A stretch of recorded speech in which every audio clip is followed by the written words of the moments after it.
Caderousse? Yes, sir, answered the host, even more surprised at the question than he had been by the silence which had preceded it. I am Gaspard Caderousse, at your service.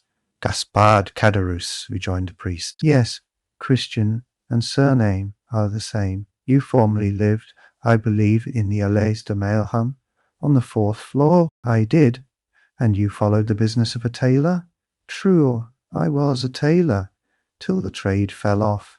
It is so hot at Marseille that really I believe that the respectable inhabitants will in time go without any clothing whatever. But talking of heat, is there nothing I can offer you by way of refreshment? Yes.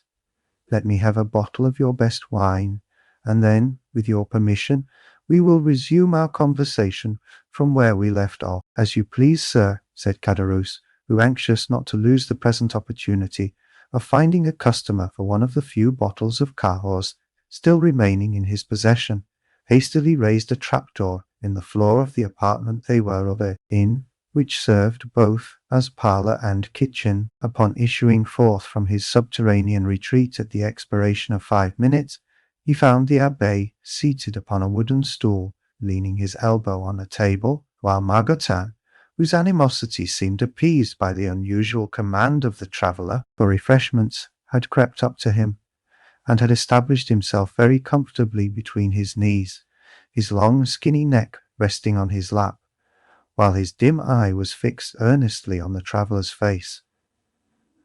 "Are you quite alone?" inquired the guest, as Caderousse placed before him the bottle of wine and a glass.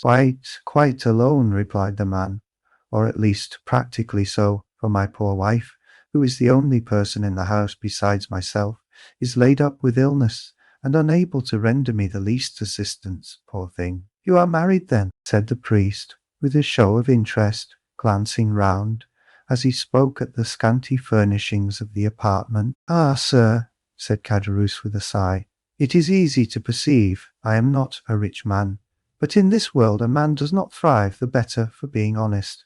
The abbé fixed on him a searching, penetrating glance. "Yes, honesty can certainly say that much for myself," continued the innkeeper, fairly sustaining the scrutiny of the abbé's gaze. "I can boast with truth of being an honest man," and continued he significantly, with a hand on his breast and shaking his head. "That is more than everyone can say nowadays. So much the better for you, if what you assert be true," said the abbé, "for I am firmly persuaded that sooner or later the good will be rewarded and the wicked punished." "Such words as those belong to your profession," answered Caderousse, "and you do well to repeat them. But," added he, with a bitter expression of countenance, "one is free to believe them or not, as one pleases." "You are wrong to speak thus," said the abbé, "and perhaps I may, in my own person, be able to prove to you how completely you are in error." "What mean you?" inquired Caderousse with a look of surprise. "In the first place, I must be satisfied that you are the person I am in search of. What proofs do you require? Did you, in the year 1814 or 1815, know anything of a young sailor named Dantes?" "Dantes? Did I know poor dear Edmond? Why, Edmond Dantès and myself were intimate friends," exclaimed Caderousse, whose countenance flushed darkly as he caught the penetrating gaze of the abbé fixed on him, while the clear, calm eye of the questioner seemed to dilate with feverish scrutiny. "You remind me," said the priest, "that the young man concerning whom I asked you was said to bear the name of Edmond."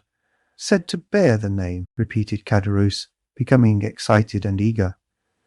"Why, he was so called as truly as I myself bore the appellation of Gaspard Caderousse. But tell me, I pray, what has become of poor Edmond? Did you know him? Is he alive and at liberty? Is he prosperous and happy?" "He died a more wretched, hopeless, heart-broken prisoner than the felons who pay the penalty of their crimes at the galleys of Toulon." A deadly pallor followed the flush on the countenance of Caderousse, who turned away, and the priest saw him wiping the tears from his eyes with the corner of the red handkerchief twisted round his head. "Poor fellow, poor fellow!" murmured Caderousse.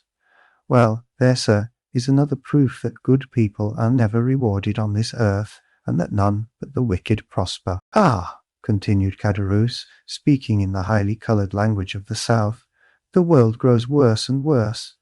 Why does not God, if he really hates the wicked, as he is said to do, send down brimstone and fire, and consume them altogether? You speak as though you had loved this young Dantes, observed the Abbé, without taking any notice of his companion's vehemence.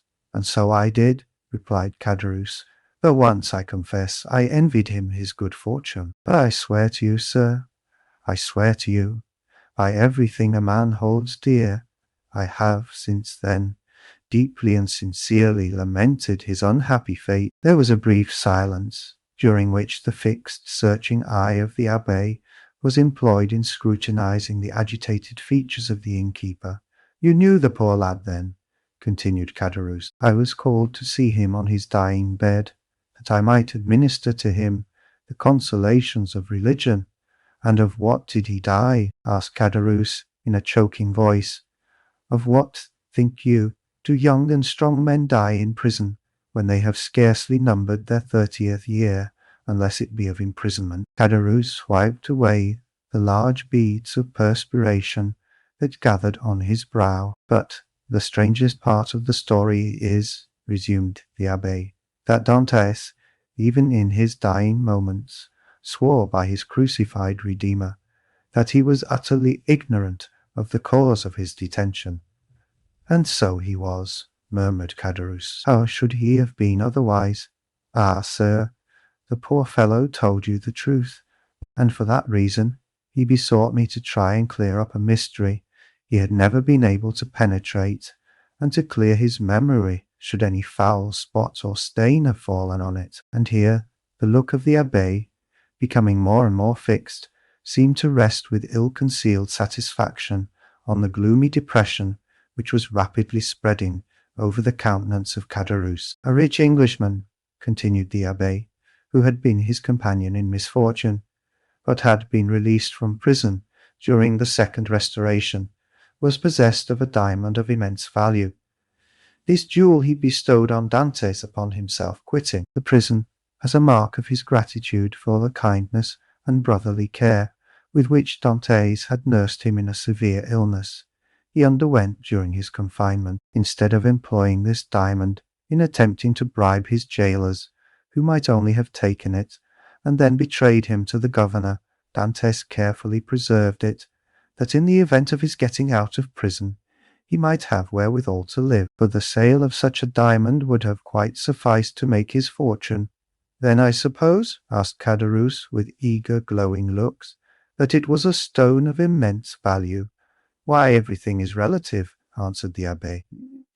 Why, everything is relative, answered the Abbé. To one in Edmond's position, the diamond certainly was of great value.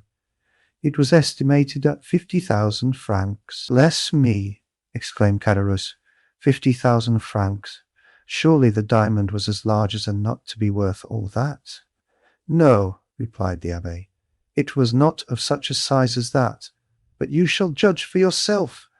I have it with me. The sharp gaze of Caderousse was instantly directed towards the priest's garment, as though hoping to discover the location of the treasure. Calmly drawing forth from his pocket a small box covered with black shagreen, the Abbé opened it and displayed to the dazzled eyes of Caderousse the sparkling jewel it contained, set in a ring of admirable workmanship. And that diamond, cried Caderousse, almost breathless with eager admiration, you say is worth 50,000 francs. It is, without the setting, which is also valuable, replied the Abbé, as he closed the box and returned it to his pocket, while its brilliant hues seemed still to dance before the eyes of the fascinated innkeeper. But how comes the diamond in your possession, sir? Did Edmond make you his heir?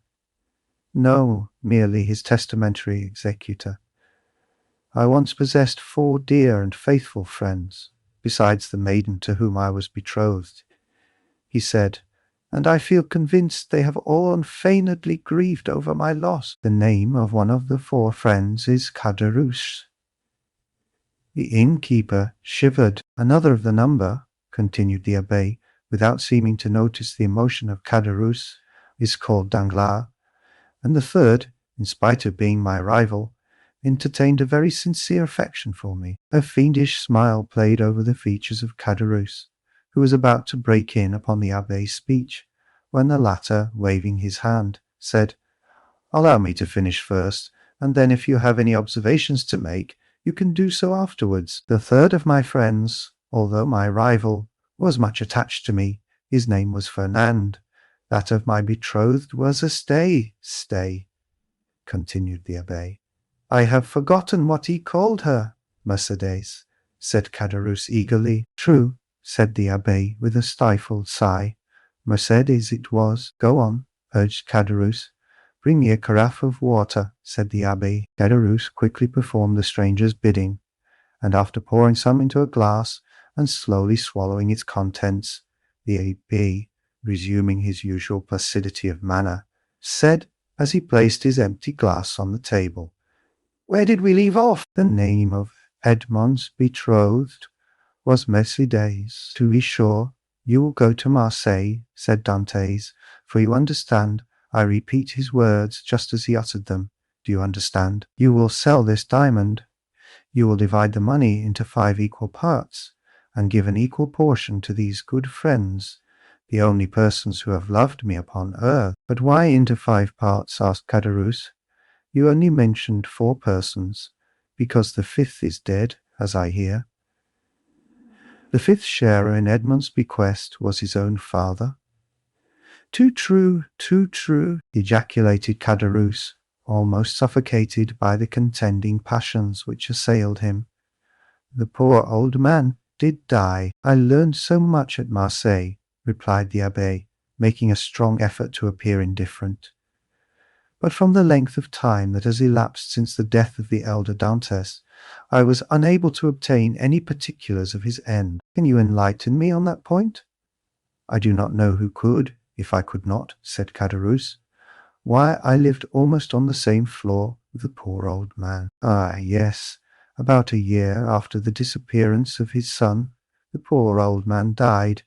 Of what did he die? Why, the doctors called his complaint gastroenteritis, I believe. His acquaintances say he died of grief. Why, of downright starvation. Starvation, exclaimed the abbé, springing from his seat. Why, the vilest animals are not suffered to die by such a death as that. The very dogs that wander houseless and homeless in the streets find some pitying hand to cast them a mouthful of bread. And that a man, a Christian, should be allowed to perish of hunger in the midst of other men who call themselves Christians, is it too horrible for belief? Oh, it is impossible, utterly impossible. What I have said, answered Caderousse. And you are a fool for having said anything about it, said a voice from the top of the stairs. Why should you meddle with what does not concern you? The 2 men turned quickly, and saw the sickly countenance of La Carconte peering between the baluster rails. Attracted by the sound of voices, she had feebly dragged herself down the stairs, and seated on the lower step, head on knees, she had indeed listened to the foregoing conversation. Mind your own business, wife, replied Caderousse sharply. This gentleman asks me for information, which common politeness will not permit me to refuse. Politeness, you simpleton, retorted La Carconte. What have you to do with politeness? I should like to know. Better study a little common prudence. How do you know the motives that person may have for trying to extract all he can from you? I pledge you my word, madam, said the abbé, that my intentions are good, and that your husband can incur no risk, provided he answers me candidly. Ah, that's all very fine, retorted the woman. Nothing is easier than to begin with fair promises and assurances of nothing to fear. But when poor, silly folks, like my husband there, have been persuaded to tell all they know, the promises and assurances of safety are quickly forgotten. And at some moment, when nobody is expecting it, behold trouble and misery, and all sorts of persecutions, are heaped on the unfortunate wretches who cannot even see whence all their afflictions come. Nay, nay, my good woman, make yourself perfectly easy, I beg of you. Whatever evils may befall you, they will not be occasioned by my instrumentality, that I solemnly promise you. La Carconte muttered a few inarticulate words, then let her head again drop upon her knees, and went into a fit of ague, leaving the two speakers to resume the conversation, but remaining so as to be able to hear every word they uttered. Again the Abbé had been obliged to swallow a draught of water to calm the emotions that threatened to overpower him. When he had sufficiently recovered himself, he said, "It appears, then, that the miserable old man you were telling me of was forsaken by everyone. Surely, had not such been the case, he would not have perished by so dreadful a death." "Why, he was not altogether forsaken," continued Caderousse, "for Mercédès the Catalan and Monsieur Morrel were very kind to him.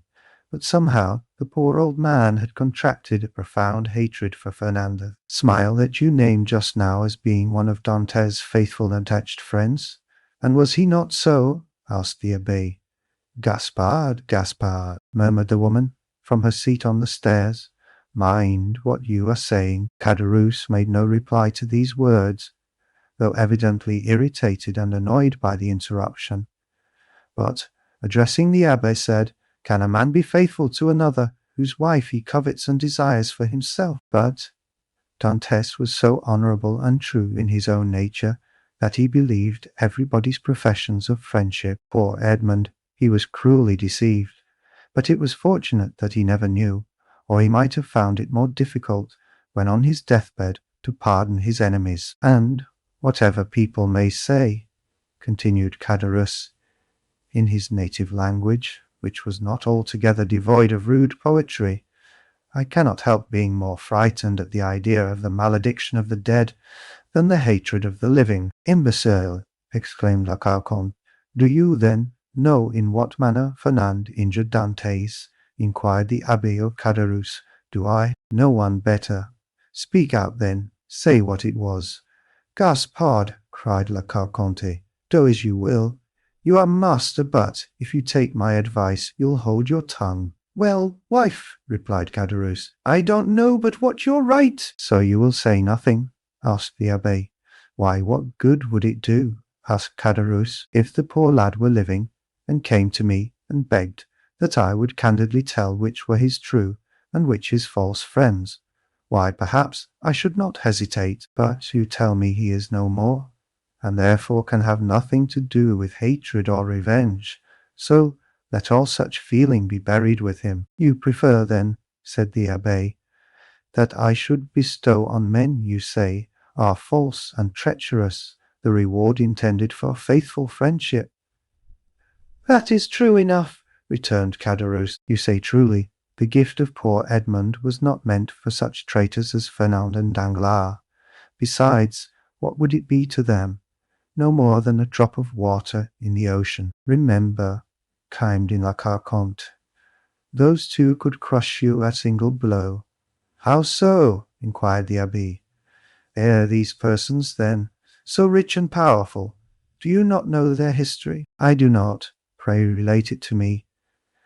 Caderousse seemed to reflect for a few moments, then said, "No, truly, it would take up too much time." "Well, my good friend," returned the Abbé, in a tone that indicated utter indifference on his part, "you are at liberty either to speak or be silent, just as you please. For my own part, I respect your scruples and admire your sentiments. So let the same matter end. I shall do my duty as conscientiously as I can, and fulfill my promise to the dying man. My first business will be to dispose of this diamond." So saying, the Abbé again drew the small box from his pocket, opened it, and contrived to hold it in such a light that a bright flash of brilliant hues passed before the dazzled gaze of Caderousse. "Wife, wife," cried he, in a hoarse voice, "come here." "Diamond!" exclaimed La Carconte, rising and descending to the chamber with a tolerably firm step. "What diamond are you talking about? Why, did you not hear all we said? inquired Caderousse. "It is a beautiful diamond, left by poor Edmond Dantès, to be sold, and the money divided between his father, Mercédès, his betrothed bride, Fernand Danglars, and myself. The jewel is worth at least 50,000 francs." "Oh, what a magnificent jewel!" cried the astonished woman. "The fifth part of the profits from this stone belongs to us then, does it not?" asked Caderousse. "It does," replied the abbé, "with the addition of an equal division of that part intended for the elder Dantes, which I believe myself at liberty to divide equally with the 4 survivors." "And why among us 4?" inquired Caderousse, as being the friends Edmond esteemed most faithful and devoted to him. "I don't call those friends who betray and ruin you," murmured the wife in her turn, in a low muttering voice. "Of course not," rejoined Caderousse quickly. "No more do I. And that was what I was observing to this gentleman just now.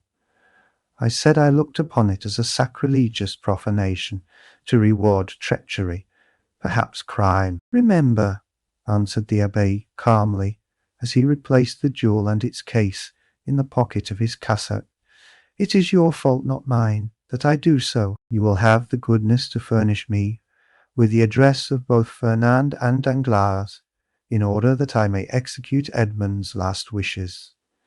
The agitation of Caderousse became extreme, and large drops of perspiration rolled from his heated brow, as he saw the abbé rise from his seat and go towards the door, as though to ascertain if his horse was sufficiently refreshed to continue his journey.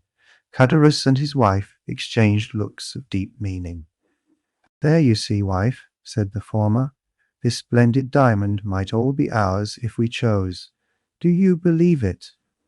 "Why, surely a man of his holy profession would not deceive us."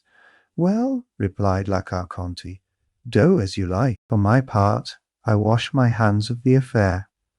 So saying, she once more climbed the staircase leading to her chamber, her body convulsed with chills, and her teeth rattling in her head in spite of the intense heat of the weather. Arrived at the top stair, she turned round and called out, in a warning tone, to her husband, "Gaspard, consider well what you are about to do." "I have both reflected and decided," answered he. La Carconte then entered her chamber, the flooring of which creaked beneath her heavy, uncertain tread as she proceeded towards her armchair, into which she fell as though exhausted. "Well," asked the abbé, as he returned to the apartment below, "what have you made up your mind to do?" "To tell you all I know," was the reply. "I certainly think you act wisely in so doing," said the priest, "not because I have the least desire to learn anything you may please to conceal from me, but simply that if, through your assistance, I could distribute the legacy according to the wishes of the testator, why so much the better, that is all." "I hope it may be so," replied Caderousse, his face flushed with cupidity. "I am all attention," said the abbé. "Stop a minute," answered Caderousse. "We might be interrupted in the most interesting part of my story, which would be a pity, and it is as well that your visit hither should be made known only to ourselves." With these words he went stealthily to the door, which he closed, and by way of still greater precaution, bolted and barred it as he was accustomed to do at night. During this time, the abbé had chosen his place for listening at his ease. He removed his seat into a corner of the room, where he himself would be in deep shadow, while the light would be fully thrown on the narrator. Then, with head bent down and hands clasped, or rather clenched together, he prepared to give his whole attention to Caderousse, who seated himself on the little stool exactly opposite to him. "Remember, this is no affair of mine," said the trembling voice of La Carconte, as though through the flooring of her chamber she viewed the scene that was enacting below. "Enough, enough," replied Caderousse. "Say no more about it. I will take all the consequences upon myself." And he began his story. Chapter 27. "The story? First, sir," said Caderousse, "you must make me a promise." "What is that?" inquired the abbé. "Why, if you ever make use of the details I am about to give you, that you will never let anyone know that it was I who supplied them.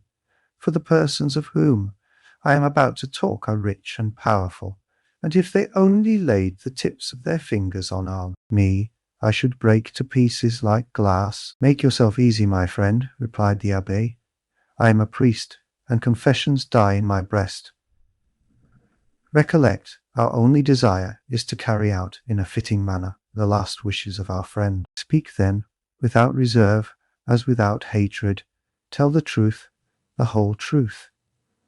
"I do not know, never may know, the persons of whom you are about to speak. Besides, I am an Italian, and not a Frenchman, and belong to God, and not to man, and I shall shortly retire to my convent, which I have only quitted to fulfill the last wishes of a dying man."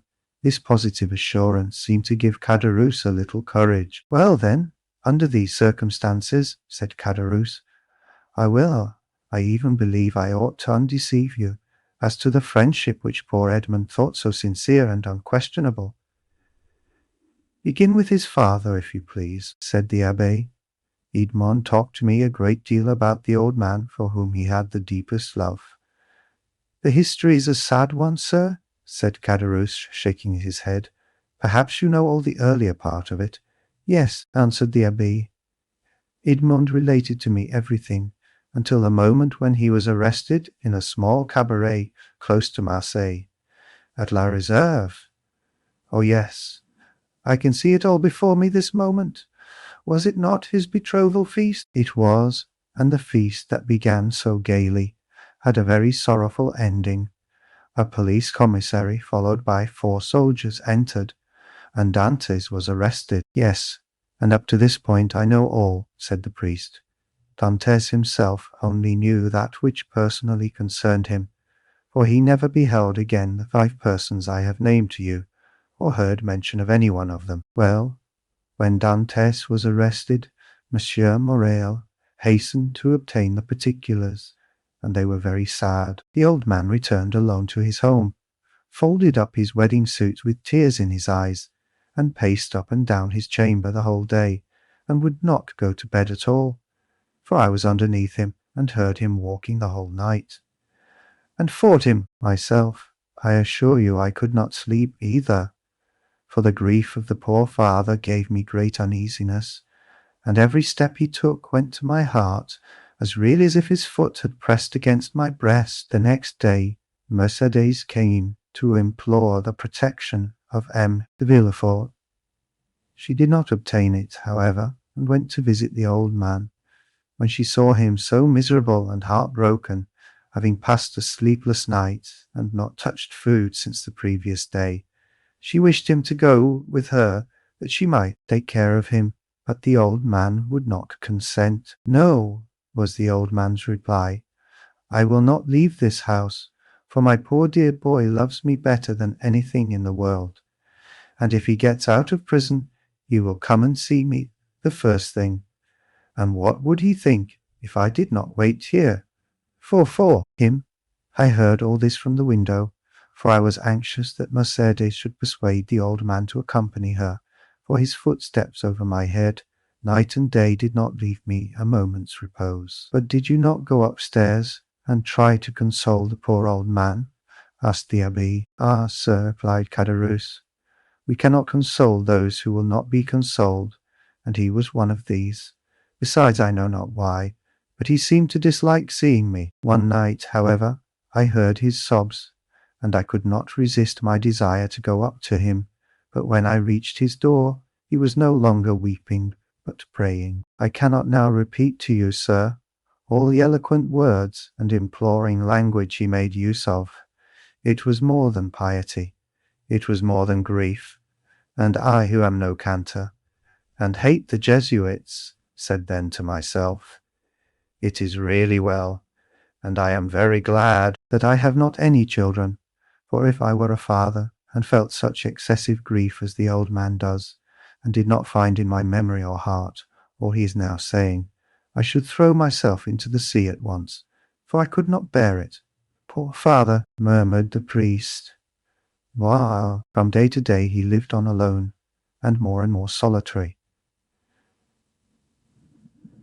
M. Morel and Mercedes came to see him, but his door was closed, and although I was certain he was at home, he would not make any answer. One day, when, contrary to his custom, he had admitted Mercedes, and the poor girl, in spite of her own grief and despair, endeavoured to console him, he said to her, "Be assured, my dear daughter, he is dead, and instead of expecting him, it is he who is awaiting us. I am quite happy, for I am the oldest, and of course shall see him first, however well disposed a person may be.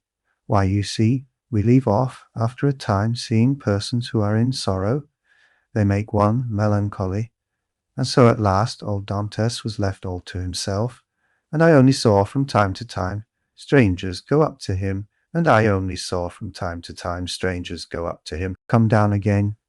With some bundle they tried to hide, but I guessed what these bundles were, and that he sold by degrees what he had to pay for his subsistence. At length the poor old fellow reached the end of all he had. He owed 3/4 rent, and they threatened to turn him out.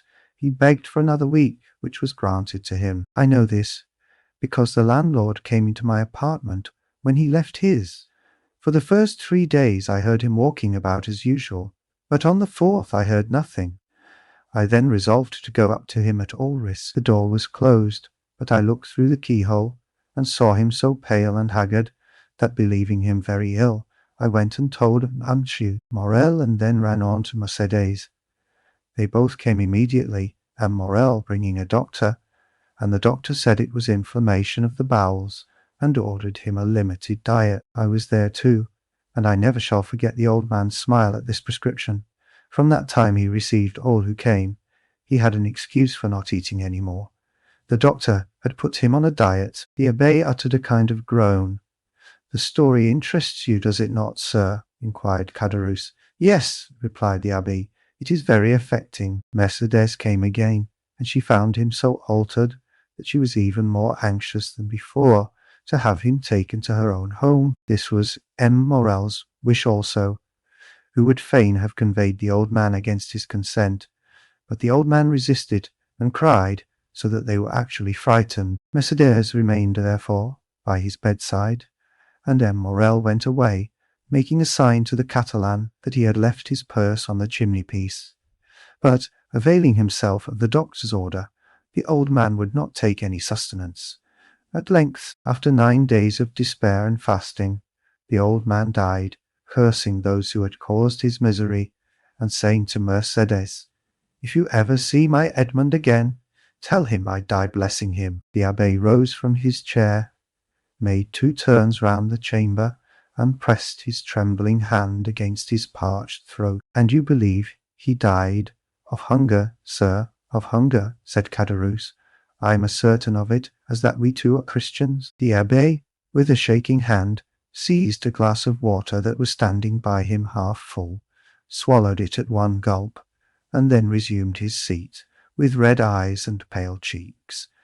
"This was indeed a horrid event," said he in a hoarse voice. "The more so, sir, as it was men's and not God's doing." "Tell me of those men," said the abbé, "and remember too," he added in an almost menacing tone, "you have promised to tell me everything. Tell me, therefore, who are these men who killed the son with despair, and the father with famine?" "2 men jealous of him, sir, one from love, and the other from ambition, Fernand and Danglars." "How was this jealousy manifested? Speak on." "They denounced Edmond as a Bonapartist agent." "Which of the 2 denounced him? Which was the real delinquent?"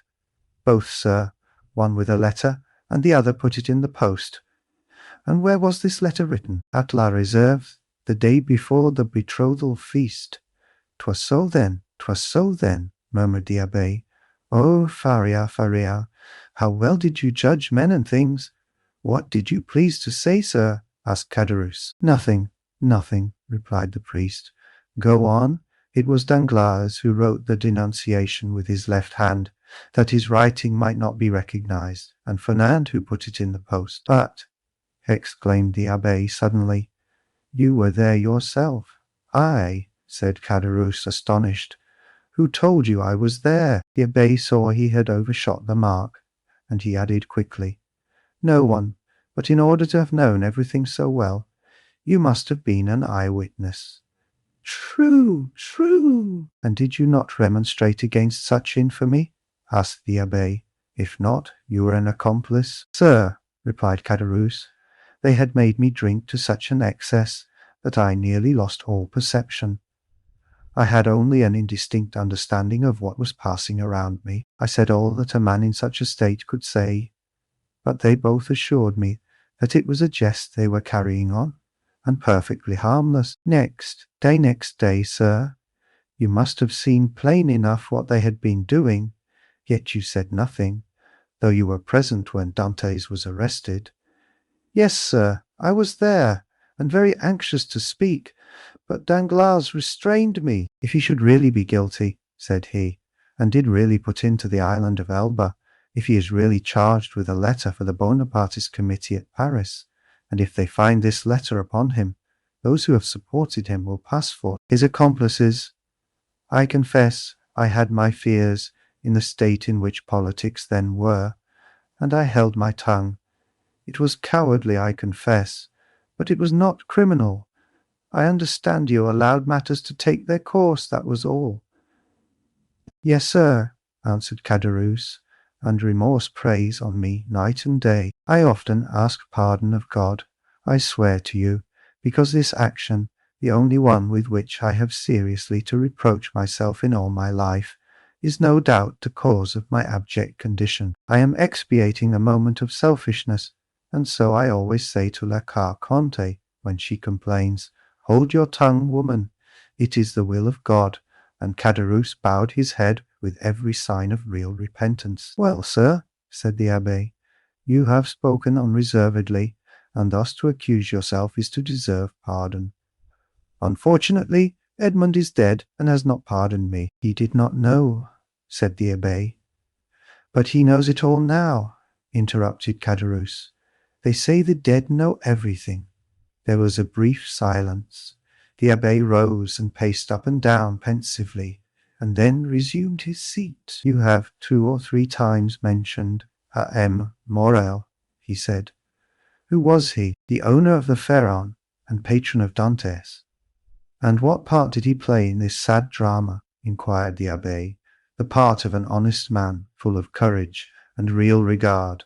20 times he interceded for Edmond. When the emperor returned, he wrote, implored, threatened, and so energetically, that on the second restoration he was persecuted as a Bonapartist. 10 times, as I told you, he came to see Dante's father, and offered to receive him in his own house, and the night or 2 before his death, as I have already said, he left his purse on the mantelpiece, with which they paid the old man's debts, and buried him decently, and so Edmond's father died, as he had lived, without doing harm to anyone.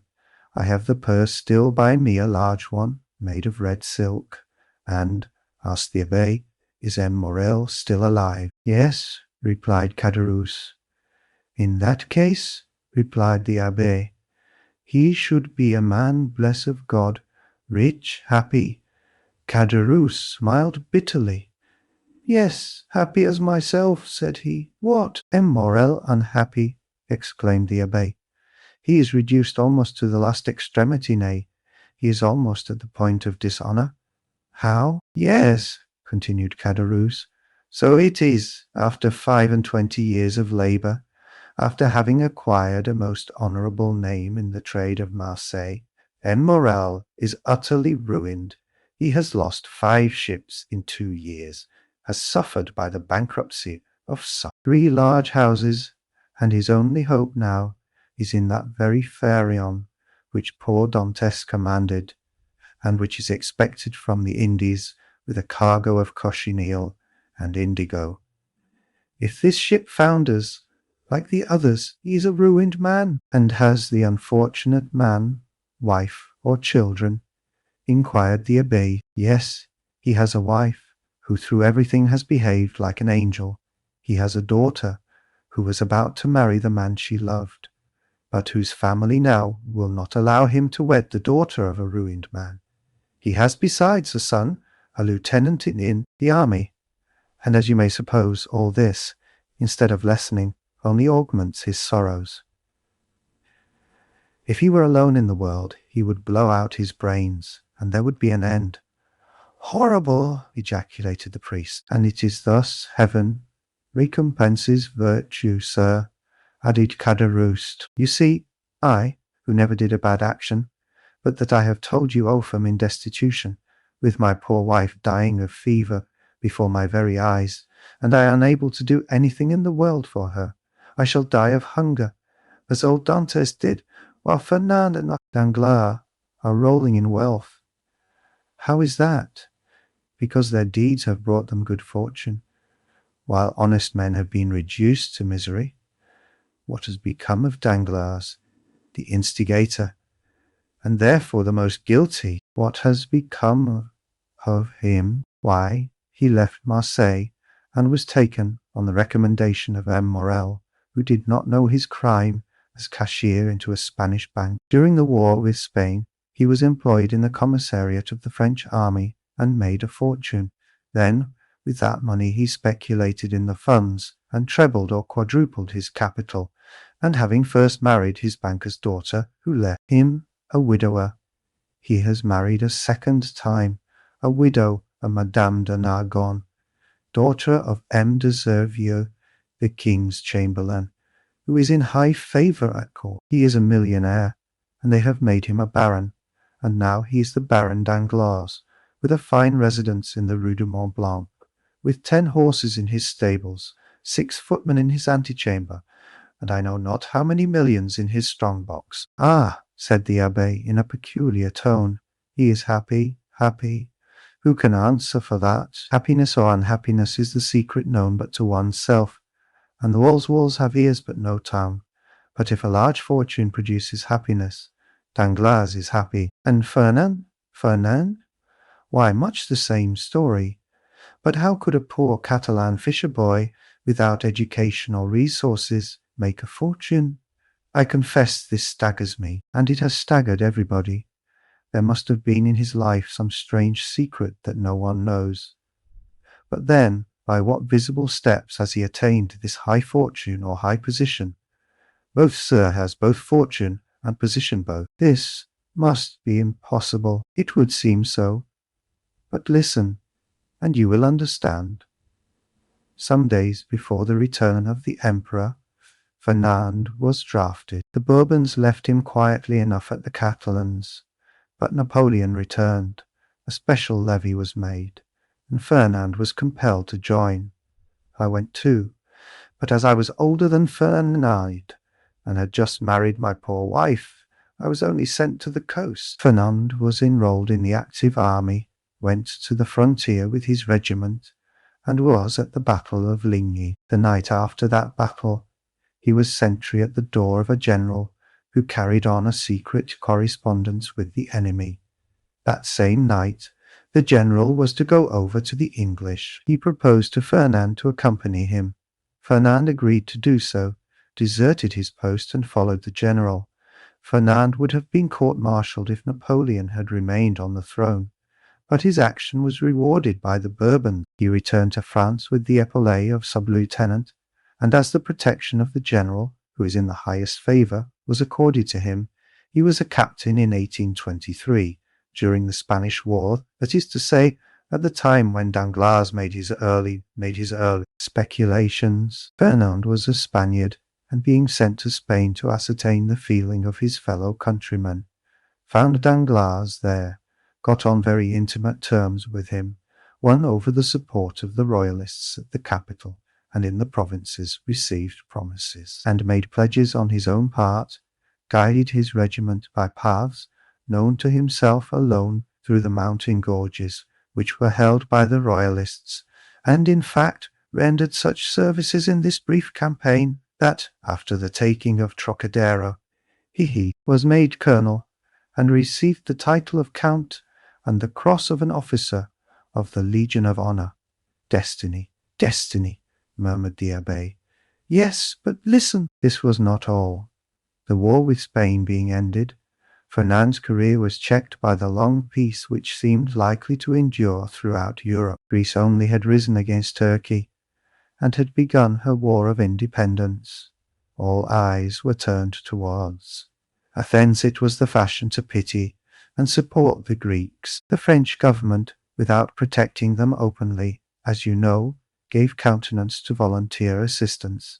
Fernand sought and obtained leave to go and serve in Greece, still having his name kept on the army roll. Some time after, it was stated that the Comte de Morcerf, this was the name he bore, had entered the service of Ali Pasha with the rank of Instructor General. Ali Pasha was killed, as you know, but before he died, he recompensed the services of Fernand by leaving him a considerable sum, with which he returned to France when he was gazetted Lieutenant General. So that now, inquired the Abbé. So that now, continued Caderousse, he owns a magnificent house, no. 27, Rue du Helder, Paris. The Abbé opened his mouth, hesitated for a moment. Then, making an effort at self-control, he said, "And Mercédès, they tell me that she has disappeared." "Disappeared," said Caderousse. "Yes, as the sun disappears, to rise the next day with still more splendor." "Has she made a fortune also?"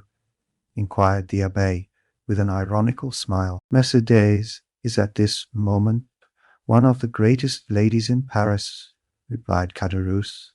"Go on," said the Abbé. "It seems as if I were listening to the story of a dream, but I have seen things so extraordinary that what you tell me seems less astonishing than it otherwise might.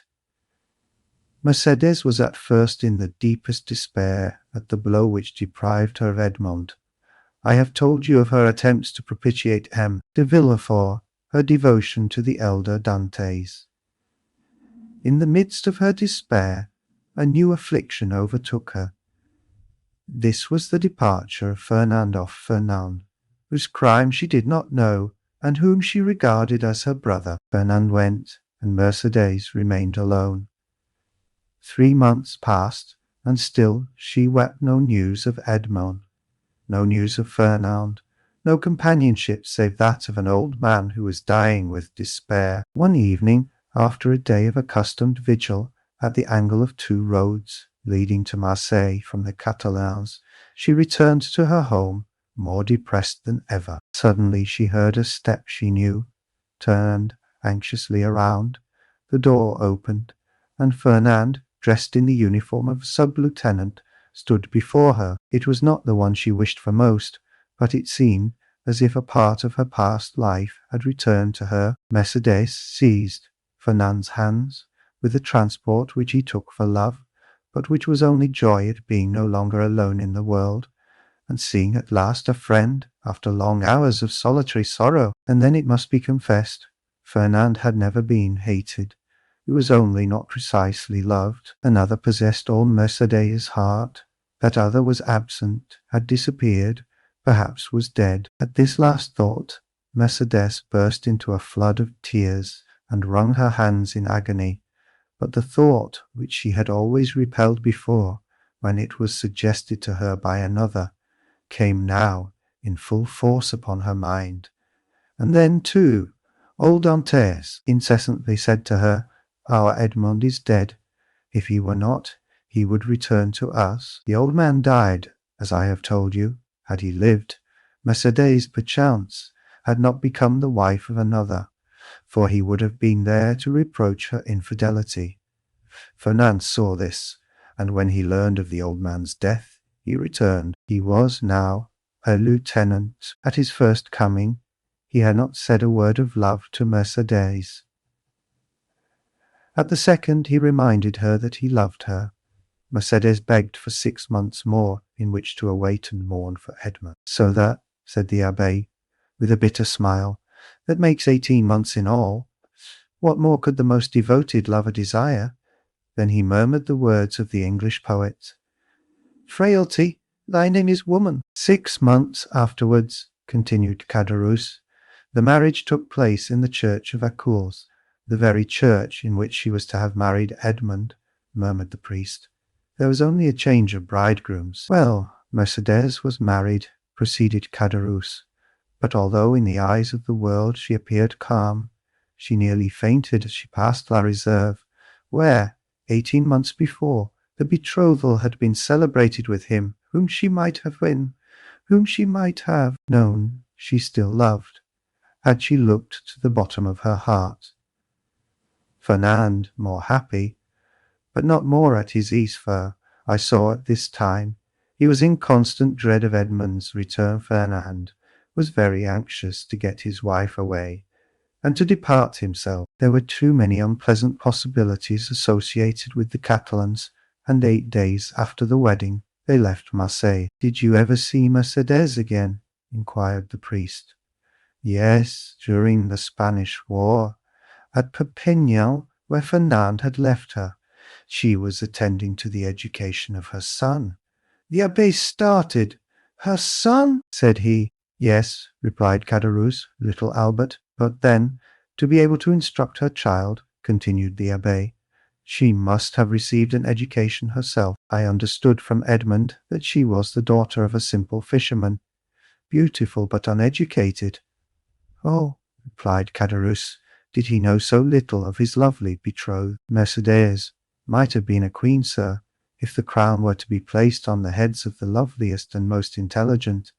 Fernand's fortune was already waxing great, and she developed with his growing fortune. She learned drawing, music, everything. Besides, I believe, between ourselves, she did this in order to distract her mind, that she might forget, and she only filled her head in order to alleviate the weight on her heart. But now her position in life is assured," continued Caderousse. "No doubt fortune and honours have comforted her. She is rich, a countess, and yet—" Caderousse paused. "And yet what?" asked the abbé. "Yet I am sure she is not happy," said Caderousse. "What makes you believe this?" "Why, when I found myself utterly destitute, I thought my old friends would perhaps assist me. So I went to Danglars, who would not even receive me. I called on Fernand, who sent me 100 francs by his valet de chambre." "Then you did not see either of them?" "No, but Madame de Morcerf saw me." "How was that?" "As I went away, a purse fell at my feet. It contained 25 louis. I raised my head quickly, and saw Mercédès, who at once shut the blind." "And M. de Villefort?" asked the abbé. "Oh, he never was a friend of mine. I did not know him, and I had nothing to ask of him." "Do you not know what became of him, and the share he had in Edmond's misfortunes?" "No, I only know that some time after Edmond's arrest, he married Mademoiselle de Saint-Méran, and soon after left Marseille. No doubt he has been as lucky as the rest. No doubt he is as rich as Danglars, as high in station as Fernand. I only, as you see, have remained poor, wretched, and forgotten." "You are mistaken, my friend," replied the abbé. "God may seem sometimes to forget for a time, while his justice reposes, but there always comes a moment when he remembers, and, behold, a proof." As he spoke, the abbé took the diamond from his pocket, and giving it to Caderousse, said, "Here, my friend, take this diamond. It is yours." "What, for me only?" cried Caderousse. "Ah, sir, do not jest with me. This diamond was to have been shared among his friends. Edmond had one friend only, and thus it cannot be divided. Take the diamond, then, and sell it. It is worth 50,000 francs, and I repeat my wish that this sum may suffice to release you from your wretchedness." "Oh, sir," said Caderousse, putting out one hand timidly, and with the other wiping away the perspiration which bedewed his brow. "Oh, sir, do not make a jest of the happiness or despair of a man. I know what happiness and what despair are, and I never make a jest of such feelings. Take it then." But in exchange, Caderousse, who touched the diamond, withdrew his hand. The abbé smiled. "In exchange," he continued, "give me the red silk purse that M. Morel left on old Dantes' chimney-piece, and which you tell me is still in your hands." Caderousse, more and more astonished, went toward a large oaken cupboard, opened it, and gave the abbé a long purse of faded red silk, round which were 2 copper runners that had once been gilt. The abbé took it, and in return gave Caderousse the diamond.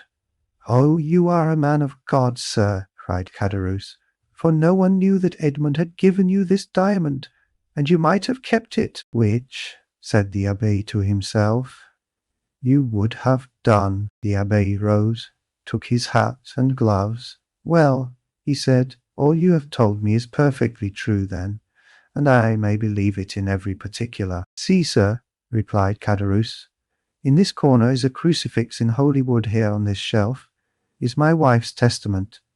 Open this book, and I will swear upon it with my hand on the crucifix. I will swear to you by my soul's salvation, my faith as a Christian. I have told everything to you as it occurred, and as the recording angel will tell it to the ear of God at the day of the last judgment." "'Tis well," said the abbé, convinced by his manner and tone that Caderousse spoke the truth. "'Tis well, and may this money profit you. Adieu.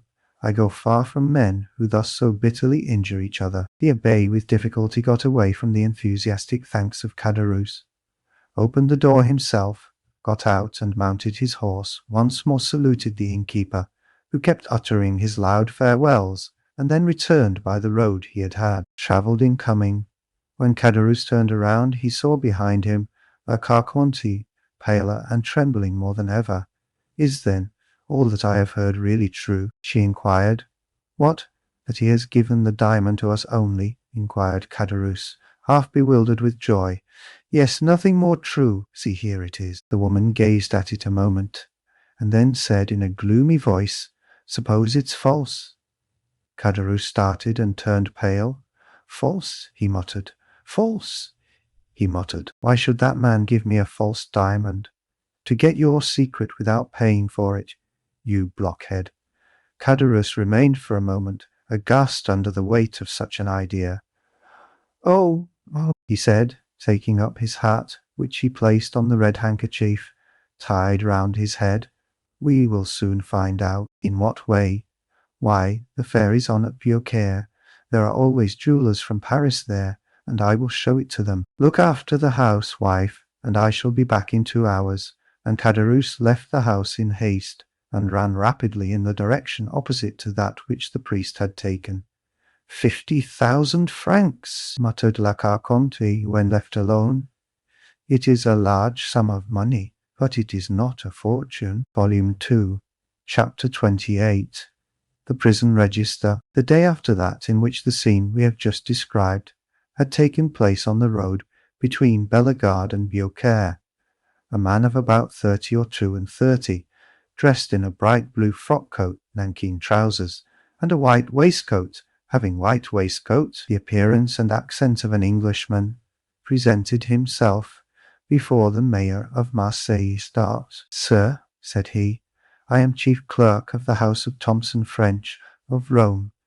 We are, and have been these 10 years, connected with the house of Morel, son of Marseilles. We have 100,000 francs or thereabouts loaned on their securities, and we are a little uneasy at reports that have reached us that the firm is on the brink of ruin. I have come, therefore, express from Rome, to ask you for information." "Sir," replied the mayor, "I know very well that during the last 4 or 5 years misfortune has seemed to pursue M. Morel. He has lost 4 or 5 vessels, and suffered by 3 or 4 bankruptcies.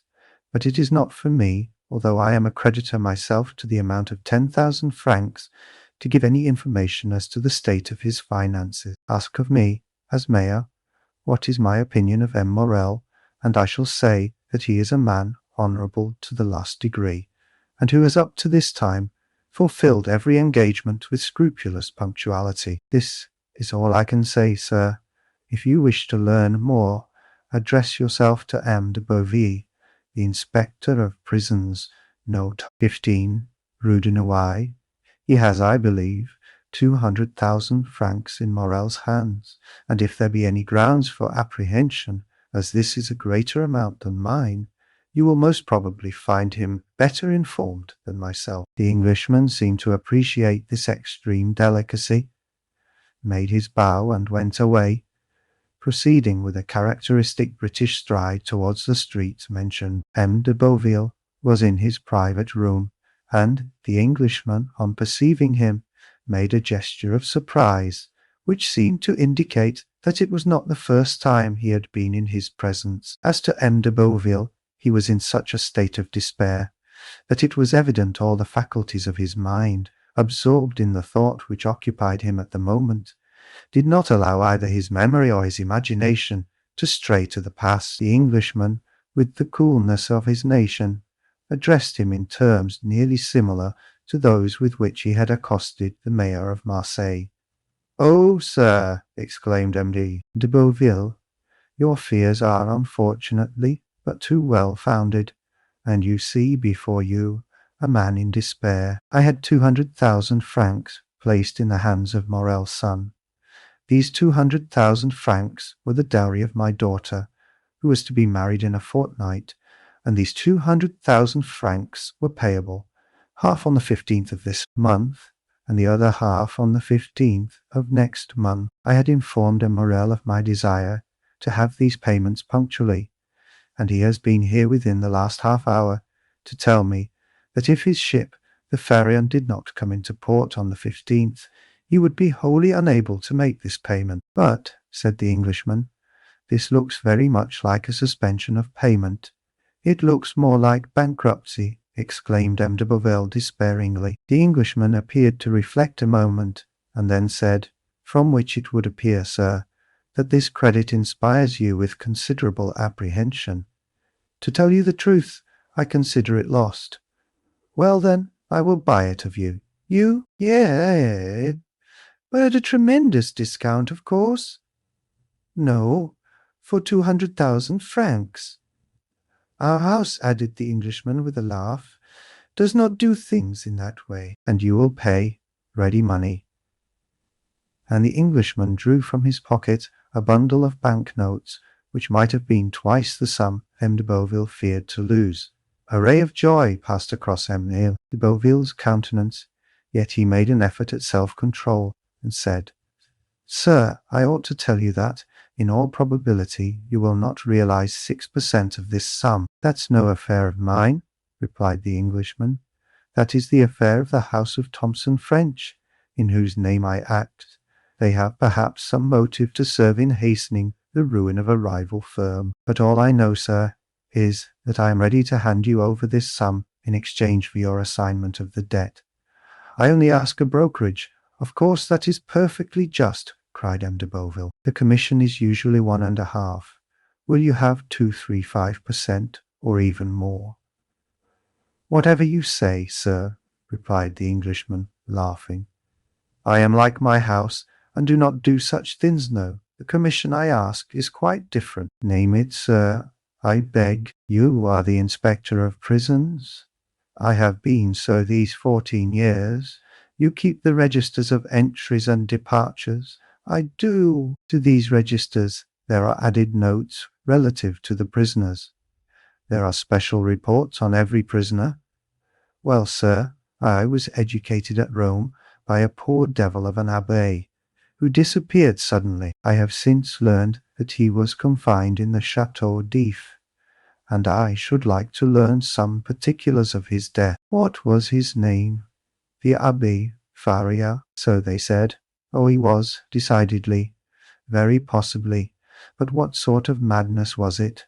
"He pretended to know of an immense treasure, and offered vast sums to the government if they would liberate him." "Poor devil! And he is dead?" "Yes, sir. 5 or 6 months ago, last February. You have a good memory, sir, to recollect dates so well." "I recollect this because the poor devil's death was accompanied by a singular incident." "May I ask what that was?" said the Englishman, with an expression of curiosity, which a close observer would have been astonished at discovering in his phlegmatic countenance. "Oh dear, yes, sir. The Abbé's dungeon was 40 or 50 feet distant from that of one of Bonaparte's emissaries, one of those who had contributed the most to the return of the usurper in 1815, a very resolute and very dangerous man." "Indeed," said the Englishman. Yes, replied M. de Boville. I myself had occasion to see this man in 1816 or 1817, and we could only go into his dungeon with a file of soldiers. That man made a deep impression on me. I shall never forget his countenance. The Englishman smiled imperceptibly. And you say, sir, he interposed, that the two dungeons were separated by a distance of 50 feet, but it appears that this Edmond Dantès, this dangerous man's name was Edmond Dantès. It appears, sir, that this Edmond Dantès had procured tools, or made them, for they found a tunnel through which the prisoners held communication with one another. This tunnel was dug, no doubt, with an intention of escape. No doubt, but unfortunately for the prisoners, the Abbé Faria had an attack of catalepsy and died. That must have cut short the projects of escape. For the dead man, yes, replied M. de Boville, but not for the survivor. On the contrary, this Dantes saw a means of accelerating his escape. He, no doubt, thought that prisoners who died in the Château d'If were interred in an ordinary burial ground, and he conveyed the dead man into his own cell, took his place in the sack in which they had sewed up the corpse, and awaited the moment of interment. It was a bold step, and one that showed some courage, remarked the Englishman. As I have already told you, sir, he was a very dangerous man, and fortunately, by his own act, disembarrassed the government of the fears it had on his account. How? Do you not comprehend? No, the Château d'If has no cemetery, and they simply throw the dead into the sea, after fastening a 36-pound cannon-ball to their feet. Well, observed the Englishman, as if he were slow of comprehension. Well, they fastened a 36-pound ball to his feet and threw him into the sea. Really? Exclaimed the Englishman. Yes, sir, continued the inspector of prisons. You may imagine the amazement of the fugitive when he found himself flung headlong over the rocks. I should like to have seen his face at that moment. That would have been difficult. No matter, replied de Boville, in supreme good humour at the certainty of recovering his 200,000 francs. No matter, I can fancy it. And he shouted with laughter. So can I, said the Englishman, and he laughed too, but he laughed as the English do, at the end of his teeth. And so, continued the Englishman, who first gained his composure, he was drowned, unquestionably, so that the governor got rid of the dangerous and the crazy prisoner at the same time. Precisely. But some official document was drawn up as to this affair, I suppose, inquired the Englishman. Yes, the mortuary deposition. You understand Dantes' relations, if he had any, might have some interest in knowing if he were dead or alive, so that, now if there were anything to inherit from him, they may do so with easy conscience. He is dead, and no mistake about it. Oh, yes, and they may have the fact attested whenever they please. So be it, said the Englishman. But to return to these registers, true, this story has diverted our attention from them. Excuse me, excuse you for what? For the story? By no means. It really seems to me very curious. Yes, indeed. So, sir, you wish to see all relating to the poor abbé, who really was gentleness itself. Yes, you will much oblige me. Go into my study here, and I will show it to you. And they both entered M. de Boville's study. Everything was here arranged in perfect order.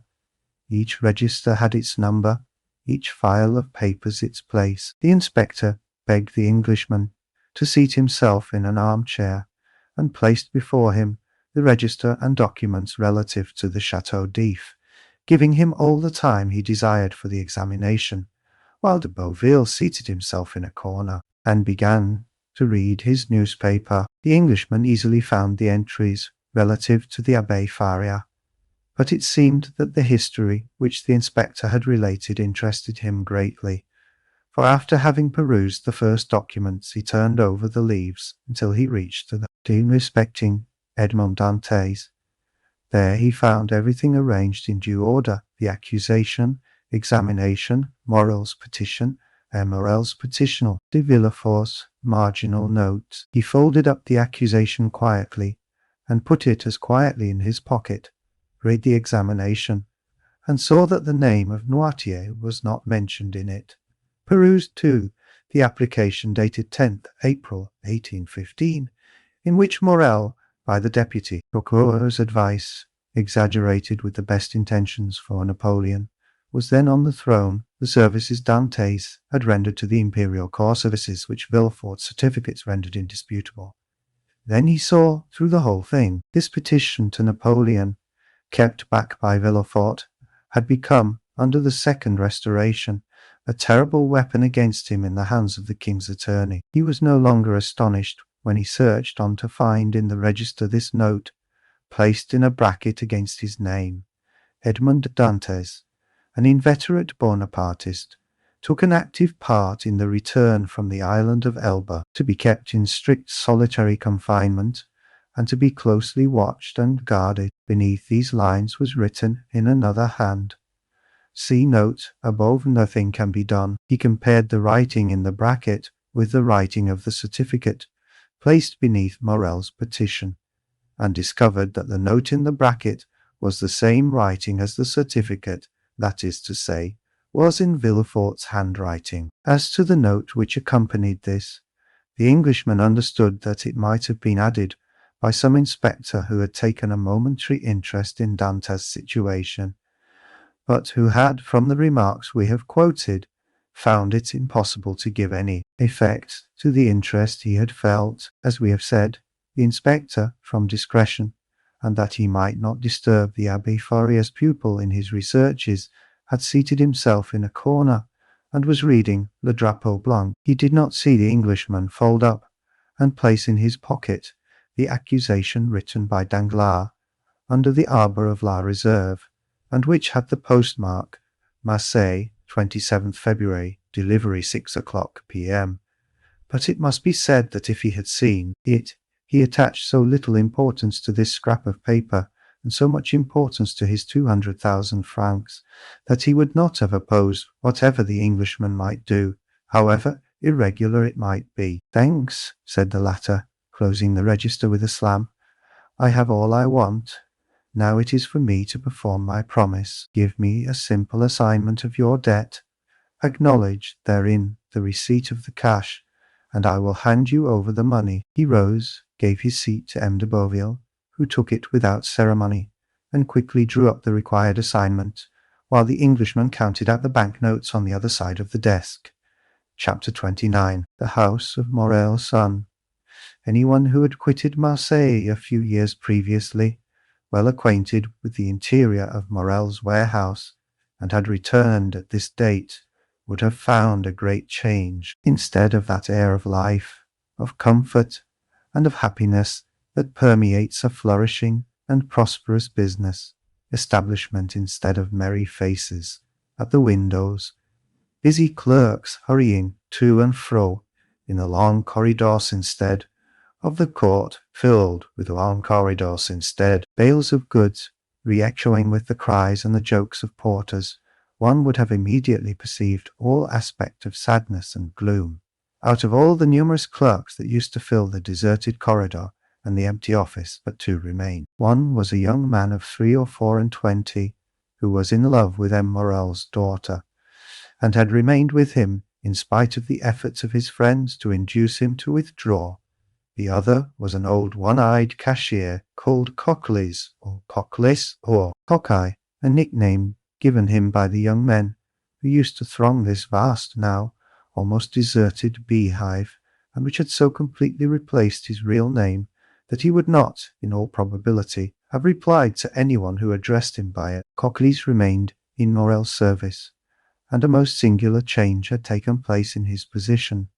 He had at the same time risen to the rank of cashier, and sunk to the rank of a servant. He was, however, the same Cockleys, good, patient, devoted, but inflexible on the subject of arithmetic, the only point on which he would have stood firm against the world, even against M. Morel, and strong in the multiplication table, which he had at his fingers' ends, no matter what scheme or what trap was laid to catch him. In the midst of the disasters that befell the house, Cochlear's was the only one unmoved. But this did not arise from a want of affection. On the contrary, from a firm conviction, like the rats that one by one forsake the doomed ship, even before the vessel weighs anchor, so all the numerous clerks had by degrees deserted the office and the warehouse. Cochlear's had seen them go, without thinking of inquiring the cause of their departure. Everything was, as we have said, a question of arithmetic to Cochlear's, and during 20 years he had always seen all payments made with such exactitude that it seemed as impossible to him that the house should stop payment as it would to a miller that the river that had so long turned his mill should cease to flow. Nothing had as yet occurred to shake Cochlear's belief. The last month's payment had been made with the most scrupulous exactitude. Cochlear's had detected an overbalance of 14 sous in his cash, and the same evening he had brought them to M. Morel, who, with a melancholy smile, threw them into an almost empty drawer, saying, "Thanks, Cochlear's, you are the pearl of cashiers." Cochlear's went away perfectly happy, for this eulogium of Morel, himself the pearl of the honest men of Marseille, flattered him more than a present of 50 crowns. But since the end of the month, M. Morel had passed many an anxious hour. In order to meet the payments then due, he had collected all his resources, and fearing lest the report of his distress should get bruited abroad at Marseille, when he was known to be reduced to such an extremity, he went to the Beaucaire fair to sell his wife's and daughter's jewels and a portion of his plate. By this means the end of the month was past, but his resources were now exhausted. Credit, owing to the reports afloat, was no longer to be had, and to meet the 100,000 francs due on the 15th of the present month, and the 100,000 francs due on the 15th of the next month, to M. de Beauville, M. Morel had reality no hope but the return of the Pharaon, of whose departure he had learnt from a vessel which had weighed anchor at the same time, and which had already arrived in harbour. But this vessel, which, like the Pharaon, came from Calcutta, had been in for a fortnight, while no intelligence had been received of the Pharaon. Such was the state of affairs when, the day after his interview with M. de Beauville, the confidential clerk of the house of Thomson French of Rome presented himself at M. Morel's. Emmanuel received him. This young man was alarmed by the appearance of every new face, for every new face might be that of a new creditor, come in anxiety to question the head of the house. The young man, wishing to spare his employer the pain of this interview, questioned a newcomer, but the stranger declared that he had nothing to say to Emmanuel, and that his business was with M. Morel in person. Emmanuel sighed, and summoned Cochlear's. Cochlear's appeared, and the young man bade him conduct the stranger to M. Morel's apartment. Cochlear's went first, and the stranger followed him. On the staircase they met a beautiful girl of 16 or 17, who looked with anxiety at the stranger. "Morel is in his room, is he not, Mademoiselle Julie?" said the cashier. "Yes, I think so at least," said the young girl hesitatingly. "Go and see Cochlear's, and if my father is there, announce this gentleman." "It will be useless to announce me, mademoiselle," returned the Englishman. "M. Morel does not know my name. This worthy gentleman has only to announce the confidential clerk of the house of Thomson French of Rome, with whom your father does business." The young girl turned pale and continued to descend, while the stranger and Cochlear's continued to mount the staircase. She entered the office where Emmanuel was, while Cochlear's, by the aid of a key he possessed, opened a door in the corner of a landing-place on the second staircase, conducted the stranger into an antechamber, opened a second door, which he closed behind him, and after having left the clerk of the house of Thomson French alone, returned and signed to him that he could enter. The Englishman entered, and found Morel seated at a table, turning over the formidable columns of his ledger, which contained the list of his liabilities. At the sight of the stranger, M. Morel closed the ledger, arose, and offered a seat to the stranger, and when he had seen him seated, resumed his own chair. 14 years had changed the worthy merchant, who, in his 36th year at the opening of this history, was now in his 50th. His hair had turned white. Time and sorrow had ploughed deep furrows on his brow, and his look, once so firm and his brow penetrating, was now irresolute and wandering, as if he feared being forced to fix his attention on some particular thought or person. The Englishman looked at him with an air of curiosity, evidently mingled with interest. "Monsieur," said Morrel, whose uneasiness was increased by this examination, "you wish to speak to me?" "Yes, monsieur. You are aware from whom I come." "The house of Thomson French. At least so my cashier tells me." "He has told you rightly. The house of Thomson French had 300,000 or 400,000 francs to pay this month in France, and knowing your strict punctuality, have collected all the bills bearing your signature, and charged me as they became due to present them, and to employ the money otherwise." Morrel sighed deeply, and passed his hand over his forehead, which was covered with perspiration. "So then, sir," said Morrel, "you hold bills of mine?" "Yes, and for a considerable sum." "What is the amount?" asked Morrel, with a voice he strove to render firm. "Here is," said the Englishman, taking a quantity of papers from his pocket, "an assignment of 200,000 francs to our house by M. de Beauville, the inspector of prisons, to whom they are due. You acknowledge, of course, that you owe this sum to him?" "Yes, he placed the money in my hands at 4.5% nearly 5 years ago." "When are you to pay?" "Half the 15th of this month, half the 15th of next." "Just so.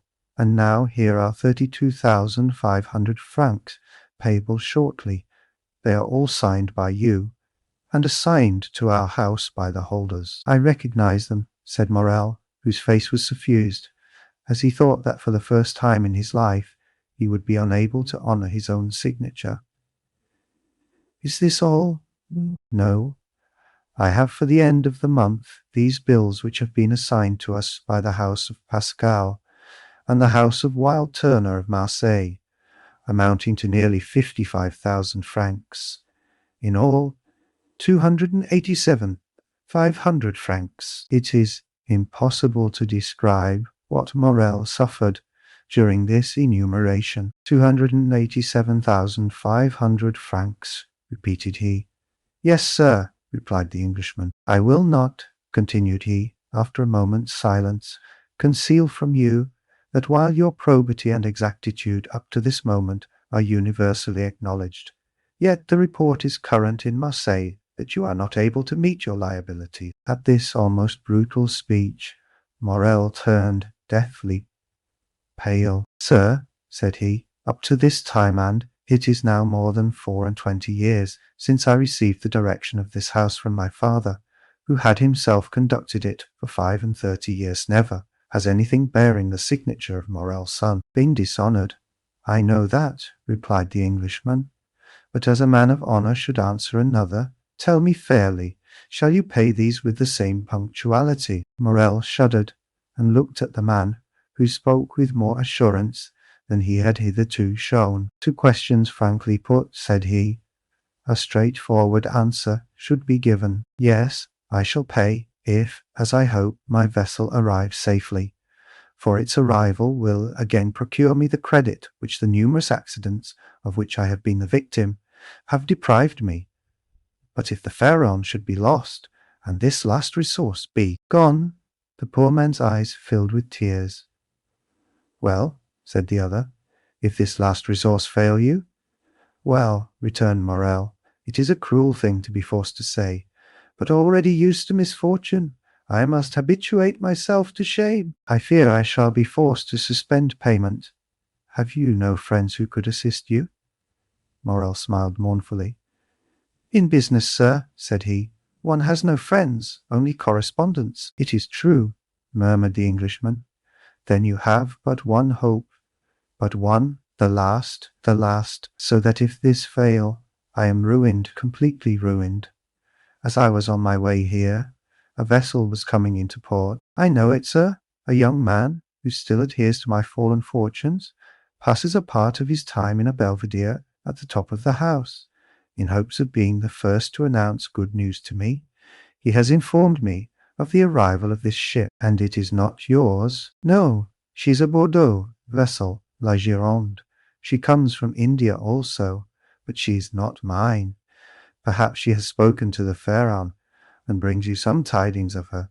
Shall I tell you plainly one thing, sir? I dread almost as much to receive any tidings of my vessel as to remain in doubt. Uncertainty is still hope. Then in a low voice, Morel added, this delay is not natural. The Pharaon left Calcutta the 5th of February. She ought to have been here a month ago. What is that? Said the Englishman. What is the meaning of that noise? Oh my God, cried Morel, turning pale. What is it? A loud noise was heard on the stairs of people moving hastily, and half-stifled sobs. Morel rose and advanced to the door, but his strength failed him, and he sank into a chair. The two men remained opposite one another, Morel trembling in every limb, the stranger gazing at him with an air of profound pity. The noise had ceased, but it seemed that Morel expected something had occasioned the noise, and something must follow. The stranger fancied he heard footsteps on the stairs, and that the footsteps, which were those of several persons, stopped at the door. A key was inserted in the lock of the first door, and the creaking of hinges was audible. There are only two persons who have the key to that door, murmured Morel, Coclès and Julie. At this instant the second door opened, and the young girl, her eyes bathed with tears, appeared. Morel rose tremblingly, supporting himself by the arm of the chair. He would have spoken, but his voice failed him. "Oh, father," said she, clasping her hands, "forgive your child for being the bearer of evil tidings." Morel again changed colour.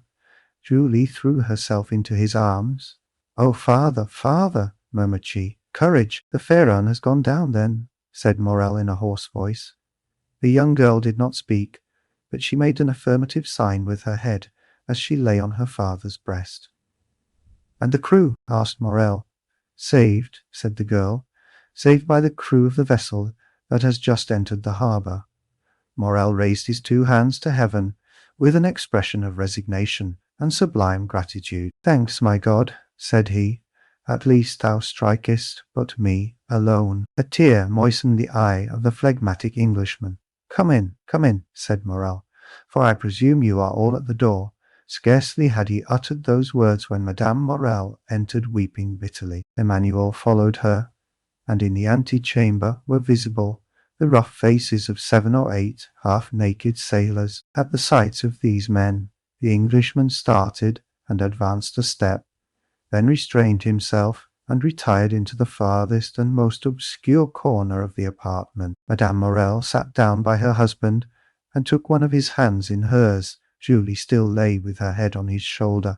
Emmanuel stood in the centre of the chamber and seemed to form the link between Morel's family and the sailors at the door. "How did this happen?" said Morel. "Draw nearer, Penelon," said the young man, "and tell us all about it." An old seaman, bronzed by the tropical sun, advanced, twirling the remains of a hat between his hands. "Good day, Morel," said he, as if he had just quitted Marseille the previous evening, and had just returned from Aix or Toulon. "Good day, Penelon," returned Morel, who could not refrain from smiling through his tears. "Where is the captain?" "The captain, M. Morel. He has stayed behind sick at Palma, but please God, it won't be much, and you will see him in a few days all alive and hearty." "Well, now tell your story, Penelon." Penelon rolled his quid in his cheek, placed his hand before his mouth, turned his head, and sent a long jet of tobacco juice into the antechamber, advanced his foot, balanced himself, and began. "You see, M. Morel," said he, "we were somewhere between Cape Blanc and Cape Boyador, sailing with a fair breeze, south-southwest after a week's calm, when Captain Garmard comes up to me, was at the helm. I should tell, Ewan says, 'Penelon, what do you think of those clouds coming up over there?' I was just then looking at them myself. What do I think, Captain? Why, I think that they are rising faster than they have any business to do, and that they would not be so black if they didn't mean mischief. That's my opinion too, said the captain, and I'll take precautions accordingly. We are carrying too much canvas. Avast there, all hands, take in the studding sails and stow the flying jib. It was time. The squall was on us, and the vessel began to heel.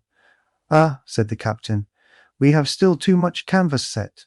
All hands lower the mainsail. 5 minutes after, it was down, and we sailed under mizzen topsails and topgallant sails. Well, Penelon, said the captain, what makes you shake your head? Why, says, I still think you've got too much on. I think you're right, answered he. We shall have a gale. A gale? More than that, we shall have a tempest, or I don't know what's what. You could see the wind coming like the dust at Montredon. Luckily, the captain understood his business. Take in 2 reefs in the topsails, cried the captain. Let go the bowlines, hold the brace, lower the topgallant sails, haul out the reef tackles on the yards. That was not enough for those latitudes, said the Englishman. I should have taken 4 reefs in the topsails and furled the spanker. His firm, sonorous, and unexpected voice made everyone start. Penelon put his hand over his eyes, and then stared at the man who thus criticized the manoeuvres of his captain. We did better than that, sir, said the old sailor respectfully. We put the helm up to run before the tempest, 10 minutes after we struck our topsails, and scudded under bare poles. The vessel was very old to risk that, said the Englishman. It was that did the business. After pitching heavily for 12 hours, we sprung a leak. Penelon, said the captain, I think we are sinking. Give me the helm and go down into the hold. I gave him the helm and descended. There was already 3 feet of water. All hands to the pumps, I shouted, but it was too late, and it seemed the more we pumped, the more came in. Ah, said I, after 4 hours' work, since we are sinking, let us sink. We can die but once. Is that the example you set, Penelon? Cries the captain. Very well. Wait a minute. He went into his cabin and came back with a brace of pistols. I will blow the brains out of the first man who leaves the pump, said he. Well done, said the Englishman. There's nothing gives you so much courage as good reasons, continued the sailor. And during that time the wind had abated and the sea gone down, but the water kept rising, not much, only 2 inches an hour, but still it rose. 2 inches an hour does not seem much, but in 12 hours that makes 2 feet, and 3 we had before, that makes 5. Come, said the captain, we have done all in our power, and M. Morel will have nothing to reproach us with. We have tried to save the ship, let us now save ourselves. To the boats, my lads, as quick as you can. Now, continued Penelon, you see, M. Morel, a sailor is attached to his ship, but still more to his life, so we did not wait to be told twice. The more so, that the ship was sinking under us, and seemed to say, Get along, save yourselves. We soon launched the boat, and all 8 of us got into it. The captain descended last, or rather, he did not descend, he would not quit the vessel, so I took him round the waist and threw him into the boat, and then I jumped after him. It was time, for just as I jumped the deck burst with a noise like the broadside of a man of war. 10 minutes after she pitched forward, then the other way, spun round and round, and then goodbye to the Pharaon. As for us, we were 3 days without anything to eat or drink, so that we began to think of drawing lots who should feed the rest. When we saw La Gironde, we made signals of distress. She perceived us, made for us, and took us all on board. There now, M. Morel, that's the whole truth, on the honour of a sailor. Is not it true, you fellows there? A general murmur of approbation showed that the narrator had faithfully detailed their misfortunes and sufferings. Well, well, said Morel, I know there was no one in fault but destiny. It was the will of God that this should happen. Blessed be his name. What wages are due to you? Oh, don't let us talk of that, Morel, yes, but we will talk of it. Well, then 3 months, said Penelon. Cocles, pay 200 francs to each of these good fellows, said Morel. At another time, added he, I should have said, give them besides 200 francs over as a present, but times are changed, and the little money that remains to me is not my own, so do not think me mean on this account. Penelon turned to his companions, and exchanged a few words with them. As for that, Morel, said he, again turning his quid, as for that, for what? The money? Well, we all say that 50 francs will be enough for us at present, and that we will wait for the rest. Thanks, my friends, thanks, cried Morel gratefully. Take it, and if you can find another employer, enter his service. You are free to do so. These last words produced a prodigious effect on the seaman. Penelon nearly swallowed his quid. Fortunately, he recovered. What? And Morel, said he in a low voice, you send us away. You are then angry with us? No, said M. Morel. I am not angry, quite the contrary, and I do not send you away, but I have no more ships, and therefore I do not want any sailors. No more ships, returned Penelon. Well then, you'll build some. We'll wait for you. I have no money to build ships with, Penelon, said the poor owner mournfully, so I cannot accept your kind offer. No more money, then you must not pay us. We can scud, like the Pharaon, under bare poles. Enough, cried Morel, almost overpowered. Leave me, I pray you. We shall meet again in a happier time. Emmanuel, go with them, and see that my orders are executed. At least, we shall see each other again, Morel? asked Penelon. Yes, I hope so at least. Now go. He made a sign to Cocles, who went first. The seaman followed him, and Emmanuel brought up the rear. Now, said the owner to his wife and daughter, leave me. I wish to speak with this gentleman, and he glanced towards the clerk of Thomson French, who had remained motionless in the corner during this scene, in which he had taken no part, except the few words we have mentioned. The two women looked at this person, whose presence they had entirely forgotten, and retired. But as she left the apartment, Julie gave the stranger a supplicating glance, to which he replied by a smile that an indifferent spectator would have been surprised to see on his stern features. The two men were left alone. Well, sir, said Morel, sinking into a chair, you have heard all, and I have nothing further to tell you. I see, returned the Englishman, that a fresh and unmerited misfortune has overwhelmed you, and this only increases my desire to serve you. Oh, sir, cried Morel. Let me see, continued the stranger. I am one of your largest creditors. Your bills at least are the first that will fall due. Do you wish for time to pay? A delay would save my honor, and consequently my life. How long a delay do you wish for? Morel reflected. 2 months, said he. I will give you 3, replied the stranger. But asked Morel, will the house of Thomson French consent? Oh, I take everything on myself. Today is the 5th of June. Yes, well, renew these bills up to the 5th of September, and on the 5th of September at 11 o'clock, the hand of the clock pointed to 11. I shall come to receive the money. I shall expect you, returned Morel, and I will pay you ere I shall be dead. These last words were uttered in so low a tone that the stranger could not hear them. The bills were renewed, the old ones destroyed, and the poor ship owner found himself with 3 months before him to collect his resources. The Englishman received his thanks with the phlegm peculiar to his nation, and Morel, overwhelming him with grateful blessings, conducted him to the staircase. The stranger met Julie on the stairs.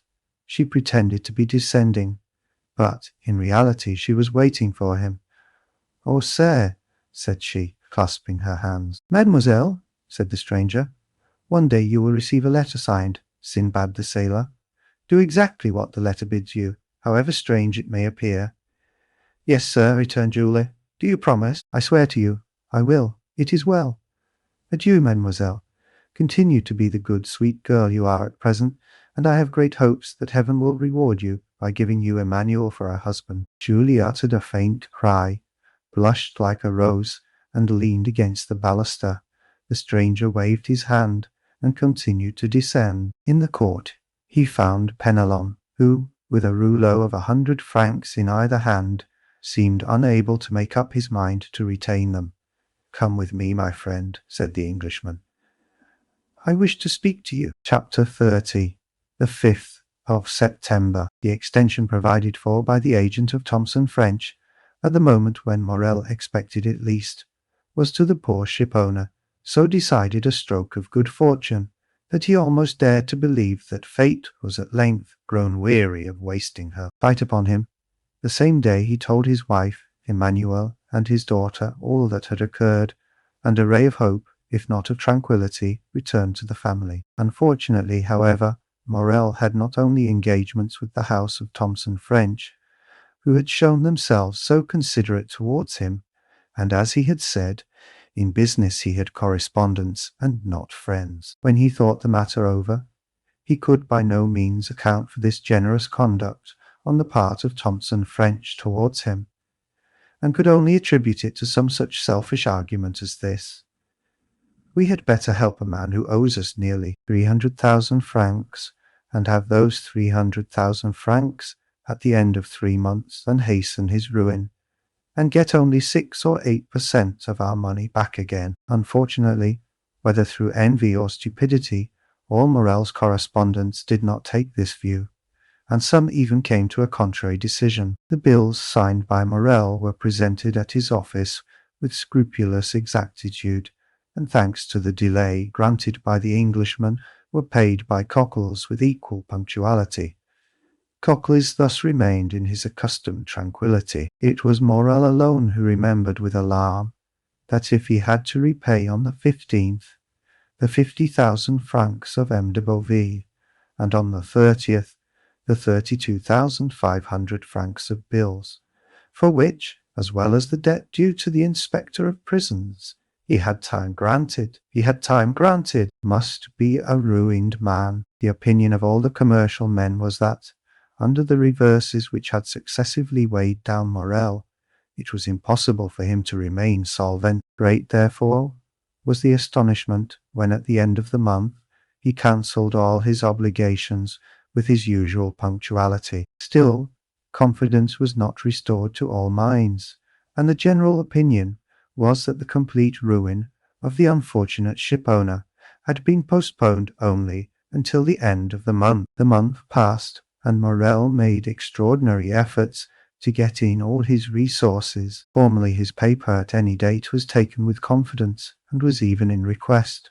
Morrel now tried to negotiate bills at 90 days only, and none of the banks would give him credit. Fortunately, Morrel had some funds coming in on which he could rely, and as they reached him, he found himself in a condition to meet his engagements when the end of July came. The agent of Thomson French had not been again seen at Marseille. The day after, or 2 days after his visit to Morrel, he had disappeared, and, as in that city he had had no intercourse but with the mayor, the inspector of prisons, and M. Morrel, his departure left no trace except in the memories of these 3 persons. As to the sailors of the Pharaon, they must have found snug berths elsewhere, for they also had disappeared. Captain Gomard, recovered from his illness, had returned from Palma. He delayed presenting himself at Morrel's, but the owner, hearing of his arrival, went to see him. The worthy shipowner knew, from Penelon's recital, of the captain's brave conduct during the storm, and tried to console him. He brought him also the amount of his wages, which Captain Garmard had not dared to apply for. As he descended the staircase, Morrel met Penelon, who was going up. Penelon had, it would seem, made good use of his money, for he was newly clad. When he saw his employer, the worthy tar seemed much embarrassed, drew on one side into the corner of the landing-place, passed his quid from one cheek to the other, stared stupidly with his great eyes, and only acknowledged the squeeze of the hand which Morrel, as usual, gave him by a slight pressure in return. Morrel attributed Penelon's embarrassment to the elegance of his attire. It was evident the good fellow had not gone to such an expense on his own account. He was, no doubt, engaged on board some other vessel, and thus his bashfulness arose from the fact of his not having, if we may so express ourselves, worn mourning for the fair Anne longer. Perhaps he had come to tell Captain Gaumard of his good luck, and to offer him employment from his new master. "Worthy fellows," said Morrel as he went away, "may your new master love you as I loved you, and be more fortunate than I have been." August rolled by in unceasing efforts on the part of Morrel to renew his credit, or revive the old. On the 20th of August, it was known at Marseilles that he had left town in the mail coach, and then it was said that the bills would go to protest at the end of the month, and that Morrel had gone away and left his chief clerk Emmanuel and his cashier Coquelius to meet the creditors. But, contrary to all expectation, when the 31st of August came, the house opened as usual, and Coquelius appeared behind the grating of the counter, examined all bills presented with the usual scrutiny, and from first to last paid all with the usual precision. There came in, moreover, 2 drafts which Morrel had fully anticipated, and which Coquelius paid as punctually as the bills which the ship-owner had accepted. All this was incomprehensible, and then, with the tenacity peculiar to prophets of bad news, the failure was put off until the end of September. On the 1st, Morrel returned. He was awaited by his family with extreme anxiety, for from this journey to Paris they hoped great things. Morrel had thought of Danglars, who was now immensely rich, and had lain under great obligations to Morrel in former days, since to him it was owing that Danglars entered the service of the Spanish banker, with whom he had laid the foundations of his vast wealth. It was said at this moment that Danglars was worth from 6 to 8 millions of francs, and had unlimited credit. Danglars, then, without taking a crown from his pocket, could save Morrel. He had but to pass his word for a loan, and Morrel was saved. Morrel had long thought of Danglars, but had kept away from some instinctive motive, and had delayed as long as possible availing himself of this last resource. And Morrel was right, for he returned home, crushed by the humiliation of a refusal. Yet, on his arrival, Morrel did not utter a complaint, or say one harsh word. He embraced his weeping wife and daughter, pressed Emmanuel's hand with friendly warmth, and then going to his private room on the 2nd floor had sent for Coquelius. "Then," said the 2 women to Emmanuel, "we are indeed ruined." It was agreed in a brief council held among them that Julie should write to her brother, who was in garrison at Nimes, to come to them as speedily as possible. The poor women felt instinctively that they required all their strength to support the blow that impended. Besides, Maximilian Morrel, though hardly 22, had great influence over his father. He was a strong-minded, upright young man. At the time when he decided on his profession, his father had no desire to choose for him, but had consulted young Maximilian's taste. He had at once declared for a military life, and had in consequence studied hard, passed brilliantly through the Polytechnic School, and left it as sub-lieutenant of the 53rd of the line. For a year he had held this rank, and expected promotion on the first vacancy. In his regiment, Maximilian Morrel was noted for his rigid observance, not only of the obligations imposed on a soldier, but also of the duties of a man, and he thus gained the name of Stoic. We need hardly say that many of those who gave him this epithet repeated it, because they had heard it, and did not even know what it meant. This was the young man whom his mother and sister called to their aid to sustain them under the serious trial which they felt they would soon have to endure. They had not mistaken the gravity of this event, for the moment after Morrel had entered his private office with Coquelius, Julie saw the latter leave it pale, trembling, and his features betraying the utmost consternation. She would have questioned him as he passed by her, but the worthy creature hastened down the staircase, with raised his hands to heaven, and only raised his hands to heaven, and exclaimed, "Oh, mademoiselle, Mademoiselle, what a dreadful misfortune! Who could ever have believed it? A moment afterwards, Julie saw him go upstairs, carrying 2 or 3 heavy ledgers, a portfolio, and a bag of money. Morel examined the ledgers, opened the portfolio, and counted the money. All his funds amounted to 6,000 or 8,000 francs, his bills receivable up to the 5th to 4,000 or 5,000, which, making the best of everything, gave him 14,000 francs to meet debts amounting to 287,500 francs. He had not even the means for making a possible settlement on account. However, when Morel went down to his dinner, he appeared very calm.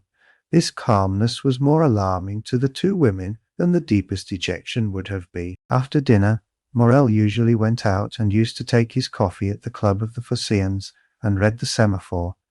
This day he did not leave the house, but returned to his office. As to Coquelin, he seemed completely bewildered. For part of the day he went into the courtyard, seated himself on a stone with his head bare and exposed to the blazing sun. Emmanuel tried to comfort the women, but his eloquence faltered. The young man was too well acquainted with the business of the house not to feel that a great catastrophe hung over the Morel family. Night came. The 2 women had watched, hoping that when he left his room, Morel would come to them, but they heard him pass before their door, and trying to conceal the noise of his footsteps, they listened. He went into his sleeping room and fastened the door inside. Madame Morel sent her daughter to bed, and half an hour after Julie had retired, she rose, took off her shoes, and went stealthily along the passage to see through the keyhole what her husband was doing. In the passage she saw a retreating shadow. It was Julie, who, uneasy herself, had anticipated her mother. The young lady went towards Madame Morel. "He is writing," she said. They had understood each other without speaking. Madame Morel looked again through the keyhole.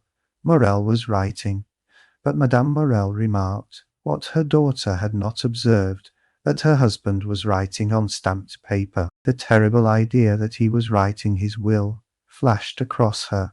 She shuddered, and yet had not strength to utter a word. Next day, M. Morel seemed as calm as ever, went into his office as usual, came to his breakfast punctually, and then after dinner he placed his daughter beside him, took her head in his arms, and held her for a long time against his bosom. In the evening, Julie told her mother that although he was apparently so calm, she had noticed that her father's heart beat violently. The next 2 days passed in much the same way. On the evening of the 4th of September, M. Morel asked his daughter for the key of his study. Julie trembled at this request, which seemed to her of bad omen. Why did her father ask for this key, which she always kept, and which was only taken from her in childhood as a punishment? The young girl looked at Morel. "What have I done wrong, father?" she said, "that you should take this key from me?" "Nothing, my dear," replied the unhappy man, the tears starting to his eyes at this simple question. "Nothing, only I want it." Julie made a pretense to feel for the key. "I must have left it in my room," she said, and she went out, but instead of going to her apartment, she hastened to consult Emmanuel. "Do not give this key to your father," said he, "and tomorrow morning, if possible, do not quit him for a moment."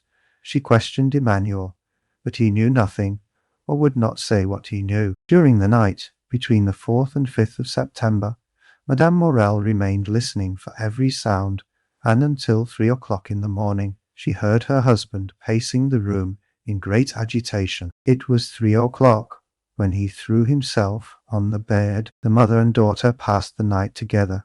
They had expected Maximilian since the previous evening. At 8 o'clock in the morning, Morel entered their chamber. He was calm, but the agitation of the night was legible in his pale and careworn visage. They did not dare to ask him how he had slept. Morel was kinder to his wife, more affectionate to his daughter than he had ever been. He could not cease gazing at and kissing the sweet girl. Julie, mindful of Emmanuel's request, was following her father when he quitted the room, but he said to her quickly, "Remain with your mother, dearest." Julie wished to accompany him. "I wish you to do so," said he. This was the first time Morel had ever so spoken, but he said it in a tone of paternal kindness, and Julie did not dare to disobey. She remained at the same spot, standing mute and motionless. An instant afterwards the door opened. She felt two arms encircle her, and a mouth pressed her forehead. She looked up and uttered an exclamation of joy. "Maximilian, my dearest brother!" she cried. At these words Madame Morel rose and threw herself into her son's arms. "Mother," said the young man, looking alternately at Madame Morel and her daughter, "what has occurred? What has happened? Your letter has frightened me, and I have come hither with all speed." "Julie," said Madame Morel, making a sign to the young man, "go and tell your father that Maximilian has just arrived." The young lady rushed out of the apartment, but on the first step of the staircase she found a man holding a letter in his hand. "Are you not Mademoiselle Julie Morel?" inquired the man, with a strong Italian accent. "Yes, sir," replied Julie with hesitation. "What is your pleasure? I do not know you." "Read this letter," he said, handing it to her. Julie hesitated. "It concerns the best interests of your father," said the messenger. The young girl hastily took the letter from him. She opened it quickly and read, "Go this moment to the Allées de Mailhan. Enter the house, no ballet. 15.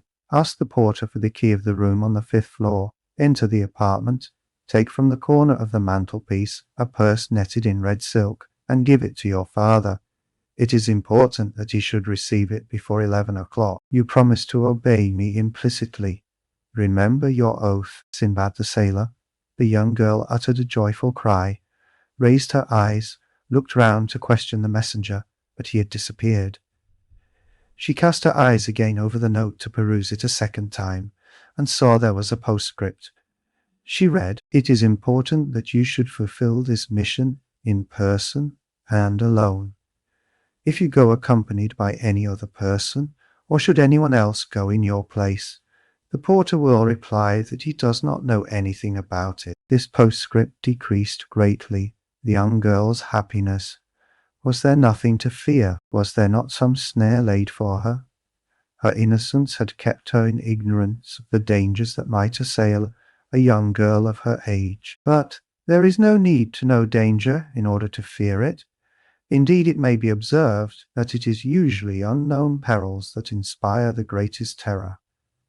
Julie hesitated, and resolved to take counsel. Yet, through a singular impulse, it was neither to her mother nor her brother that she applied, but to Emmanuel. She hastened down and told him what had occurred on the day when the agent of Thomson French had come to her father's, related the scene on the staircase, repeated the promise she had made, and showed him the letter. "You must go then, mademoiselle," said Emmanuel. "Go there," murmured Julie. "Yes, I will accompany you. But did you not read that I must be alone?" said Julie. "And you shall be alone," replied the young man. "I will await you at the corner of the Rue du Musée, and if you are so long absent as to make me uneasy, I will hasten to rejoin you, and woe to him of whom you shall have cause to complain to me." "Then, Emmanuel," said the young girl with hesitation, "it is your opinion that I should obey this invitation?" "Yes. Did not the messenger say your father's safety depended upon it?" "But what danger threatens him then, Emmanuel?" she asked. Emmanuel hesitated a moment, but his desire to make Julie decide immediately made him reply. "Listen," he said. "Today is the 5th of September, is it not?" "Yes." "Today, then, at 11 o'clock, your father has nearly 300,000 francs to pay." "Yes, we know that." "Well then," continued Emmanuel, "we have not 15,000 francs in the house. What will happen then? Why, if today, before 11 o'clock, your father has not found someone who will come to his aid, he will be compelled at 12 o'clock to declare himself a bankrupt." "Oh, come then, come," cried she, hastening away with the young man. During this time, Madame Morel had told her son everything. The young man knew quite well that after the succession of misfortunes which had befallen his father, great changes had taken place in the style of living and housekeeping. But he did not know that matters had reached such a point. He was thunderstruck. Then, rushing hastily out of the apartment, he ran upstairs, expecting to find his father in his study, but he rapped there in vain. While he was yet at the door of the study, he heard the bedroom door open, turned, and saw his father. Instead of going direct to his study, M.D. Morel had returned to his bedchamber, which he was only this moment quitting. Morel uttered a cry of surprise at the sight of his son, of whose arrival he was ignorant. He remained motionless on the spot, pressing with his left hand something he had concealed under his coat. Maximilian sprang down the staircase and threw his arms round his father's neck, but suddenly he recoiled and placed his right hand on Morel's breast. "Father," he exclaimed, turning pale as death, "what are you going to do with that brace of pistols under your coat?" "Oh, this is what I feared," said Morel. "Father, father, in heaven's name," exclaimed the young man, "what are these weapons for?" "Maximilian," replied Morel, looking fixedly at his son, "you are a man, and a man of honor. Come, and I will explain to you." And with a firm step Morel went up to his study, while Maximilian followed him, trembling as he went. Morel opened the door and closed it behind his son. Then, crossing the anteroom, went to his desk, on which he placed the pistols, and pointed with his finger to an open ledger. In this ledger was made out an exact balance sheet of his affairs. Morel had to pay, within half an hour, 287,500 francs. All he possessed was 15,000, said Morel. The young man was overwhelmed as he read. Morel said not a word. What could he say? What need he add to such a desperate proof in figures? "And have you done all that is possible, father, to meet this disastrous result?" asked the young man, after a moment's pause. "I have," replied Morel. "You have no money coming in on which you can rely?" "None." "You have exhausted every resource?" "All." "And in half an hour," said Maximilian in a gloomy voice, "our name is dishonored." "Blood washes out dishonor," said Morel. "You are right, father. I understand you." Then, extending his hand towards one of the pistols, he said, "There is one for you, and one for methinks." Morel caught his hand. "Your mother, your sister, who will support them?" A shudder ran through the young man's frame. "Father," he said, "do you reflect that you are bidding me to live?" "Yes, I do so bid you," answered Morel. "It is your duty. You have a calm, strong mind, Maximilian. Maximilian, you are no ordinary man. I make no requests or commands. I only ask you to examine my position as if it were your own, and then judge for yourself." The young man reflected for a moment. Then an expression of sublime resignation appeared in his eyes, and with a slow and sad gesture he took off his two epaulets, the insignia of his rank. "Be it so then, my father," he said, extending his hand to Morel. "Die in peace, my father. I will live." Morel was about to cast himself on his knees before his son, but Maximilian caught him in his arms, and those two noble hearts were pressed against each other for a moment. "You know it is not my fault," said Morel. Maximilian smiled. "I know, father. You are the most honorable man I have ever known. Good, my son. And now there is no more to be said. Go and rejoin your mother and sister." "My father," said the young man, bending his knee.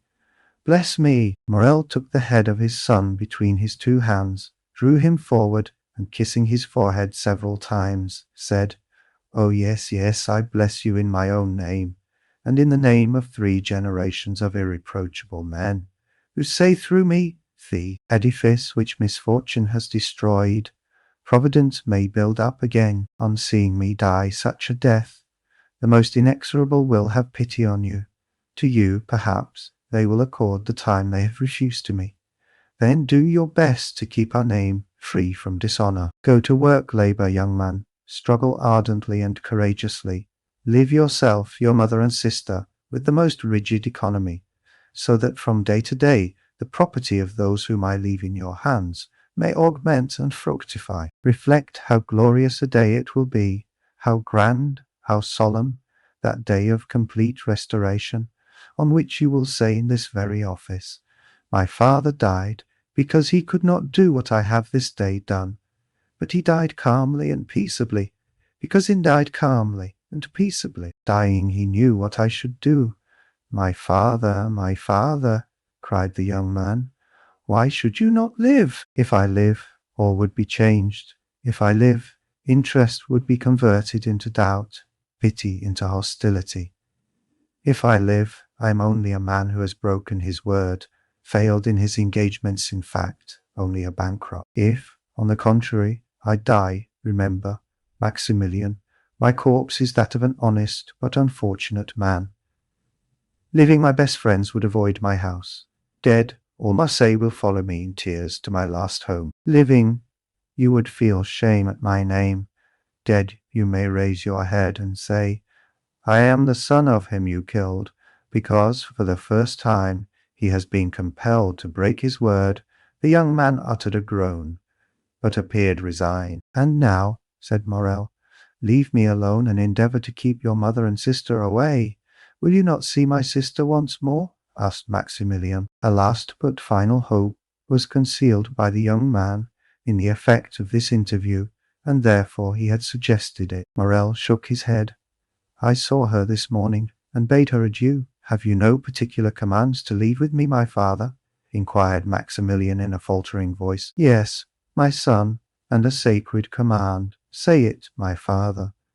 "The house of Thomson French is the only one who, from humanity, or it may be selfishness, it is not for me to read, men's hearts has had any pity for me. Its agent, who will in 10 minutes present him to receive the amount of a bill of 287,500 francs, I will not say granted, but offered me 3 months. Let this house be the first repaid, my son, and respect this man." "Father, I will," said Maximilian. "And now, once more, adieu," said Morrel. "Go, leave me, I would be alone. You will find my will in the secretaire in my bedroom." The young man remained standing and motionless, having but the force of will, and not the power of execution. "Hear me, Maximilian," said his father. "Suppose I were a soldier like you, and ordered to carry a certain redoubt, and you knew I must be killed in the assault. Would you not say to me, as you said just now, 'Go, father, for you are dishonored by delay, and death is preferable to shame'?" "Yes, yes," said the young man, "yes." And once again embracing his father with convulsive pressure, he said, "Be it so, my father." And he rushed out of the study. When his son had left him, Morrel remained an instant standing with his eyes fixed on the door. Then, putting forth his arm, he pulled the bell. After a moment's interval, Cocles appeared. It was no longer the same man. The fearful revelations of the 3 last days had crushed him.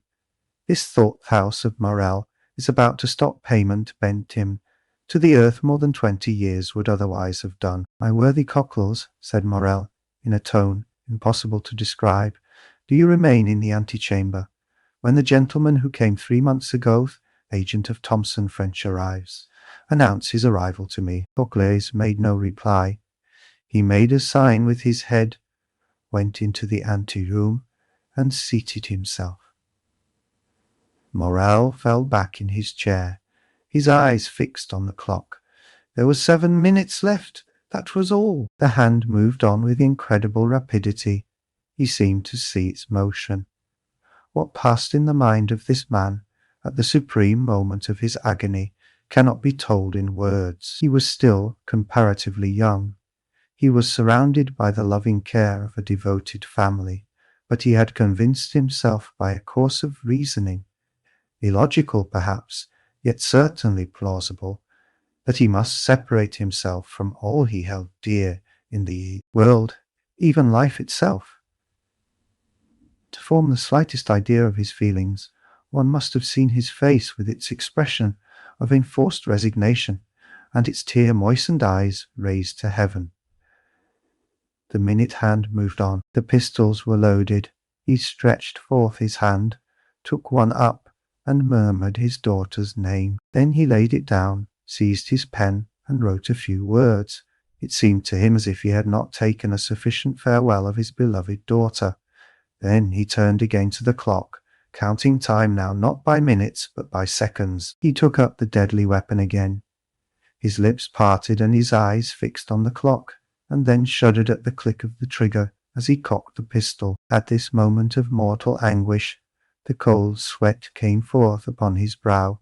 A pang stronger than death clutched at his heart-strings. He heard the door of the staircase creak on its hinges. The clock gave its warning to strike 11. The door of his study opened. Morrel did not turn round. He expected these words of Coquel's, the agent of Thomson French. He placed the muzzle of the pistol between his teeth. Suddenly he heard a cry. It was his daughter's voice. He turned and saw Julie. The pistol fell from his hands. "My father!" cried the young girl, out of breath and half dead with joy. "Saved! You are saved!" And she threw herself into his arms, holding in her extended hand a red netted silk purse. "Saved, my child," said Morrel. "What do you mean?" "Yes, saved. See," said the young girl. Morrel took the purse and started as he did so, for a vague remembrance reminded him that it once belonged to himself. At one end was the receipted bill for the 287,000 francs, and at the other was a diamond as large as a hazelnut, with these words on a small slip of parchment: "Julie's dowry." Morrel passed his hand over his brow. It seemed to him a dream. At this moment the clock struck 11. He felt as if each stroke of the hammer fell upon his heart. "Explain, my child," he said. "Explain, my child," he said. "Explain, where did you find this purse?" "In a house in the Allée de Melhan." "No, 15, on the corner of a mantelpiece, in a small room on the 5th floor." "But," cried Morrel, "this purse is not yours." Julie handed to her father the letter she had received in the morning. "And did you go alone?" asked Morrel, after he had read it. "Emmanuel accompanied me, father. He was to have waited for me at the corner of the Rue du Musée, but, strange to say, he was not there when I returned." "Monsieur Morrel!" exclaimed a voice on the stairs. "Monsieur Morrel!" "Is his voice," said Julie. At this moment Emmanuel entered, his countenance full of animation and joy. "The Pharaon!" he cried. "The Pharaon! What, the Pharaon? Are you mad, Emmanuel? You know the vessel is lost. The Pharaon, sir, they signal the Pharaon. The Pharaon is entering the harbour." Morrel fell back in his chair. His strength was failing him. His understanding, weakened by such events, refused to comprehend such incredible, unheard of, fabulous fact. But his son came in. "Father," cried Maximilian, "how could you say the Pharaon was lost? The lookout has signalled her, and they say she is now coming into port." "My dear friends," said Morrel, "if this be so, it must be a miracle of heaven. Impossible, impossible, impossible!" But what was real, and not less incredible, was the purse he held in his hand, the acceptance receipt, the splendid diamond. "Ah, sir!" exclaimed Coquels, "what can it mean, the Pharaon? The Pharaon!" "Come, dear ones," said Morrel, rising from his seat, "let us go and see, and heaven have pity upon us if it be false intelligence." They all went out, and on the stairs met Madame Morrel, who had been afraid to go up into the study. In a moment they were at the cane bier. There was a crowd on the pier. All the crowd gave way before Morrel. "The Pharaon! The Pharaon!" said every voice. And wonderful to see, in front of the tower of Saint Jean was a ship bearing on her stern these words, printed in white letters: "The Pharaon, Morrel's son, of Marseille." She was the exact duplicate of the other Pharaon, and loaded, as that had been, with cochineal and indigo. She cast anchor, clewed up sails, and on the deck was Captain Gormud, giving orders, and good old Penelon making signals to M. Morel. To doubt any longer was impossible. There was the evidence of the senses, and 10,000 persons who came to corroborate the testimony, as Morel and his son embraced on the pier-head, in the presence and amid the applause of the whole city, witnessing this event. A man, with his face half covered by a black beard, and who, concealed behind the sentry-box, watched the scene behind the sentry-box, watched the scene. Delight uttered these words in a low tone. Be happy, noble heart. Be blessed for all the good thou hast done and wilt do hereafter, and let my gratitude remain in obscurity like your good deeds. And with a smile, expressive of supreme content, he left his hiding place, and without being observed, descended one of the flights of steps provided for debarkation, and hailing 3 times, shouted, Jacopo! Jacopo! Jacopo! Then a launch came to shore, took him on board, and conveyed him to a yacht splendidly fitted up, on whose deck he sprung with the activity of a sailor. Thence he once again looked towards Morel, who, weeping with joy, was shaking hands most cordially with all the crowd around him, and thanking with a look the unknown benefactor whom he seemed to be seeking in the skies. And now, said the unknown, farewell kindness, humanity, and gratitude. Farewell to all the feelings that expand the heart. I have been heaven's substitute to recompense the good now. The God of vengeance yields to me his power to punish the wicked. At these words he gave a signal, and, as if only awaiting this signal, the yacht instantly put out to sea. Chapter 31. Italy. Sinbad the Sailor. Towards the beginning of the year 1838, 2 young men belonging to the First Society of Paris, the Viscount Albert de Morcerf and the Baron Franz d'Épinay, were at Florence. They had agreed to see the carnival at Rome that year, and that Franz, who for the last 3 or 4 years had inhabited Italy, should act as cicerone to Albert, as it is no inconsiderable affair to spend a carnival at Rome, especially when you have no great desire to sleep on the Piazza del Popolo or the Campo Vaccino.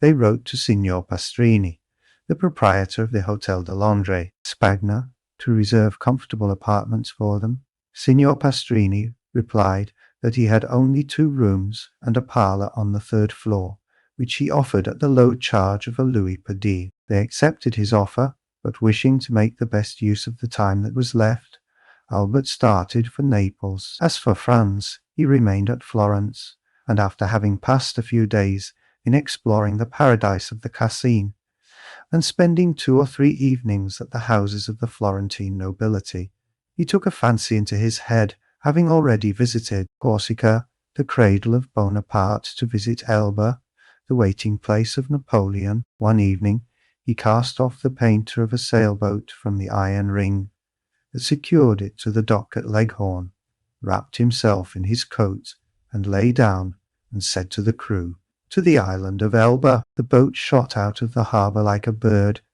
and the next morning Franz disembarked at Portoferraio.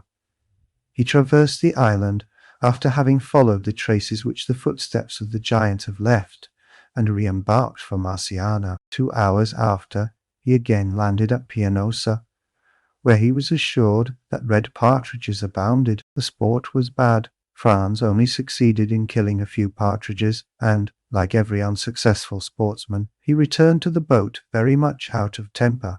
"Ah, if your excellency chose," said the captain, "you might have capital sport." "Where? Do you see that island?" continued the captain, pointing to a conical pile rising from the indigo sea. "Well, what is this island?" "The island of Monte Cristo." "But I have no permission to shoot over this island." "Your excellency does not require a permit, for the island is uninhabited." "Ah, indeed," said the young man. "A desert island in the midst of the Mediterranean must be a curiosity." "It is very natural. This island is a mass of rocks, and does not contain an acre of land capable of cultivation." "To whom does this island belong?" To Tuscany. What game shall I find there? Thousands of wild goats, who live upon the stones, I suppose, said Franz with an incredulous smile. No, but by browsing the shrubs and trees that grow out of the crevices of the rocks. Where can I sleep? On shore in the grottos, or on board in your cloak. Besides, if your Excellency pleases, we can leave as soon as you like. We can sail as well, by night as by day, and if the wind drops, we can use our oars. As Franz had sufficient time, and his apartments at Rome were not yet available, he accepted the proposition. Upon his answer in the affirmative, the sailors exchanged a few words together in a low tone. "Well," asked he, "what now? Is there any difficulty in the way?" "No," replied the captain, "but we must warn your Excellency that the island is an infected port." "What do you mean?" "Monte Cristo, although uninhabited, yet serves occasionally as a refuge for the smugglers and pirates who come from Corsica, Sardinia, and Africa, and if it becomes known that we have been there, we shall have to perform quarantine for 6 days on. Our return to Leghorn, the deuce, that puts a different face on the matter. 6 days, why, that's as long as the Almighty took to make the world. Too long, way too long. But who will say your Excellency has been to Monte Cristo?" "Oh, I shall not," cried Franz. "Nor I," chorused the sailors. "Then steer for Monte Cristo." The captain gave his orders. The helm was put up, and the boat was soon sailing in the direction of the island. Franz waited until all was in order, and when the sail was filled, and the 4 sailors had taken their places 3 forward, and 1 at the helm, he resumed the conversation. "Gaetano," said he to the captain, "you tell me Monte Cristo serves as a refuge for pirates, who are, it seems to me, a very different kind of game from the goats." "Yes, your Excellency, and it is true." "Yes, your Excellency, and it is true. I knew there were smugglers, but I thought that since the capture of Algiers and the destruction of the Regency, pirates existed only in the romances of Cooper and Captain Marryat." "Your Excellency is mistaken.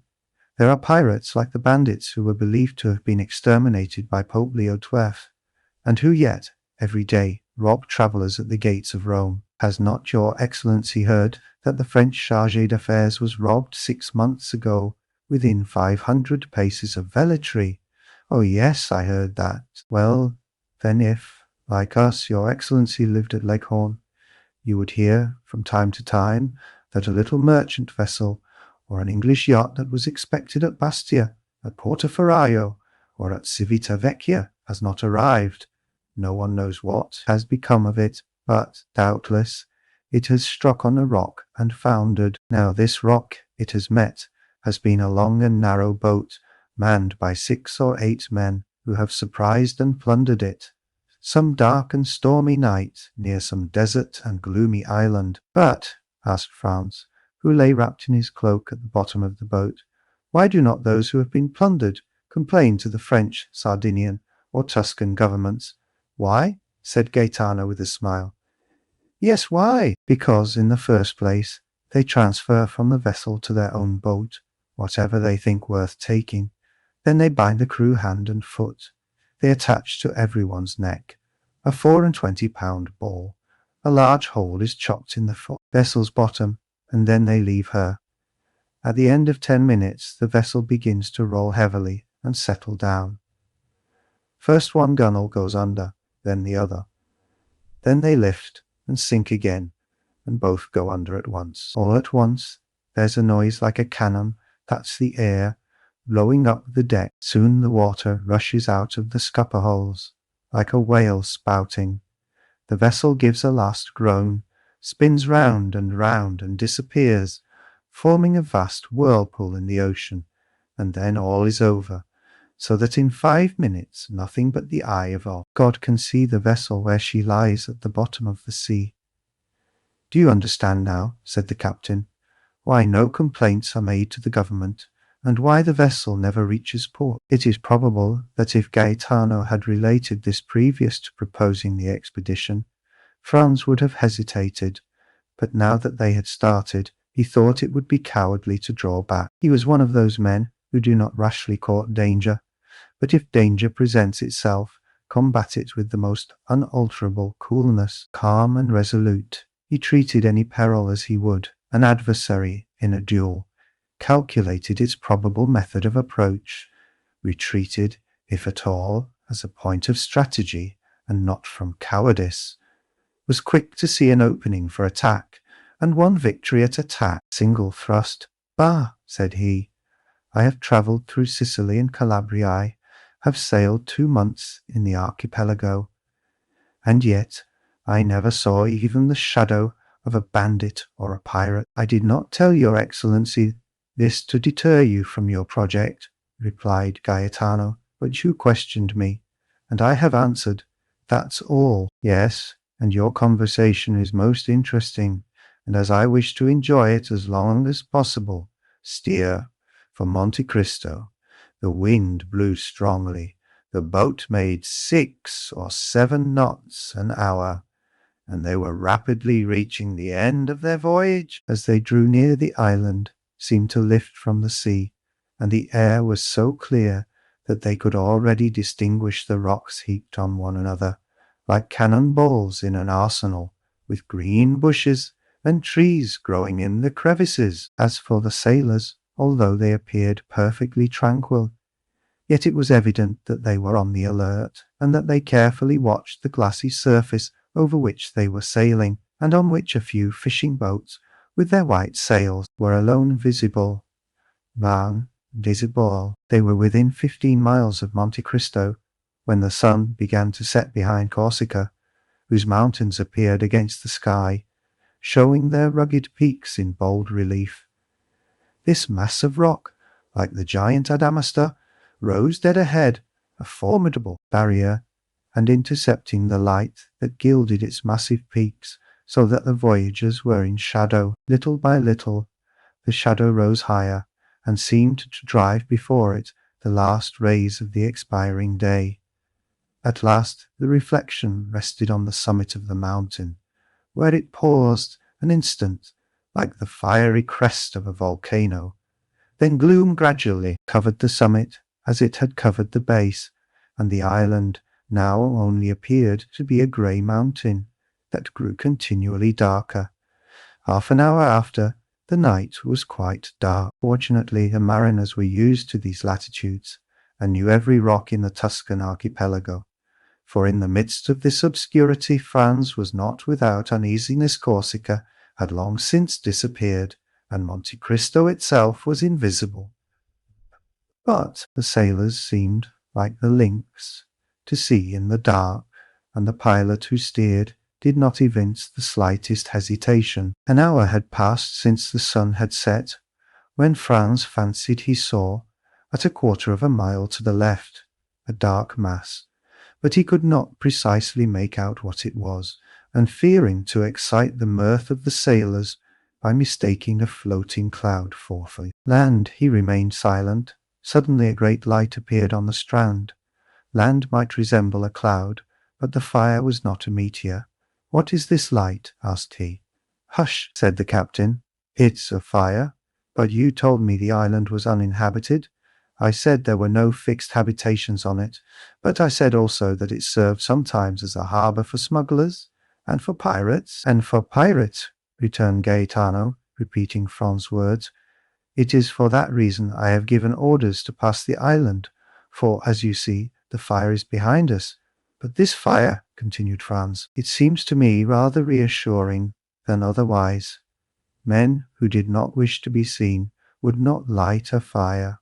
"Oh, that goes for nothing," said Gaetano. "If you can guess the position of the island in the darkness, you will see that the fire cannot be seen from the side or from Pianosa, but only from the sea. You think, then, this fire indicates the presence of unpleasant neighbours?" "That is what we must find out," returned Gaetano, fixing his eyes on this terrestrial star. "How can you find out?" "You shall see." Gaetano consulted with his companions, and after 5 minutes' discussion, a manoeuvre was executed which caused the vessel to tack about. They returned the way they had come, and in a few minutes the fire disappeared. Hidden by an elevation of the fire disappeared. Land. when the pilot again changed the course of the boat, which rapidly approached the island, and was soon within 50 paces of it.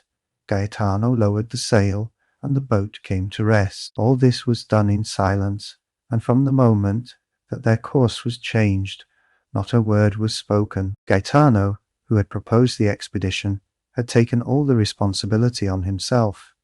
The 4 sailors fixed their eyes on him, while they got out their oars and held themselves in readiness to row away, which, thanks to the darkness, would not be difficult. As for Franz, he examined his arms with the utmost coolness.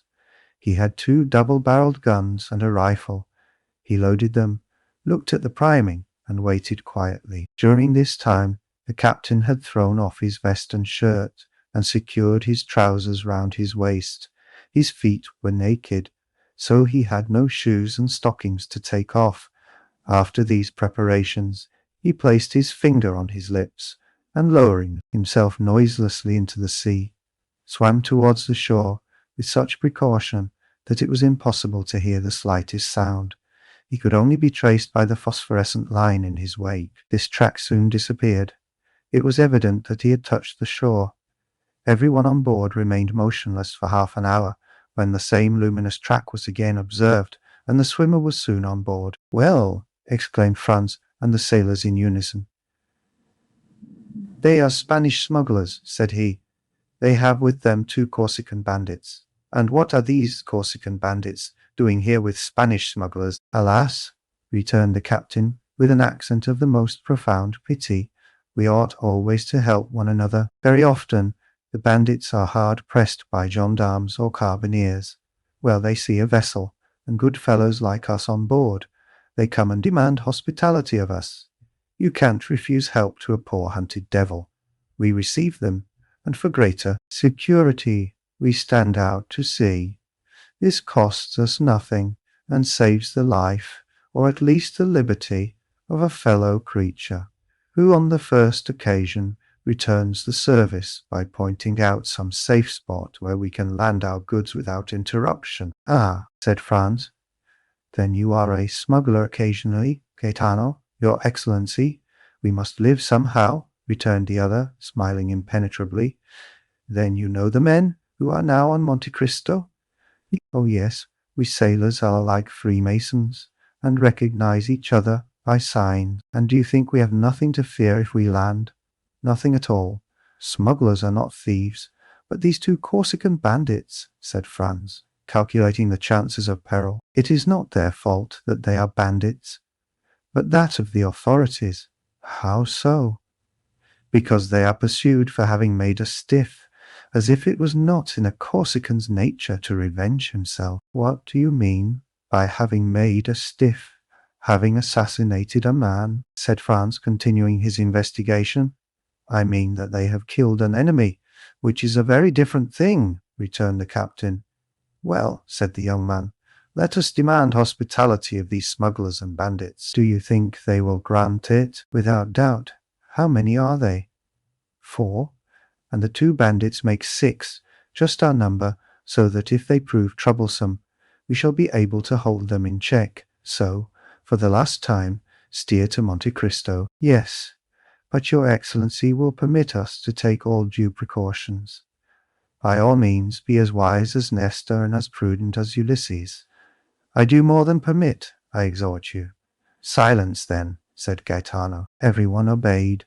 For a man who, like Franz, viewed his position in its true light, it was a grave one. He was alone in the darkness with sailors whom he did not know, and who had no reason to be devoted to him, who knew that he had several thousand francs in his belt, and who had often examined his weapons, which were very beautiful, if not with envy, at least with curiosity. On the other hand, he was about to land, without any other escort than these men, on an island which had indeed a very religious name, but which did not seem to Franz likely to afford him much hospitality, thanks to the smugglers and bandits. The history of the scuttled vessels, which had appeared improbable during the day, seemed very probable at night.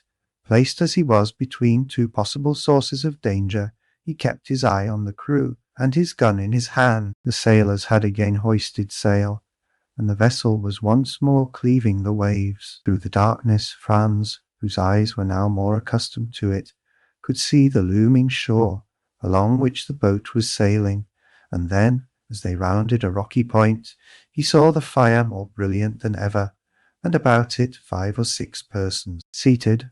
The blaze illumined the sea for 100 paces around. Gaetano skirted the light, carefully keeping the boat in the shadow. Then, when they were opposite the fire, he steered to the center of the circle, singing a fishing song, of which his companions sung the chorus. At the first words of the song, the men seated round the fire arose and approached the landing place, their eyes fixed on the boat, evidently seeking to know who the newcomers were and what were their intentions. They soon appeared satisfied and returned, with the exception of one, who remained at the shore to their fire, at which the carcass of a goat was roasting. When the boat was within 20 paces of the shore, the man on the beach, who carried a carbine, presented arms after the manner of a sentinel, and cried, "Who comes there?" in Sardinian. Franz coolly cocked both barrels. Gaetano then exchanged a few words with this man, which the traveller did not understand, but which evidently concerned him. "Will your Excellency give your name, or remain incognito?" asked the captain. "My name must rest unknown," replied Franz. "Merely say, I am a Frenchman travelling for pleasure." As soon as Gaetano had transmitted this answer, the sentinel gave an order to one of the men seated round the fire, who rose and disappeared among the rocks. Not a word was spoken. Every one seemed occupied, Franz with his disembarkment, the sailors with their sails, the smugglers with their goat. But in the midst of all this carelessness, it was evident that they mutually observed each other. The man who had disappeared returned suddenly on the opposite side to that by which he had left. He made a sign with his head to the sentinel, who, turning to the boat, said, "S'accomodi." The Italian "s'accomodi" is untranslatable. It means at once, "Come, enter, you are welcome. Make yourself at home. You are the master." It is like that Turkish phrase of Molière's that so astonished the bourgeois gentleman by the number of things implied in its utterance. The sailors did not wait for a second invitation. 4 strokes of the oar brought them to land. Gaetano sprang to shore, exchanged a few words with the sentinel, then his comrades disembarked, and lastly came Franz. One of his guns was swung over his shoulder. Gaetano had the other, and a sailor held his rifle.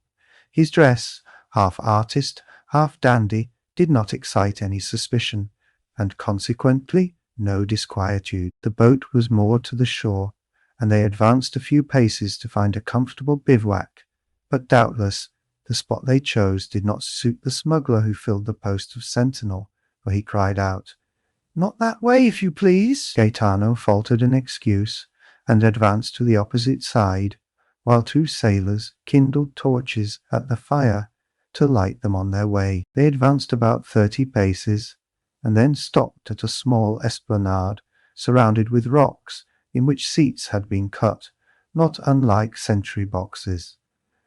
Around in the crevices of the rocks grew a few dwarf oaks and thick bushes of myrtle. Franz lowered a torch, and saw by the mass of cinders that had accumulated that he was not the first to discover this retreat, which was, doubtless, one of the halting places of the wandering visitors of Monte Cristo. As for his suspicions, once on terra firma, once that he had seen the indifferent, if not friendly appearance of his hosts, his anxiety had quite disappeared, or rather, at sight of the goat, had turned to appetite. He mentioned this to Gaetano, who replied that nothing could be more easy than to prepare a supper when they had in their boat bread, wine, 6 partridges, and a good fire to roast them by. "Besides," added he, "if the smell of their roast meat tempts you, I will go and offer them 2 of our birds for a slice."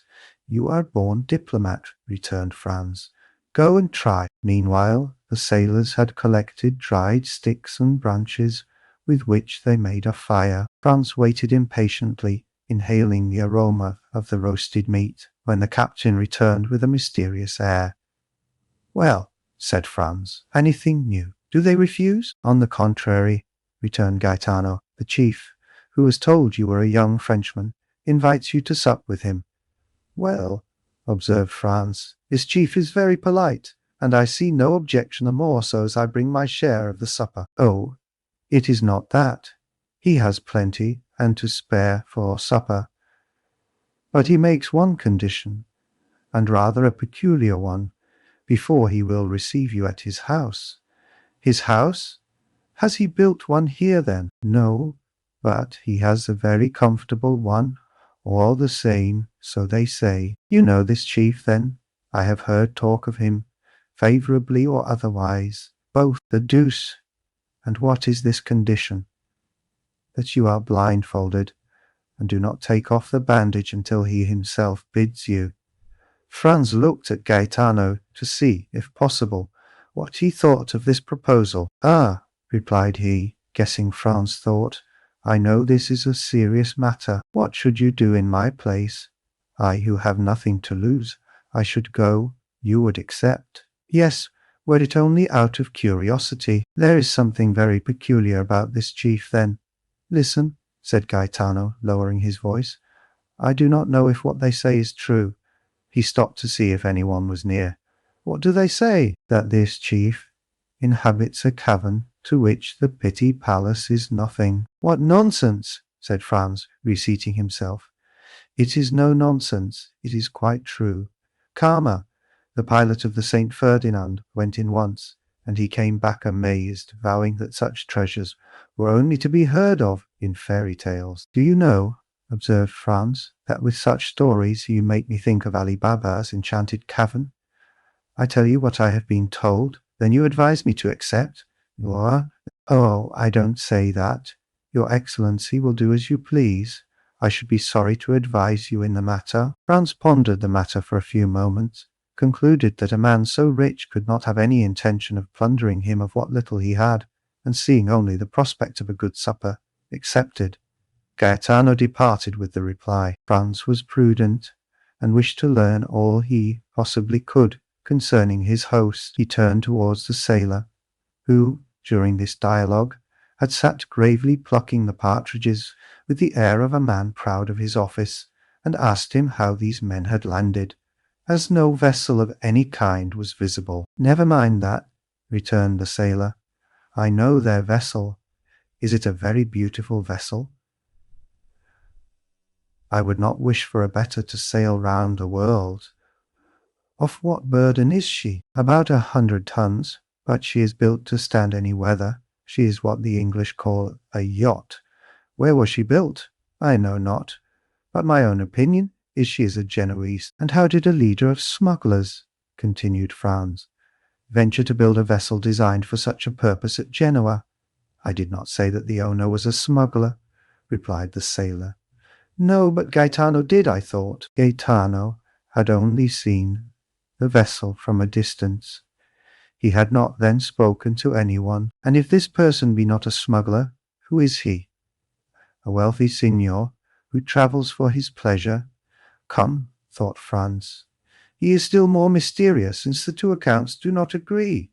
What is his name? If you ask him, he says Sinbad the Sailor. But I doubt if it be his real name, Sinbad the Sailor. Yes, and where does he reside? On the sea. What country does he come from? I do not know. Have you ever seen him? Sometimes. What sort of a man is he? Your Excellency will judge for yourself. Where will he receive me? No doubt in the subterranean palace Gaetano told you of. Have you never had the curiosity, when you have landed and found this island deserted, to seek for this enchanted palace? "Me? Oh yes, more than once, but always in vain. We examined the grotto all over, but we never could find the slightest trace of any opening. They say that the door is not opened by a key, but a magic word." "Decidedly," muttered Franz, "this is an Arabian Nights adventure." "His Excellency waits for you," said a voice which he recognized as that of the sentinel. He was accompanied by 2 of the yacht's crew. Franz drew his handkerchief from his pocket and presented it to the man who had spoken to him. Without uttering a word, they bandaged his eyes with a care that showed their apprehensions of his committing some indiscretion. Afterwards he was made to promise that he would not make the least attempt to raise the bandage. He promised. Then his two guides took his arms, and he went on, guided by them and preceded by the sentinel. After going about 30 paces, he smelt the appetizing odour of the kid that was roasting, and knew thus that he was passing the bivouac. They then led him on about 50 paces farther, evidently advancing towards that part of the shore where they would not allow Gaetano to go. A refusal he could now comprehend. Presently, by a change in the atmosphere, he knew that they were entering a cave. After going on for a few seconds more, he heard a crackling, and it seemed to him as though the atmosphere again changed, and became balmy and perfumed. At length his feet touched on a thick and soft carpet, and his guides let go their hold of him. There was a moment's silence, and then a voice in excellent French, although with a foreign accent, said, "Welcome, sir. I beg you will remove your bandage." It may be supposed, then, Franz did not wait for a repetition of this permission, but took off the handkerchief and found himself in the presence of a man from 38 to 40 years of age, dressed in a Tunisian costume, that is to say, a red cap with a long blue silk tassel, a vest of black cloth embroidered with gold, pantaloons of deep red, large and full gaiters of the same colour, embroidered with gold like the vest, and yellow slippers. He had a splendid cashmere round his waist, and a small, sharp and crooked cangiar was passed through his girdle. Although of a paleness that was almost livid, this man had a remarkably handsome face. His eyes were penetrating and sparkling. His nose, quite straight, and projecting direct from the brow, was of the pure Greek type, while his teeth, as white as white pearls, were set off to admiration by the black moustache that encircled them. His pallor was so peculiar that it seemed to pertain to one who had been long entombed, and who was incapable of resuming the healthy glow and hue of life. He was not particularly tall, but extremely well made, and, like the men of the south, had small hands and feet. But what astonished Franz, who had treated Gaetano's description as a fable, was the splendour of the apartment in which he found himself. The entire chamber was lined with crimson brocade, worked with flowers of gold. In a recess was a kind of divan, surmounted with a stand of Arabian swords in silver scabbards, and the handles resplendent with gems. From the ceiling hung a lamp of Venetian glass, of beautiful shape and colour, while the feet rested on a Turkey carpet, in which they sunk to the instep.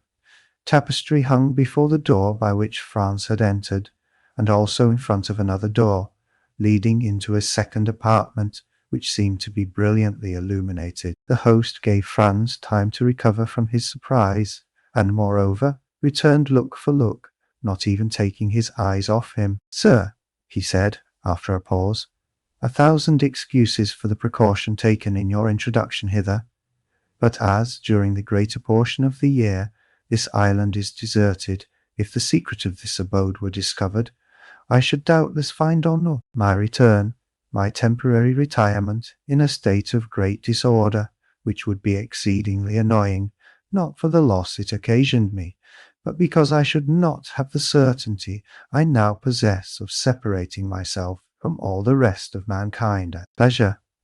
Let me now endeavour to make you forget this temporary unpleasantness, and offer you what no doubt you did not expect to find here, that is to say, a tolerable supper and pretty comfortable beds." "Ma foi, my dear sir," replied Franz, "make no apologies. I have always observed that they bandage people's eyes who penetrate enchanted palaces, for instance, those of Raoul in the Huguenots, and really I have nothing to complain of, for what I see makes me think of the wonders of the Arabian Nights. Alas, I may say with Lucullus, if I could have anticipated the honour of your visit, I would have prepared for it. But, such as is my hermitage, it is at your disposal. Such as is my supper, it is yours to share if you will. Ali, Is the supper ready?"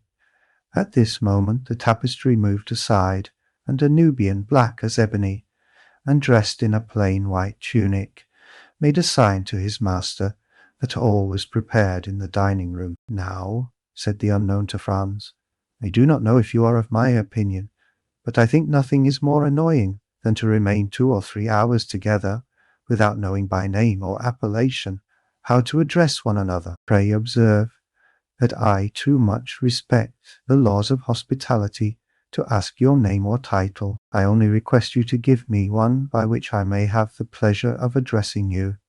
As for myself, that I may put you at your ease, I tell you that I am generally called Sinbad the Sailor." "And I," replied Franz, "will tell you, as I only require his wonderful lamp to make me precisely like Aladdin, that I see no reason why at this moment I should not be called Aladdin. That will keep us from going away from the East, whither I am tempted to think I have been conveyed by some good genius." "Well then, Signor Aladdin," replied the singular Amphitryon, "you heard our repast announced.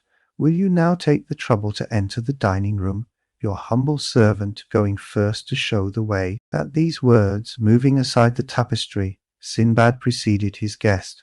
Franz now looked upon another scene of enchantment. The table was splendidly covered, and once convinced of this important point, he cast his eyes around him. The dining room was scarcely less striking than the room he had just left.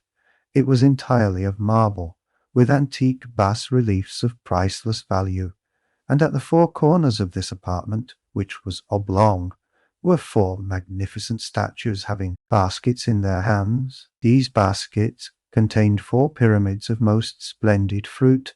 There were Sicily pineapples, pomegranates from Malaga, oranges from the Balearic Isles, peaches from France, and dates from Tunis. The supper consisted of a roast pheasant, garnished with Corsican blackbirds, a boar's ham with jelly, a quarter of a kid with tartar sauce, a glorious turbot, and a gigantic lobster. Between these large dishes were smaller ones containing various dainties. The dishes were of silver, and the plates of Japanese china. Franz rubbed his eyes in order to assure himself that this was not a dream. Ali alone was present to wait at table, and acquitted himself so admirably that the guest complimented his host thereupon. "Yes," replied he, while he did the honours of the supper with much ease and grace, "he is a poor devil who is much devoted to me, and does all he can to prove it. He remembers that I saved his life, and as he has a regard for his head, he feels some gratitude towards me for having kept it on his shoulders." Ali approached his master, took his hand, and kissed it. "Would it be impertinent, Signor Sinbad," said Franz, "to ask you the particulars of this kindness?" "Oh, they are simple enough," replied the host. "It seems the fellow had been caught wandering nearer to the harem of the Bey of Tunis than etiquette permits to one of his colour, and he was condemned by the Bey to have his tongue cut out and his hand and head cut off. The tongue the first day, the hand the second, and the head the third. I always had a desire to have a mute in my service, so learning the day his tongue was cut out, I went to the Bey and proposed to give him for Ali a splendid double-barreled gun, which I knew he was very desirous of having. He hesitated a moment. He was so very desirous to complete the poor devil's punishment. But when I added to the gun an English cutlass with which I had shivered his Highness's yataghan to pieces, the Bey yielded and agreed to forgive the hand and head, but on condition that the poor fellow never again set foot in Tunis. This was a useless clause in the bargain, for whenever the coward sees the first glimpse of the shores of Africa, he runs down below, and can only be induced to appear again when we are out of sight of that quarter of the globe." Franz remained a moment silent and pensive, hardly knowing what to think of the half-kindness, half-cruelty, with which his host related the brief narrative. "And like the celebrated sailor whose name you have assumed," he said, by way of changing the conversation, "you pass your life in travelling." "Yes, I made a vow at a time when I little thought I should ever be able to accomplish it," said the unknown with a singular smile, "and I made some others also, which I hope I may fulfill in due season." Although Sinbad pronounced these words with much calmness, his eyes gave forth gleams of extraordinary ferocity. "You have suffered a great deal, sir," said Franz inquiringly. Sinbad started and looked fixedly at him as he replied, "What makes you suppose so?" "Everything," answered Franz. "Your voice, your look, your pallid complexion, and even the life you lead. I live the happiest life possible, the real life of a pasha. I am king of all creation. I am pleased with one place, and stay there. I get tired of it, and leave it. I am free as a bird, and have wings like one. My attendants obey my slightest wish. Sometimes I amuse myself by delivering some bandit or criminal from the bonds of the law. Then I have my mode of dispensing justice, silent and sure, without respite or appeal, which condemns or pardons, and which no one sees. Ah, if you had tasted my life, you would not desire any other, and would never return to the world unless you had some great project to accomplish there." "Revenge, for instance," observed Franz. The unknown fixed on the young man one of those looks which penetrate into the depth of the heart and thoughts. "And why revenge?" he asked. "Because," replied Franz, "you seem to me like a man who, persecuted by society, has a fearful account to settle with it." "Ah!"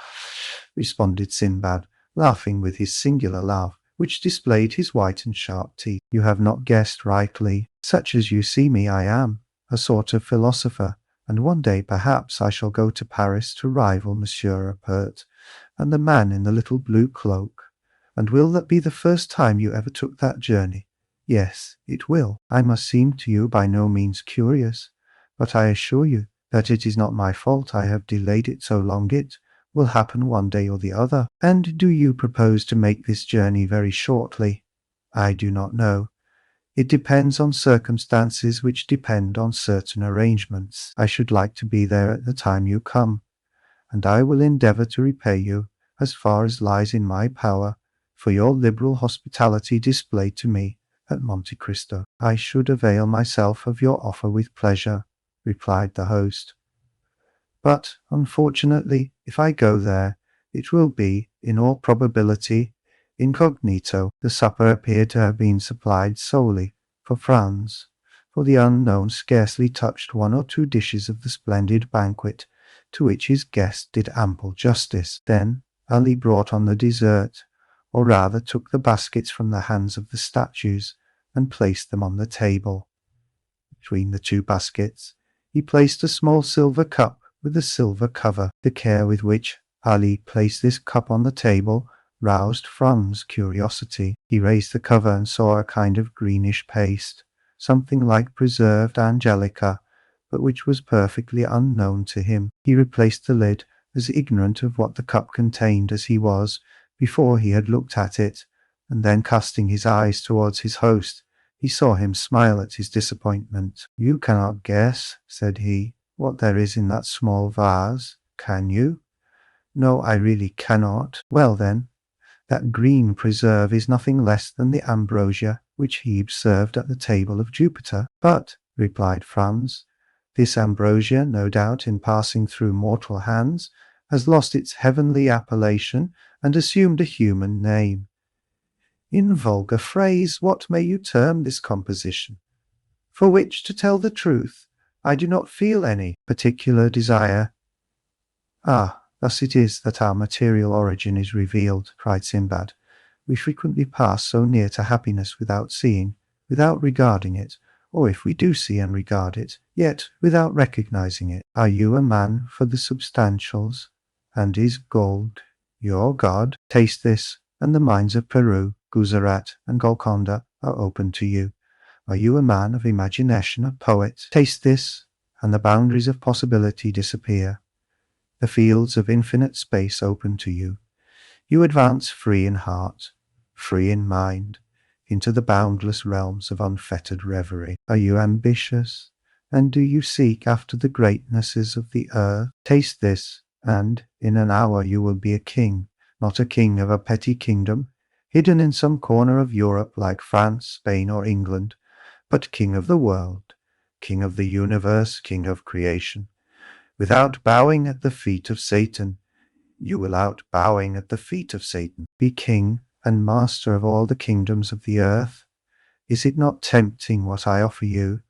And is it not an easy thing, since it is only to do thus? Look." At these words, he uncovered the small cup, which contained the substance so lauded, took a teaspoonful of the magic sweetmeat, raised it to his lips, and swallowed it slowly, with his eyes half shut and his head bent backwards. Franz did not disturb him whilst he absorbed his favourite sweetmeat, but when he had finished, he inquired, "What, then, is this precious stuff?" "Did you ever hear," he replied, "of the old man of the mountain who attempted to assassinate Philippe Auguste?"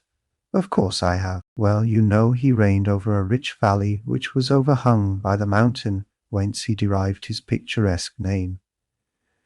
In this valley were magnificent gardens planted by Hassan ben Sabah, and in these gardens isolated pavilions. Into these pavilions he admitted the elect, and there, says Marco Polo, gave them to eat a certain herb, which transported them to paradise, in the midst of ever-blooming shrubs, ever-ripe fruit, and ever-lovely virgins. What these happy persons took for reality was but a dream, but it was a dream so soft, so voluptuous, so enthralling, that they sold themselves body and soul to him, who gave it to them, and obedient to his orders as to those of a deity, struck down. The designated victim died in torture without a murmur, believing that the death they underwent was but a quick transition to that life of delights of which the holy herb, now before you, had given them a slight foretaste. "Then," cried Franz, "it is hashish.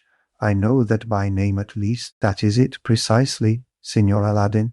It is hashish, the purest and most unadulterated hashish of Alexandria, the hashish of Abu Ghor, the celebrated maker, the only man, the man to whom there should be built a palace, inscribed with these words, 'A palace, grateful world to the dealer in happiness.'" "Do you know," said Franz, "I have a very great inclination to judge for myself of the truth or exaggeration of your eulogies. Judge for yourself, Signor Aladdin, judge, but do not confine yourself to one trial. Like everything else, we must habituate the senses to a fresh impression, gentle or violent, sad or joyous. There is a struggle in nature against this divine substance, in nature which is not made for joy and clings to pain. Nature subdued must yield in the combat. The dream must succeed to reality, and then the dream reigns supreme. Then the dream becomes life, and life becomes the dream. But what changes occur? It is only by comparing the pains of actual being with the joys of the assumed existence that you would desire to live no longer, but to dream thus forever. When you return to this mundane sphere from your visionary world, you would seem to leave a Neapolitan spring for a Lapland winterto, quit paradise for earth heaven, for hell. Taste the hashish, guest of Minotas, the hash. Franz's only reply was to take a teaspoonful of the marvellous preparation, about as much in quantity as his host had eaten, and lift it to his mouth. "Diable," he said, after having swallowed the divine preserve, "I do not know if the result will be as agreeable as you describe, but the thing does not appear to me as palatable as you say, because your palate has not yet been attuned to the sublimity of the substances it flavours. Tell me, the first time you tasted oysters, tea, porter, truffles, and sundry other dainties which you now adore, did you like them? Could you comprehend how the Romans stuff their pheasants with asafoetida, and the Chinese eat swallows' nests? Eh? No? Well, it is the same with hashish. Only eat for a week, and nothing in the world will seem to you to equal the delicacy of its flavour, which now appears to you flat and distasteful. Let us now go into the adjoining chamber, which is your apartment, and Ali will bring us coffee and pipes." They both arose, and while he who called himself Sinbadand, whom we have occasionally named so, that we might, like his guest, have some title by which to distinguish him, gave some orders to the servant. Franz entered still another apartment. It was simply yet richly furnished. It was round, and a large divan completely encircled it. Divan walls, ceiling, floor were all covered with magnificent skins, as soft and downy as the richest carpets. There were heavy-maned lion skins from Atlas, striped tiger skins from Bengal, panther skins from the Cape, spotted beautifully like those that appeared to Dante, bear skins from Siberia, fox skins from Norway, and so on. And all these skins were strewn in profusion, one on the other, so that it seemed like walking over the most mossy turf, or reclining on the most luxurious bed. Both laid themselves down on the divan. Chibouque, with jasmine tubes and amber mouthpieces, were within reach, and all prepared, so that there was no need to smoke the same pipe twice. Each of them took one, which Ali lighted, and then retired to prepare the coffee. There was a moment's silence, during which Sinbad gave himself up to thoughts that seemed to occupy him incessantly, even in the midst of his conversation, and Franz abandoned himself to that mute reverie into which we always sink when smoking. Excellent tobacco, which seems to remove with its fume all the troubles of the mind, and to give the smoker in exchange all the visions of the soul. Ali brought in the coffee. "How do you take it?" inquired the unknown. "In the French or Turkish style, strong or weak, sugar or none, cool or boiling, as you please. It is ready in all ways." "And you are right," said his host. "It shows you have a tendency for an Oriental life." "Ah, those Orientals! They are the only men who know how to live.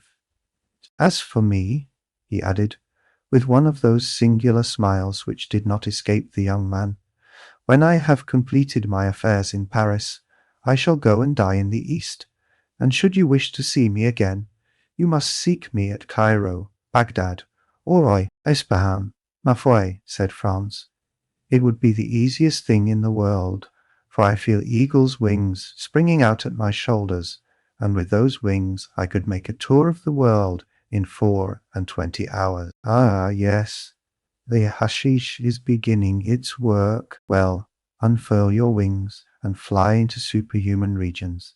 Fear nothing, there is a watch over you, and if your wings, like those of Icarus, melt before the sun, we are here to ease your fall." He then said something in Arabic to Ali, who made a sign of obedience and withdrew, but not to any distance. As to Franz, a strange transformation had taken place in him. All the bodily fatigue of the day, all the preoccupation of mind which the events of the evening had brought on, disappeared as they do at the first approach of sleep, when we are still sufficiently conscious to be aware of the coming of slumber. His body seemed to acquire an airy lightness. His perception brightened in a remarkable manner. His senses seemed to redouble their power. The horizon continued to expand, but it was not the gloomy horizon of vague alarms, and which he had seen before he slept, but a blue, transparent, unbounded horizon, with all the blue of the ocean, all the spangles of the sun, all the perfumes of the summer breeze. Then, in the midst of the songs of his sailors, songs so clear and sonorous that they would have made a divine harmony had their notes been taken down, he saw the island of Monte Cristo no longer as a threatening rock in the midst of the waves, but as an oasis in the desert. Then, as his boat drew nearer, the songs became louder. Forced, an enchanting and mysterious harmony rose to heaven, as if some Lawley had decreed to attract a soul thither, or Amphion, the enchanter, intended there to build a city. At length the boat touched the shore, but without effort, without shock, as lips touch lips, and he entered the grotto amidst continued strains of most delicious melody. He descended, or rather seemed to descend, several steps, inhaling the fresh and balmy air, like that which may be supposed to reign around the grotto of Circe, formed from such perfumes as set the mind a-dreaming, and such fires as burn the very senses. And he saw again all he had seen before his sleep, from Sinbad, his singular host, to Ali, the mute attendant. Then all seemed to fade away and become confused before his eyes, like the last shadows of the magic lantern before it is extinguished, and he was again in the chamber of statues, lighted only by one of those pale and antique lamps which watch in the dead of the night over the sleep of pleasure. They were the same statues, rich in form, in attraction and posy, with eyes of fascination, smiles of love, and bright and flowing hair. They were Phryne, Cleopatra, Messalina, those three celebrated courtesans. Then among them glided like a pure ray, like a Christian angel in the midst of Olympus, one of those chaste figures, those calm shadows, those soft visions which seemed to veil its virgin brow before these marble wantons. Then the three statues advanced towards him with looks of love, and approached the couch on which he was reposing, their feet hidden in their long white tunics, their throats bare, hair flowing like waves, and assuming attitudes which the gods could not resist, but which saints withstood, and looks inflexible and ardent like those with which the serpent charms the bird. And then he gave way before looks that held him in a torturing grasp and delighted his senses as with a voluptuous kiss. It seemed to Franz that he closed his eyes, and in a last look about him saw the vision of modesty completely veiled, and then followed a dream of passion like that for the elect. Lips of stone turned to flame, breasts of ice became like heated lava, so that to Franz, yielding for the first time to the sway of the drug, love was a sorrow and voluptuousness a torture, as burning mouths were pressed to his thirsty lips, and he was held in cool serpent-like embraces. The more he strove against this unhallowed passion, the more his senses yielded to its thrall, and at length, weary of a struggle that taxed his very soul, he gave way and sank back breathless and exhausted beneath the kisses of these marble goddesses and the enchantment of his marvellous dream. Chapter 32. The Waking Joy. When Franz returned to himself, he seemed still to be in a dream. He thought himself in a sepulchre, into which a ray of sunlight in pity scarcely penetrated. He stretched forth his hand and touched stone.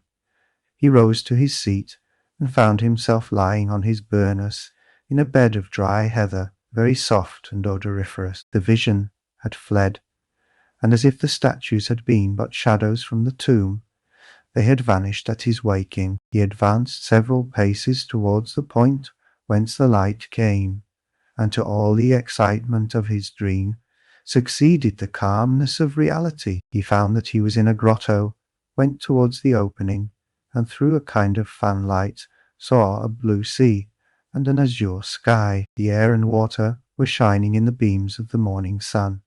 On the shore the sailors were sitting, chatting and laughing, and at 10 yards from them the boat was at anchor, undulating gracefully on the water. There for some time he enjoyed the fresh breeze which played on his brow, and listened to the dash of the waves on the beach that left against the rocks a lace of foam as white as silver. He was for some time without reflection or thought for the divine charm which is in the things of nature, especially after a fantastic dream.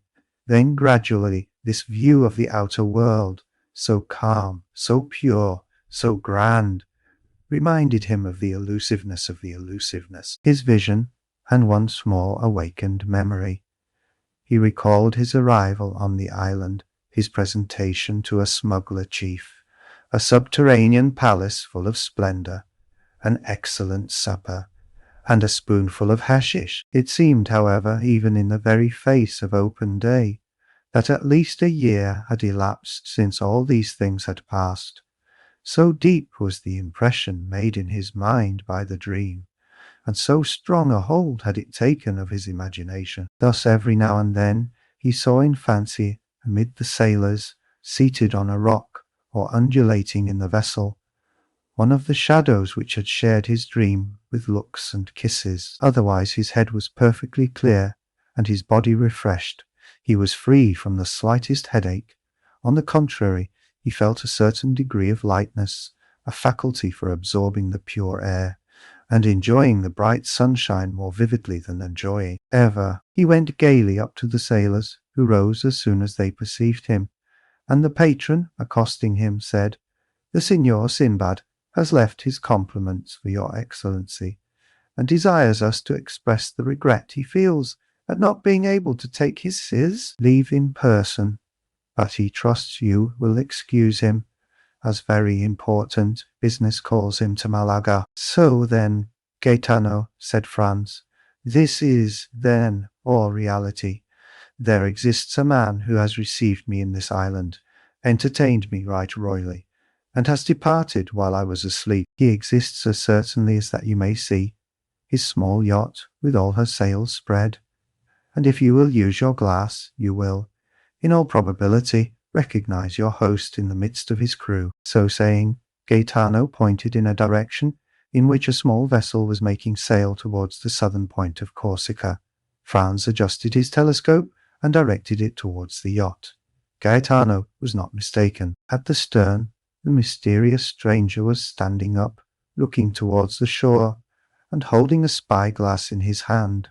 He was attired as he had been on the previous evening, and waved his pocket-handkerchief to his guest in token of adieu. Franz returned the salute by shaking his handkerchief as an exchange of signals. After a second, a slight cloud of smoke was seen at the stern of the vessel, which rose gracefully as it expanded in the air, and then Franz heard a slight report. "There, do you hear?" observed Gaetano. "He is bidding you adieu." The young man took his carbine and fired it in the air, but without any idea that the noise could be heard at the distance which separated the yacht from the shore. "What are your Excellency's orders?" inquired Gaetano. "In the first place, light me a torch." "Ah, yes, I understand," replied the patron. "To find the entrance to the enchanted apartment." "With much pleasure, your Excellency, if it would amuse you, and I will get you the torch you ask for. But I too have had the idea you have, and 2 or 3 times the same fancy has come over me, but I have always given it up. Giovanni, light a torch," he added, "and give it to his Excellency." Giovanni obeyed. Franz took the lamp and entered the subterranean grotto, followed by Gaetano. He recognized the place where he had awaked by the bed of heather that was there, but it was in vain that he carried his torch all round the exterior surface of the grotto. He saw nothing, unless that, by traces of smoke, others had before him attempted the same thing, and like him, in vain. Yet he did not leave a foot of this granite wall, as impenetrable as futurity, without strict scrutiny. He did not see a fissure without introducing the blade of his hunting sword into it, or a projecting point on which he did not lean and press into the hopes it would give way. All was vain, and he lost 2 hours in his attempts, which were at last utterly useless. At the end of this time, he gave up his search, and Gaetano smiled. When Franz appeared again on the shore, the yacht only seemed like a small white speck on the horizon. He looked again through his glass, but even then he could not distinguish anything.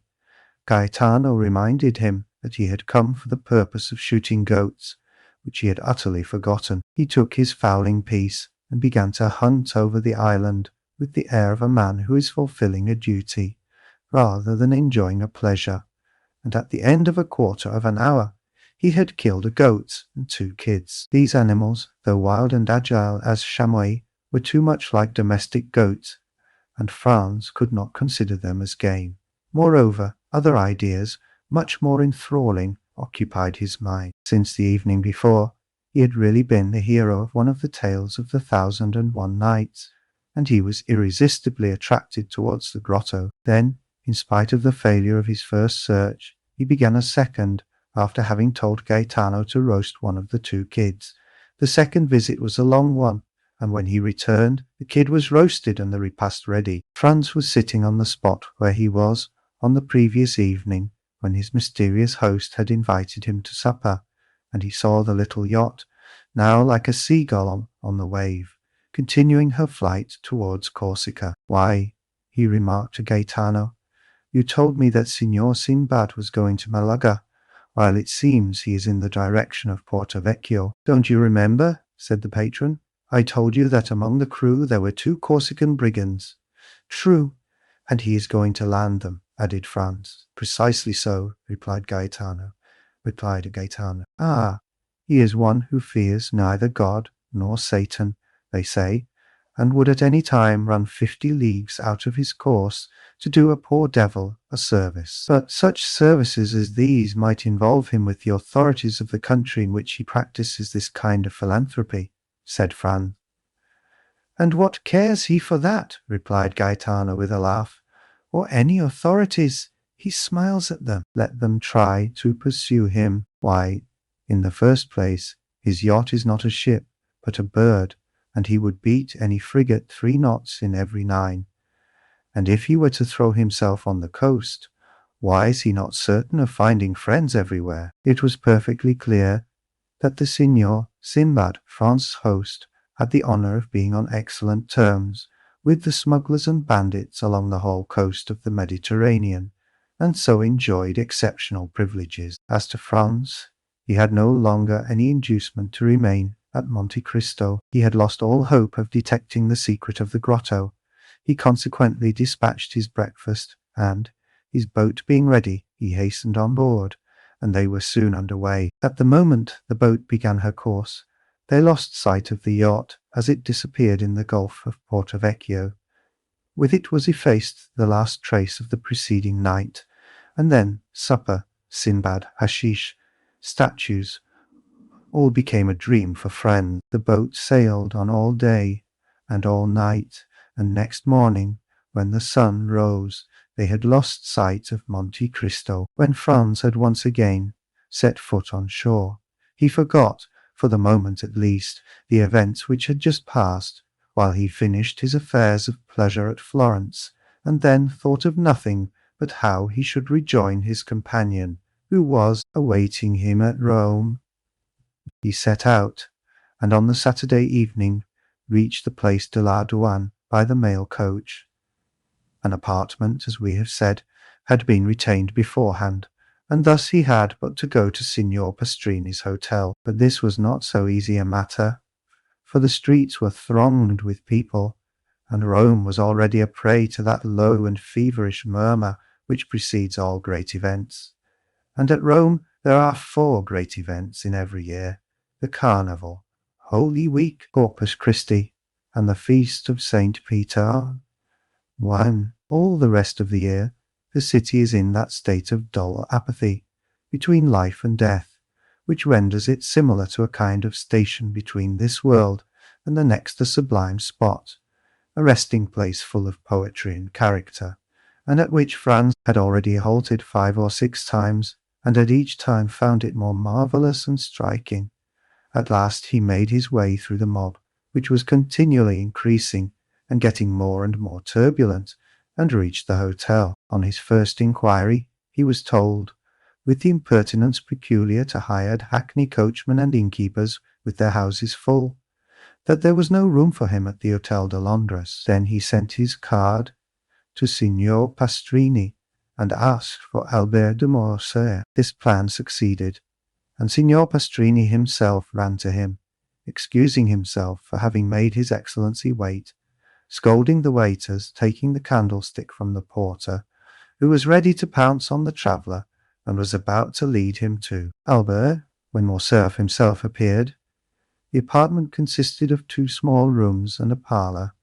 The 2 rooms looked on to the street, a fact which Signor Pastrini commented upon as an inappreciable advantage. The rest of the floor was hired by a very rich gentleman, who was supposed to be a Sicilian or Maltese, but the host was unable to decide to which of the 2 nations the traveller belonged. "Very good, Signor Pastrini," said Franz, "but we must have some supper instantly, and a carriage for tomorrow and the following days." "As to supper," replied the landlord, "you shall be served immediately. But as for the carriage—" "What as to the carriage?" exclaimed Albert. "Come, come, Signor Pastrini, no joking. We must have a carriage." "Sir," replied the host, "we will do all in our power to procure you. On this is all I can say." "And when shall we know?" inquired Franz. "Tomorrow morning," answered the innkeeper. "Oh, the deuce! Then we shall pay them more. That's all. I see plainly enough. At Drake's or Aaron's, one pays 25 lire for common days, and 30 or 35 lire a day more for Sundays and feast days. Add 5 lire a day more for extras. That will make 40, and there's an end of it. I am afraid, if we offer them double, that we shall not procure a carriage. Then they must put horses to mine. It is a little worse for the journey, but that's no matter. There are no horses." Albert looked at Franz like a man who hears a reply he does not understand. "Do you understand that, my dear Franz? No horses," he said. "But can't we have post horses? They have been all hired this fortnight, and there are none left but those absolutely requisite for posting." "What are we to say to this?" asked Franz. "I say that when a thing completely surpasses my comprehension, I am accustomed not to dwell on that thing, but to pass to another. Is supper ready, Signor Pastrini?" "Yes, your Excellency." "Well then, let us sup." "But the carriage and horses," said Franz. "Be easy, my dear boy. They will come in due season. It is only a question of how much shall be charged for them." Morcerf then, with that delighted philosophy which believes that nothing is impossible to a full purse or well-lined pocket-book, supped, went to bed, slept soundly, and dreamed he was racing all over Rome at carnival time in a coach with 6 horses. Chapter 33. Roman Bandits. The next morning Franz woke first and instantly rang the bell. The sound had not yet died away when Signor Pastrini himself entered. "Well, Excellency," said the landlord triumphantly, and without waiting for Franz to question him, "I feared yesterday, when I would not promise you anything, that you were too late. There is not a single carriage to be had, that is, for the 3 last days." "Yes," returned Franz, "for the very 3 days it is most needed." "What is the matter?" said Albert, entering. "No carriage to be had." "Just so," returned Franz. "You have guessed it. Well, your eternal city is a nice sort of place. That is to say, Excellency," replied Pastrini, who was desirous of keeping up the dignity of the capital of the Christian world in the eyes of his guest, "that there are no carriages to be had from Sunday to Tuesday evening, but from now till Sunday you can have 50 if you please." "Ah, that is something," said Albert. "Today is Thursday, and who knows what may arrive between this and Sunday?" 10 or 12,000 travellers will arrive," replied Franz, "which will make it still more difficult." "My friend," said Morcerf, "let us enjoy the present without gloomy forebodings for the future. At least we can have a window in the Corso." "Ah, window!" exclaimed Signor Pastrini. "Utterly impossible. There was only one left on the 5th floor of the Doria Palace, and that has been let to a Russian prince for 20 sequins a day." The 2 young men looked at each other with an air of stupefaction. "Well," said Franz to Albert, "do you know what is the best thing we can do? It is to pass the carnival at Venice. There we are sure of obtaining gondolas if we cannot have carriages." "Ah, the devil, no!" cried Albert. "I came to Rome to see the carnival, and I will, though I see it on stilts." "Bravo!" "An excellent idea. We will disguise ourselves as monster pulcinellos or shepherds of the Landes, and we shall have complete success." "Do your Excellencies still wish for a carriage from now to Sunday morning?" "Parbleu!" said Albert. "Do you think we are going to run about on foot in the streets of Rome like lawyers' clerks? I hasten to comply with your Excellency's wishes, only I tell you beforehand, the carriage will cost you 6 piastres a day. And as I am not a millionaire, like the gentleman in the next apartments," said Franz, "I warn you that as I have been 4 times before at Rome, I know the prices of all the carriages. We will give you 12 piastres for today, tomorrow, and the Vasin day after, and then you will make a good profit." "But, Excellency," said Pastrini, still striving to gain his point. "Now go," returned Franz, "or I shall go myself and bargain with your affettatore, who is mine also. He is an old friend of mine, who has plundered me pretty well already, and in the hope of making more out of me, he will take a less price than the one I offer you. You will lose the preference, and that will be your fault. Do not give yourselves the trouble, Excellency, returned Signor Pastrini, with the smile peculiar to the Italian speculator when he confesses defeat. I will do all I can, and I hope you will be satisfied. And now we understand each other. When do you wish the carriage to be here? In an hour. In an hour. It will be at the door. An hour after the vehicle was at the door. It was a hack conveyance, which was elevated to the rank of a private carriage in honour of the occasion. But, in spite of its humble exterior, the young men would have thought themselves happy to have secured it for the last 3 days of the carnival. Excellency, cried the cicerone, seeing Franz approach the window, shall I bring the carriage nearer to the palace? Accustomed as Franz was to the Italian phraseology, his first impulse was to look round him. But these words were addressed to him. Franz was the Excellency, the vehicle was the carriage, and the Hotel de Londres was the palace. The genius for laudation, characteristic of the race, was in that phrase. Franz and Albert descended. The carriage approached the palace. Their Excellencies stretched their legs along the seats.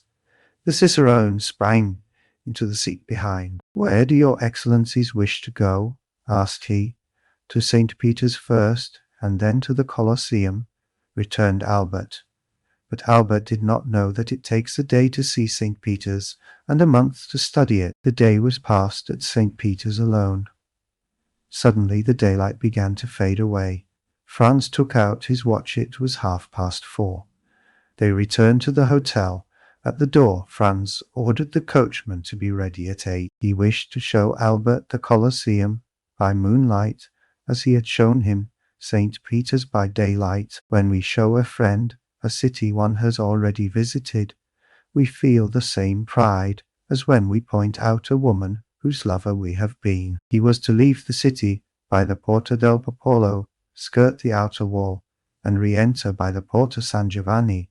Thus they would behold the Colosseum without finding their impressions dulled by first looking on the Capitol, the Forum, the Arch of Arch, Septimus Severus, the Temple of Antoninus and Faustina, and the Via Sacra. They sat down to dinner. Signor Pastrini had promised them a banquet. He gave them a tolerable repast. At the end of the dinner he entered in person. Franz thought that he came to hear his dinner praised, and began accordingly, but at the first words he was interrupted. Excellency, said Pastrini, I am delighted to have your approbation, but it was not for that I came. Did you come to tell us you have procured a carriage? Asked Albert, lighting his cigar. No, and your Excellencies will do well not to think of that any longer. At Rome things can or cannot be done. When you are told anything cannot be done, there's in the end of it. It is much more convenient at Paris. When anything cannot be done, you pay double, and it is done directly. That is what all the French say, returned Signor Pastrini, somewhat piqued. For that reason I do not understand why they travel. But, said Albert, emitting a volume of smoke and balancing his chair on its hind legs, only madmen or blockheads like us ever do travel. Men in their senses do not quit their hotel in the Rue du Helder, their walk on the Boulevard de Gaulle, and the Café de Paris. It is of course understood that Albert resided in the aforesaid street, appeared every day on the fashionable walk, and dined frequently at the only restaurant where you can really dine. That is, if you are on good terms with its waiters. Signor Pastrini remained silent a short time. It was evident that he was musing over this answer, which did not seem very clear. But, said Franz, in his turn interrupting his host's meditations, you had some motive for coming here. May I beg to know what it was? Ah, yes. You have ordered your carriage at 8 o'clock precisely. I have. You intend visiting Il Colosseo? You mean the Colosseum? It is the same thing. You have told your coachman to leave the city by the Porta del Popolo, to drive round the walls, and re-enter by the Porta San Giovanni. These are my words exactly. Well, This route is impossible. Impossible. Very dangerous, to say the least. Dangerous. And why? On account of the famous Luigi Vampa. Pray, who may this famous Luigi Vampa be? Inquired Albert. He may be very famous at Rome, but I can assure you he is quite unknown at Paris. What? Do you not know him? I have not that honour. You have never heard his name? Never. Well then, he is a bandit compared to whom the de Cesaris and the Gasparonis were mere children. Now then, Albert, cried Franz, here is a bandit for you at last. I forewarn you, Signor Pastrini, that I shall not believe one word of what you are going to tell us. Having told you this, begin. Once upon a time. Well, go on. Signor Pastrini turned toward Franz, who seemed to him the more reasonable of the two. We must do him justice. He had had a great many Frenchmen in his house, but had never been able to comprehend them. Excellency, said he gravely, addressing Franz, if you look upon me as a liar, it is useless for me to say anything. It was for your interest Albert does not say you are a liar, Signor Pastrini, said Franz, but that he will not believe what you are going to tell us, but I will believe all you say, so proceed. But if your Excellency doubt my veracity, Signor Pastrini, returned Franz, you are more susceptible than Cassandra, who was a prophetess, and yet no one believed her, while you at least are sure of the credence of half your audience. Come, sit down, and tell us all about this Signor Vampa. I had told your Excellency he is the most famous bandit we have had since the days of Mastrilla. Well, what has this bandit to do with the order? I have given the coachman to leave the city by the Porta del Popolo, and to re-enter by the Porta San Giovanni. This, replied Signor Pastrini, that you will go out by one, but I very much doubt your returning by the other. Why? Asked Franz. Because, after nightfall, you are not safe 50 yards from the gates. On your honour, is that true? Cried Albert. Count, returned Signor Pastrini, hurt at Albert's repeated doubts of the truth of his assertions. I do not say this to you, but to your companion, who knows Rome, and knows, too, that these things are not to be laughed at. My dear fellow, said Albert, turning to Franz, here is an admirable adventure. We will fill our carriage with pistols, blunderbusses, and double-barreled guns. Luigi Vampa comes to take us, and we take him. We bring him back to Rome, and present him to His Holiness the Pope, who asks how he can repay so great a service.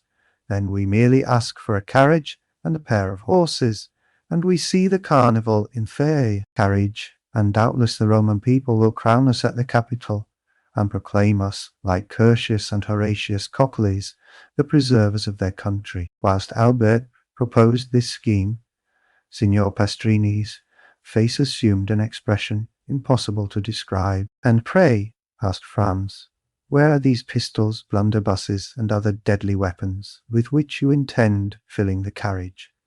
Not out of my armoury, for at Terracina I was plundered even of my hunting knife. And you? Who? I shared the same fate at Aquapendant. Do you know, Signor Pastrini, said Albert, lighting a second cigar at the first, that this practice is very convenient for bandits, and that it seems to be due to an arrangement of their own. Doubtless Signor Pastrini found this pleasantry compromising, for he only answered half the question, and then he spoke to Franz as the only one likely to listen with attention. Your Excellency knows that it is not customary to defend yourself when attacked by bandits. What? Cried Albert, whose courage revolted at the idea of being plundered tamely. Not make any resistance? No, for it would be useless. What could you do against a dozen bandits who spring out of some pit, ruin, or aqueduct and level their pieces at you? Eh, Pablo, they should kill me. The innkeeper turned to Franz with an air that seemed to say, Your friend is decidedly mad. Akatste, my dear Albert, returned Franz, your answer is sublime, and worthy the let him die of Corneille. Only when Horace made that answer, the safety of Rome was concerned. But as for us, it is only to gratify a whim, and it would be ridiculous to risk our lives for so foolish a motive." Albert poured himself out a glass of Lacrima Christi, which he sipped at intervals, muttering some unintelligible words. "Well, Signor Pastrini," said Franz, "now that my companion is quieted, and you have seen how peaceful my intentions are, tell me, who is this Luigi Vampa? Is he a shepherd or a nobleman? Young or old, tall or short?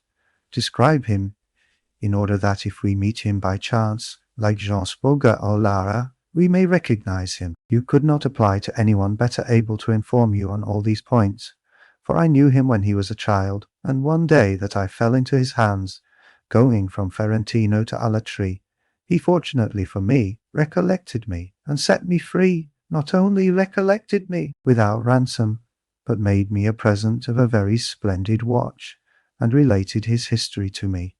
"Let us see the watch," said Albert. Signor Pastrini drew from his fob a magnificent Breghi, bearing the name of its maker, of Parisian manufacture, and a count's coronet.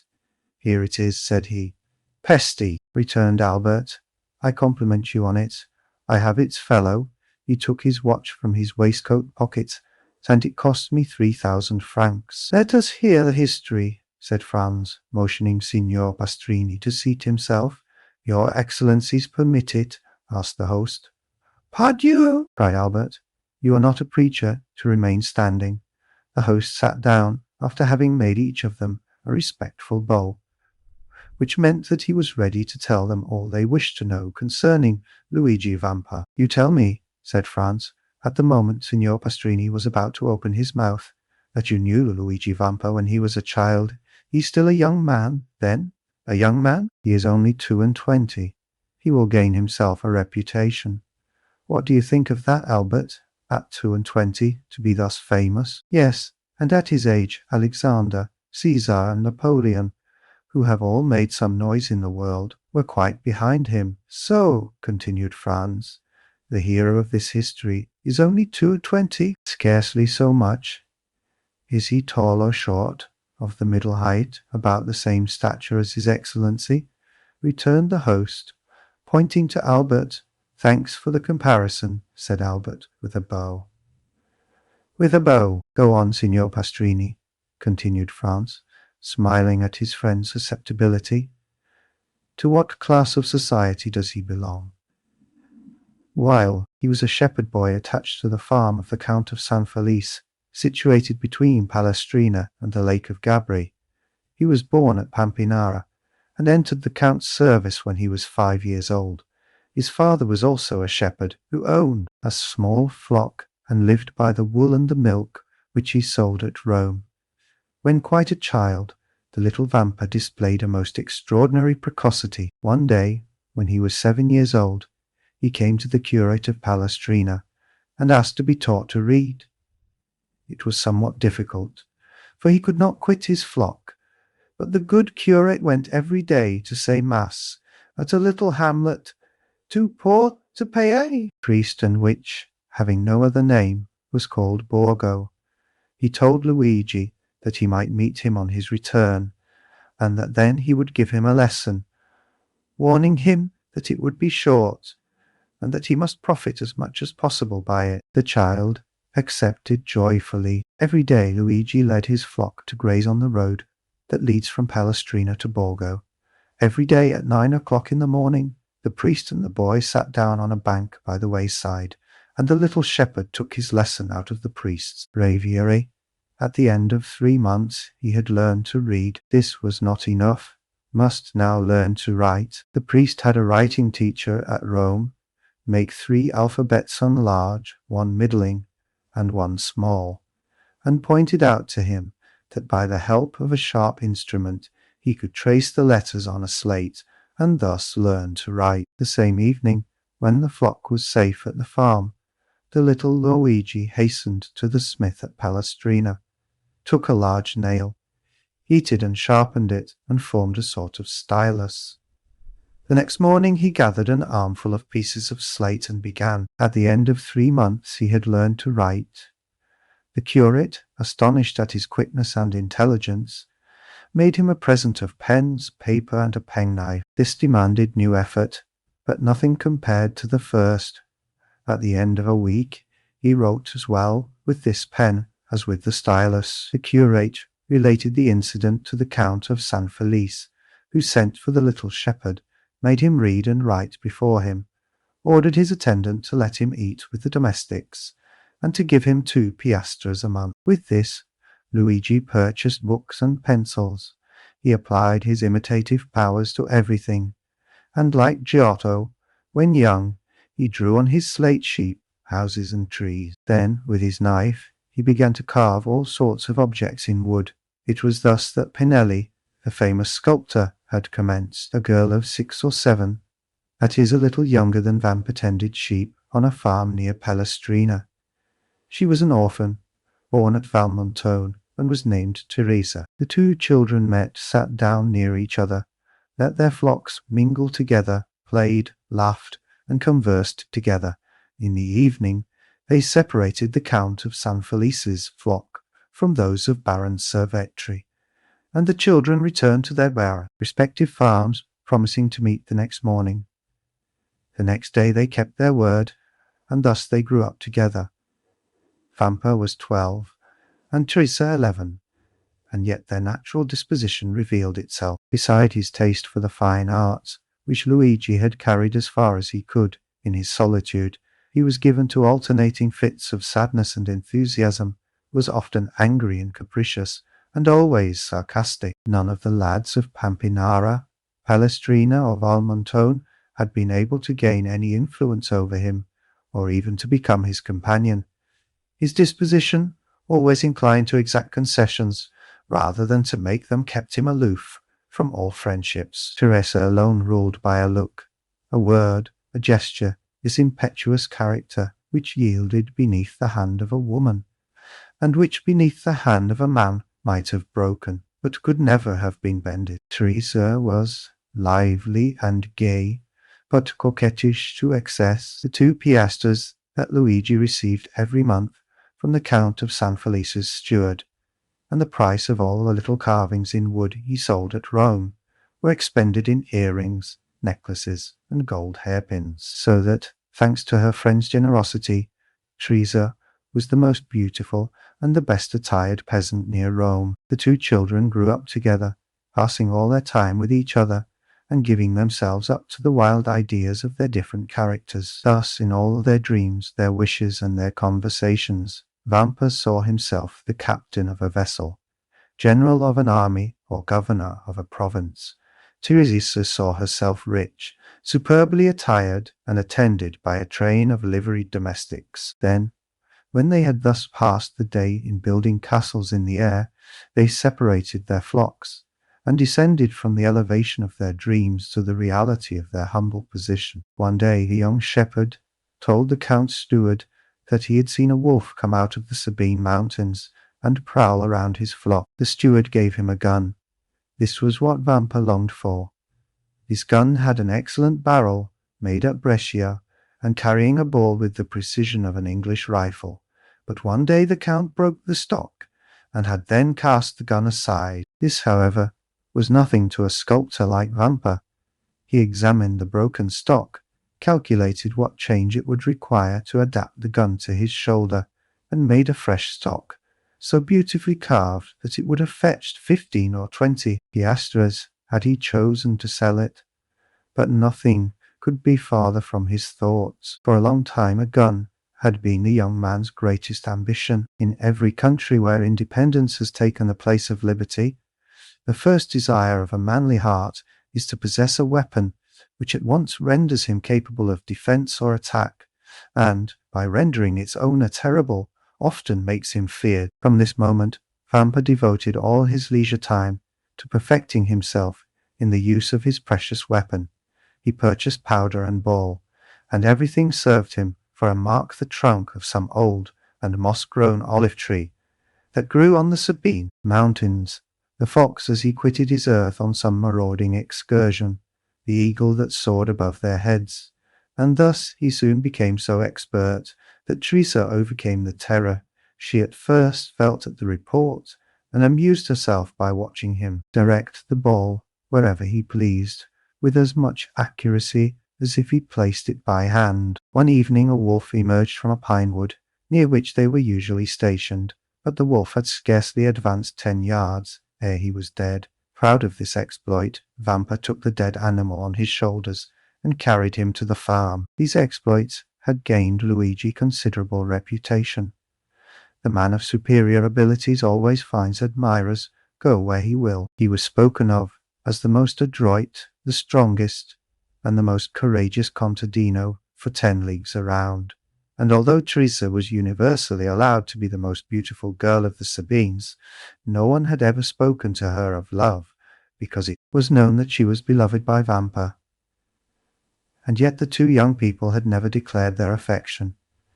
They had grown together like two trees, whose roots are mingled, whose branches intertwined, and whose intermingled perfume rises to the heavens. Only their wish to see each other had become a necessity, and they would have preferred death to a day's separation. Teresa was 16 and Vampa 17. About this time, a band of brigands that had established itself in the Lepini Mountains began to be much spoken of.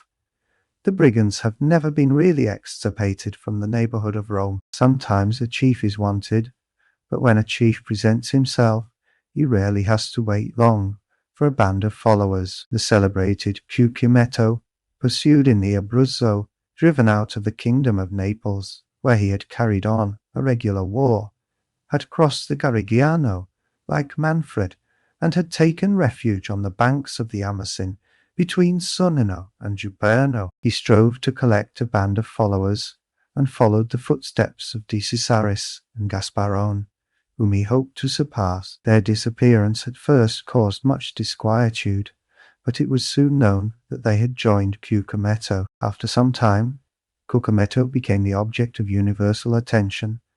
The most extraordinary traits of ferocious daring and brutality were related of him. One day he carried off a young girl, the daughter of a surveyor of Frosinone. The bandits' laws are positive. A young girl belongs first to him who carries her off, then the rest draw lots for her, and she is abandoned to their brutality until death relieves her sufferings. When their parents are sufficiently rich to pay a ransom, a messenger is sent to negotiate. The prisoner is hostage for the security of the messenger. Should the ransom be refused, the prisoner is irrevocably lost. The young girl's lover was in Cucumetto's troop. His name was Carlini. When she recognized her lover, the poor girl extended her arms to him and believed herself safe. But Carlini felt his heart sink, for he but too well knew the fate that awaited her. However, as he was a favorite with Cucumetto, as he had for 3 years faithfully served him, and as he had saved his life by shooting a dragoon who was about to cut him down, he hoped that the chief would have pity on him. He took Cucumetto one side, while the young girl, seated at the foot of a huge pine that stood in the center of the forest, made a veil of her picturesque headdress to hide her face from the lascivious gaze of the bandits. There he told the chief all his affection for the prisoner, their promises of mutual fidelity, and how every night since he had been near, they had met in some neighboring ruins. It so happened that night that Cucumetto had sent Carlini to a village, so that he had been unable to go to the place of meeting. Cucumetto had been there, however, by accident, as he said, and had carried the maiden off. Carlini besought his chief to make an exception in Rita's favor, as her father was rich and could pay a large ransom. Cucumetto seemed to yield to his friend's entreaties, and bade him find a shepherd to send to Rita's father at Frosinone. Carlini flew joyfully to Rita, telling her she was saved, and bidding her write to her father to inform him what had occurred, and that her ransom was fixed at 300 piastres. 12 hours' delay was all that was granted, that is, until 9 the next morning. The instant the letter was written, Carlini seized it, and hastened to the plain to find a messenger. He found a young shepherd watching his flock. The natural messengers of the bandits are the shepherds who live between the city and the mountains, between civilized and savage life. The boy undertook the commission, promising to be in Frosinone in less than an hour. Carlini returned, anxious to see his mistress, and announced the joyful intelligence. He found the troop in the glade, supping off the provisions exacted as contributions from the peasants, but his eye vainly sought Rita and Cucumetto among them. He inquired where they were, and was answered by a burst of laughter. A cold perspiration burst from every pore, and his hair stood on end. He repeated his question. One of the bandits rose and offered him a glass filled with Orvieto, saying, "To the health of the brave Cucumetto and the fair Rita." At this moment Carlini heard a woman's cry. He divined the truth, seized the glass, broke it across the face of him who presented it, and rushed towards the spot whence the cry came. After 100 yards, he turned the corner of the thicket. He found Rita senseless in the arms of Cucumetto. At the sight of Carlini, Cucumetto rose, a pistol in each hand. The two brigands looked at each other for a moment, the one with the smile of lasciviousness on his lips, the other with the pallor of death on his brow. A terrible battle between the two men seemed imminent, but by degrees Carlini's features relaxed. His hand, which had grasped one of the pistols in his belt, fell to his side. Rita lay between them. The moon lighted the group. "Well," said Cucumetto, "have you executed your commission?" "Yes, Captain," returned Carlini. "At 9 o'clock tomorrow, Rita's father will be here with the money." "It is well. In the meantime, we will have a merry night. This young girl is charming, and does credit to your taste. Now, as I am not egotistical, we will return to our comrades and draw lots for her." "You have determined, then, to abandon her to the common law," said Carlini. "Why should an exception be made in her favour? I thought that my entreaties— What right have you, any more than the rest, to ask for an exception?" "It is true, but never mind," continued Cucumetto, laughing. "Sooner or later your turn will come." Carlini's teeth clenched convulsively. "Now then," said Cucumetto, advancing towards the other bandits. "Are you coming?" "I follow you." Cucumetto departed, without losing sight of Carlini, for doubtless he feared lest he should strike him unawares, but nothing betrayed a hostile design on Carlini's part. He was standing, his arms folded, near Rita, who was still insensible. Cucumetto fancied for a moment the young man was about to take her in his arms and fly. But this mattered little to him, now Rita had been his. And as for the money, 300 piastres distributed among the band was so small a sum that he cared little about it. He continued to follow the path to the glade, but to his great surprise, Carlini arrived almost as soon as himself. "Let us draw lots. Let us draw lots," cried all the brigands when they saw the chief. Their demand was fair, and the chief inclined his head in sign of acquiescence. The eyes of all shone fiercely as they made their demand, and the red light of the fire made them look like demons. The names of all, including Carlini, were placed in a hat, and the youngest of the band drew forth a ticket. The ticket bore the name of Diavolaccio. He was the man who had proposed to Carlini the health of their chief, and to whom Carlini replied by breaking the glass across his face. A large wound, extending from the temple to the mouth, was bleeding profusely. Diavolaccio, seeing himself thus favoured by fortune, burst into a loud laugh. "Captain," said he, "just now, Carlini would not drink your health when I proposed it to him.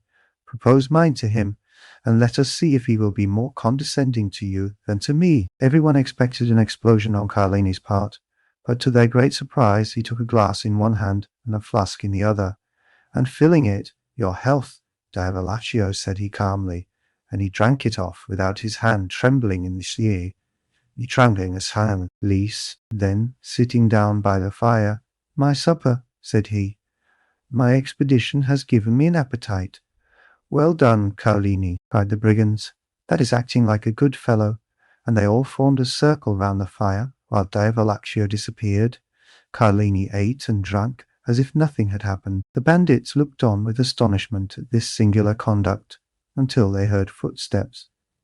They turned round and saw Diavolaccio bearing the young girl in his arms. Her head hung back, and her long hair swept the ground. As they entered the circle, the bandits could perceive, by the firelight, the unearthly pallor of the young girl and of Diavolaccio. This apparition was so strange and so solemn that everyone rose with the exception of Carlini, who remained seated and ate and drank calmly. Diavolaccio advanced amidst the most profound silence and laid Rita at the captain's feet. Then everyone could understand the cause of the unearthly pallor in the young girl and the bandit.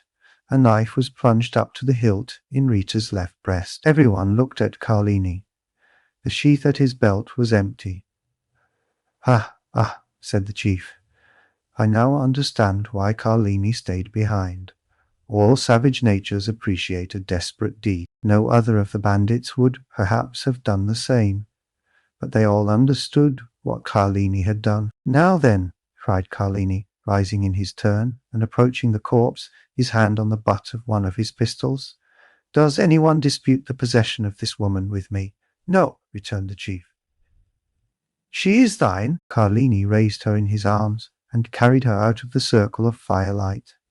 Cucumetto placed his sentinels for the night, and the bandits wrapped themselves in their cloaks and lay down before the fire. At midnight the sentinel gave the alarm, and in an instant all were on the alert.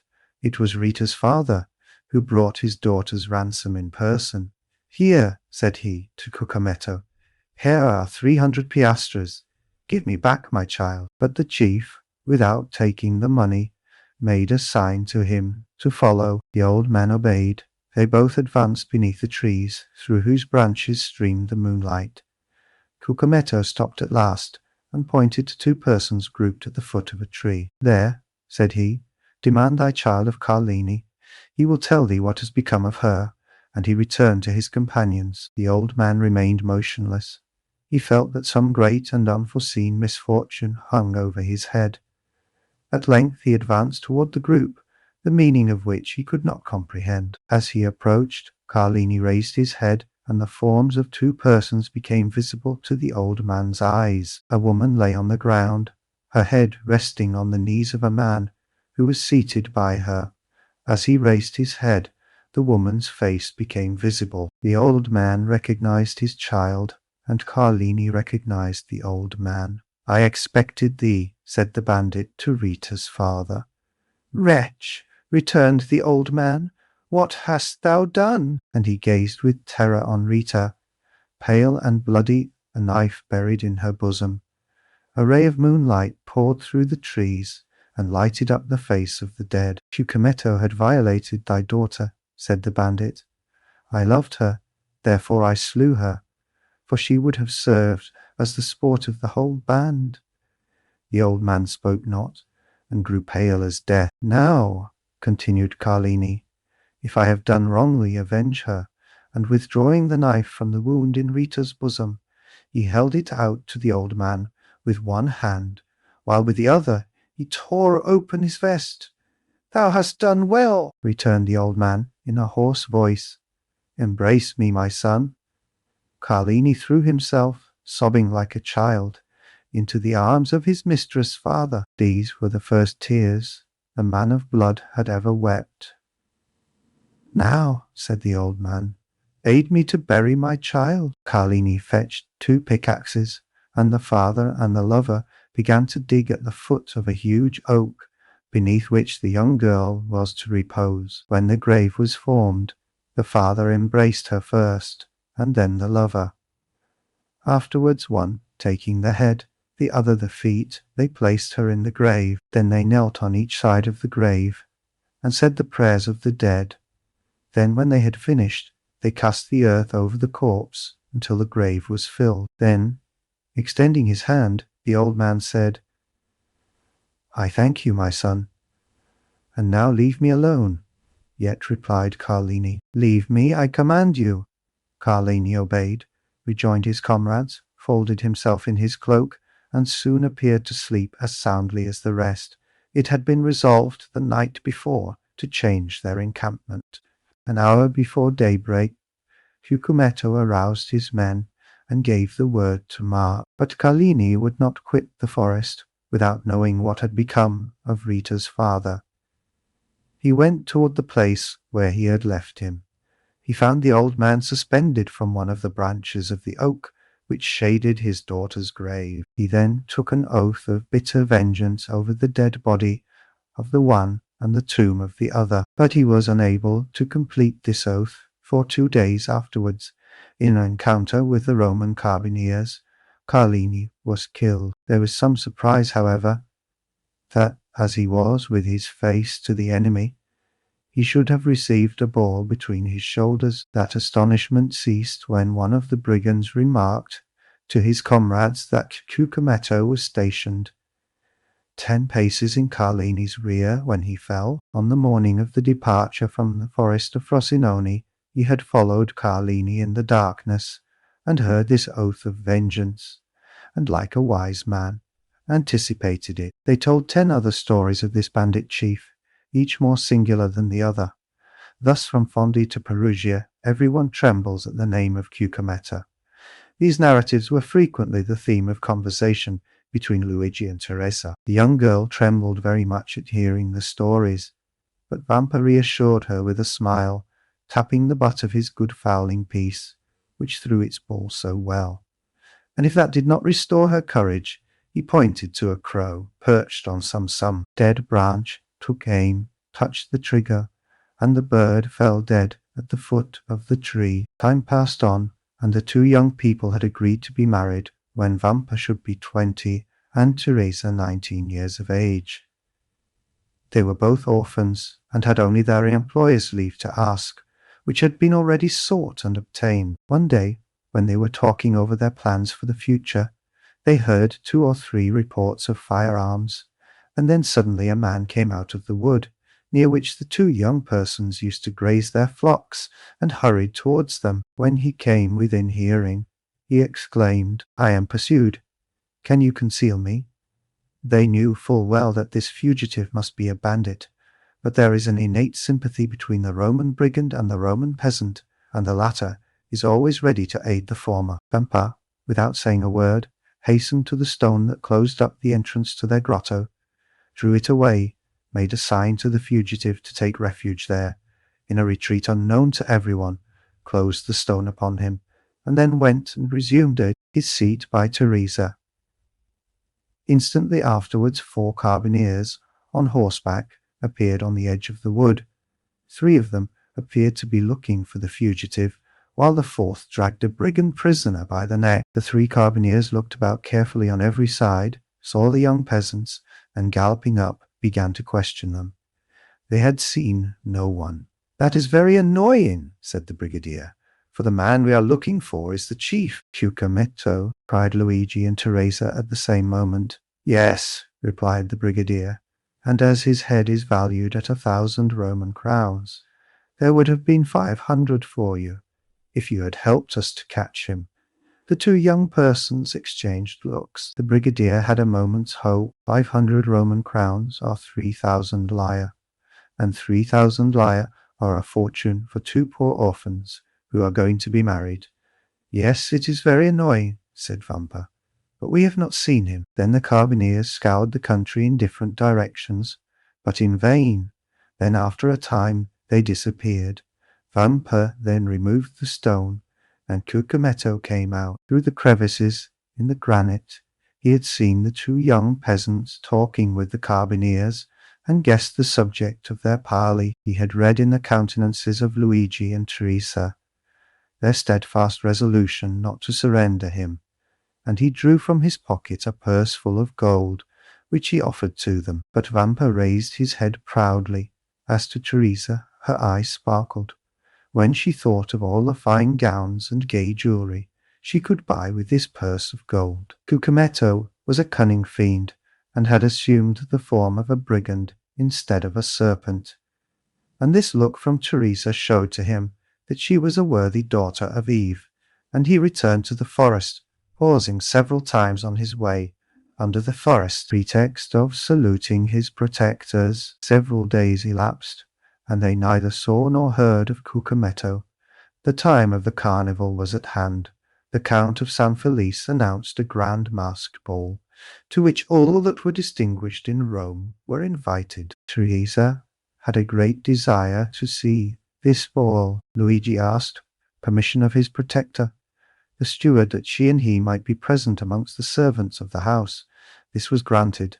The ball was given by the Count for the particular pleasure of his daughter Carmela, whom he adored. Carmela was precisely the age and figure of Teresa, and Teresa was as handsome as Carmela. On the evening of the ball, Teresa was attired in her best, her most brilliant ornaments in her hair, and gayest glass beads.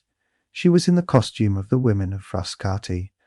Luigi wore the very picturesque garb of the Roman peasant at holiday time. They both mingled, as they had leave to do, with the servants and peasants. The festa was magnificent. Not only was the villa brilliantly illuminated, but thousands of coloured lanterns were suspended from the trees in the garden. And very soon the palace overflowed to the terraces, and the terraces to the garden walks. At each cross path was an orchestra, and tables spread with refreshments. The guests stopped, formed quadrilles, and danced in any part of the grounds they pleased. Carmela was attired like a woman of Sunino. Her cap was embroidered with pearls. The pins in her hair were of gold and diamonds. Her girdle was of Turkey silk, with large embroidered flowers. Her bodice and skirt were of cashmere, her apron of Indian muslin, and the buttons of her corset were of jewels.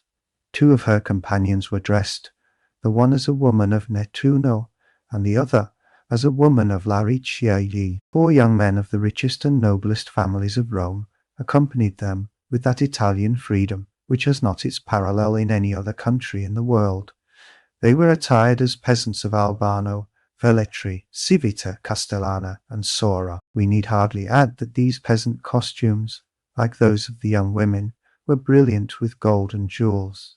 Carmela wished to form a quadrille, but there was one lady wanting. Carmela looked all around her, but not one of the guests had a costume similar to her own, or those of her companions. The Count of San Felice pointed out Teresa, who was hanging on Luigi's arm in a group of peasants. "Will you allow me, father?" said Carmela. "Oui, certainly," replied the Count. "Are we not in carnival time?"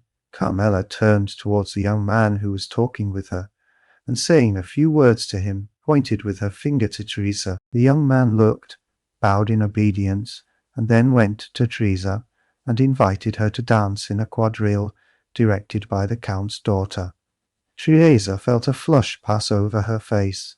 She looked at Luigi, who could not refuse his assent. Luigi slowly relinquished Teresa's arm, which he had held beneath his own, and Teresa, accompanied by her elegant cavalier, took her appointed place with much agitation in the aristocratic quadrille. Certainly, in the eyes of an artist, the exact and strict costume of Teresa had a very different character from that of Carmela and her companions, and Teresa was frivolous and coquettish, and thus the embroidery and muslins, waist girdles, all dazzled her, and the reflection of sapphires and diamonds almost turned her giddy brain.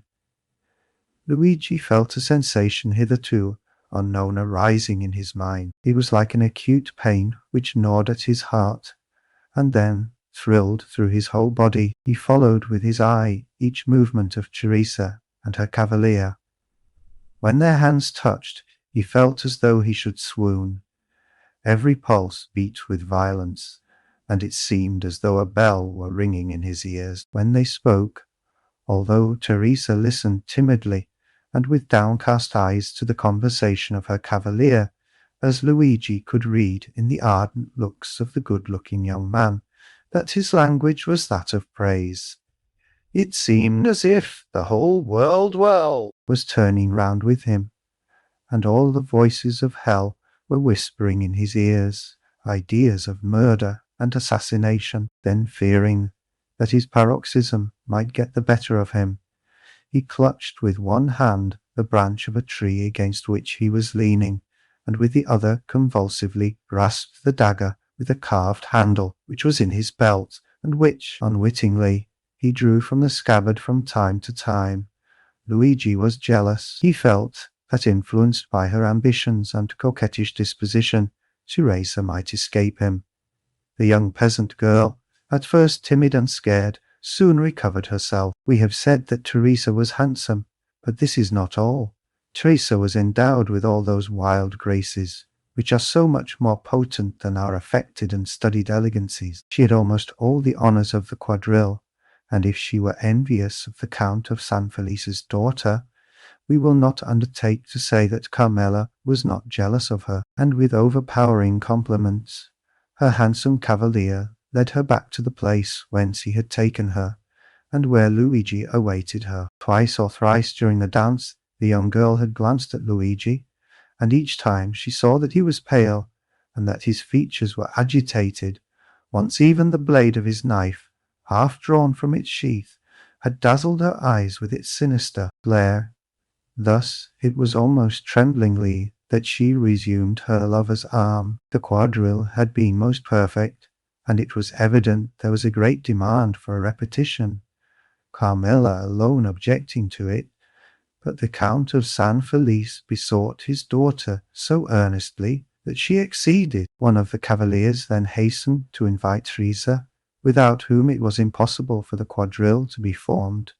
But the young girl had disappeared. The truth was that Luigi had not felt the strength to support another such trial, and, half by persuasion and half by force, he had removed Teresa toward another part of the garden. Teresa had yielded in spite of herself, but when she looked at the agitated countenance of the young man, she understood by his silence and trembling voice that something strange was passing within him. She herself was not exempt from internal emotion, and without having done anything wrong, yet fully comprehended that Luigi was right in reproaching her. Why, she did not know, but yet she did not the less feel that these reproaches were merited.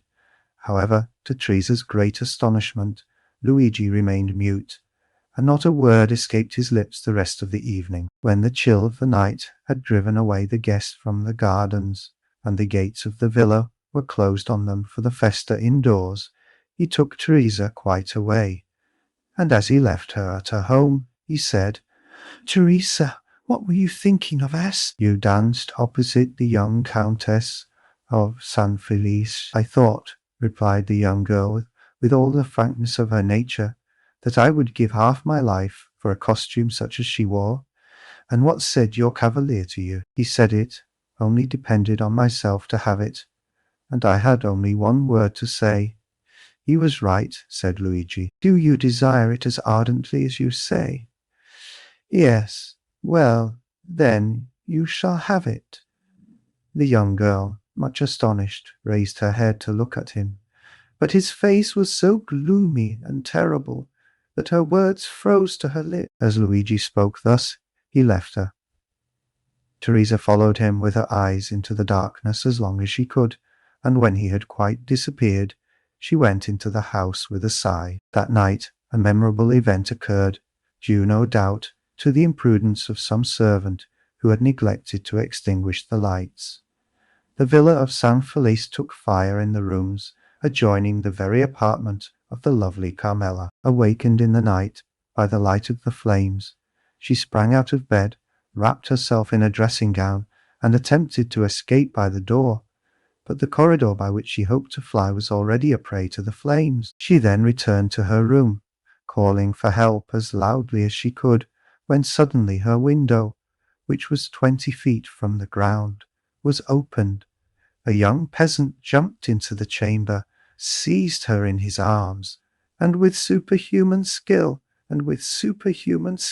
strength conveyed her to the turf of the grass plot, where she fainted. When she recovered, her father was by her side. All the servants surrounded her, offering her assistance. An entire wing of the villa was burnt down. But what of that, as long as Carmela was safe and uninjured? Her preserver was everywhere sought for, but he did not appear. He was inquired after, but no one had seen him. Carmela was greatly troubled that she had not recognized him, as the Count was immensely rich. Accepting the danger, Carmela had run, and the marvellous manner in which she had escaped made that appear to him rather a favour of Providence than a real misfortune. The loss occasioned by the conflagration was to him but a trifle. The next day, at the usual hour, the two young peasants were on the borders of the forest. Luigi arrived first. He came toward Trezean in high spirits, and seemed to have completely forgotten the events of the previous evening. The young girl was very pensive, but seeing Luigi so cheerful, she, on her part, assumed a smiling air, which was natural to her when she was not excited or in a passion. Luigi took her arm beneath his own and led her to the door of the grotto. Then he paused. The young girl, perceiving that there was something extraordinary, looked at him steadfastly. "Teresa," said Luigi, "yesterday evening you told me you would give all the world to have a costume similar to that of the Count's daughter." "Yes," replied Teresa with astonishment, "but I was mad to utter such a wish, and I replied, 'Very well, you shall have it.'" "Yes," replied the young girl, whose astonishment increased at every word uttered by Luigi, "but of course your reply was only to please me. I have promised no more than I have given you, Teresa," said Luigi proudly. "Go into the grotto and dress yourself." At these words he drew away the stone, and showed Teresa the grotto, lighted up by two wax lights, which burnt on each side of a splendid mirror. On a rustic table, made by Luigi, were spread out the pearl necklace and the diamond pins, and on a chair at the side was laid the rest of the costume. Teresa uttered a cry of joy, and without inquiring whence this attire came, or even thanking Luigi, darted into the grotto, transformed into a dressing room. Luigi pushed the stone behind her, for on the crest of a small adjacent hill, which cut off the view toward Palestrina, he saw a traveller on horseback, stopping a moment as if uncertain of his road, and thus presenting against the blue sky, perfect outline, which is peculiar to distant objects in southern climes. When he saw Luigi, he put his horse into a gallop and advanced toward him. Luigi was not mistaken. The traveller, who was going from Palestrina to Tivoli, had mistaken his way. The young man directed him, but as at a distance of a quarter of a mile, the road again divided into three ways, and on reaching these, the traveller might again stray from his route. He begged Luigi to be his guide. Luigi threw his cloak on the ground, placed his carbine on his shoulder, and freed from his heavy covering, preceded the traveller with the rapid step of a mountaineer, which a horse can scarcely keep up with. In 10 minutes Luigi and the traveller reached the crossroads. On arriving there, with an air as majestic as that of an emperor, he stretched his hand towards that one of the roads which the traveller was to follow. "That is your road, Excellency, and now you cannot again mistake." "And here is your recompense," said the traveller, offering the young herdsman some small pieces of money. "Thank you," said Luigi, drawing back his hand. "I render a service, I do not sell it." "Well," replied the traveller, who seemed used to this difference between the civility of a man of the cities and the pride of the mountaineer, "if you refuse wages, you will perhaps accept a gift." "Ah, yes, that is another thing." "Then," said the traveller, "take these 2 Venetian sequins and give them to your bride to make herself a pair of earrings." "And then, do you take this poniard," said the young herdsman. "You will not find one better carved between Albano and Civita Castellana." "I accept it," answered the traveller, "but then the obligation will be on my side, for this poniard is worth more than 2 sequins. For a dealer, perhaps, but for me, who engraved it myself, it is hardly worth a piastre." "What is your name?" inquired the traveller. "Luigi Vampa," replied the shepherd, with the same air as he would have replied Alexander, King of Macedon. "And yours?"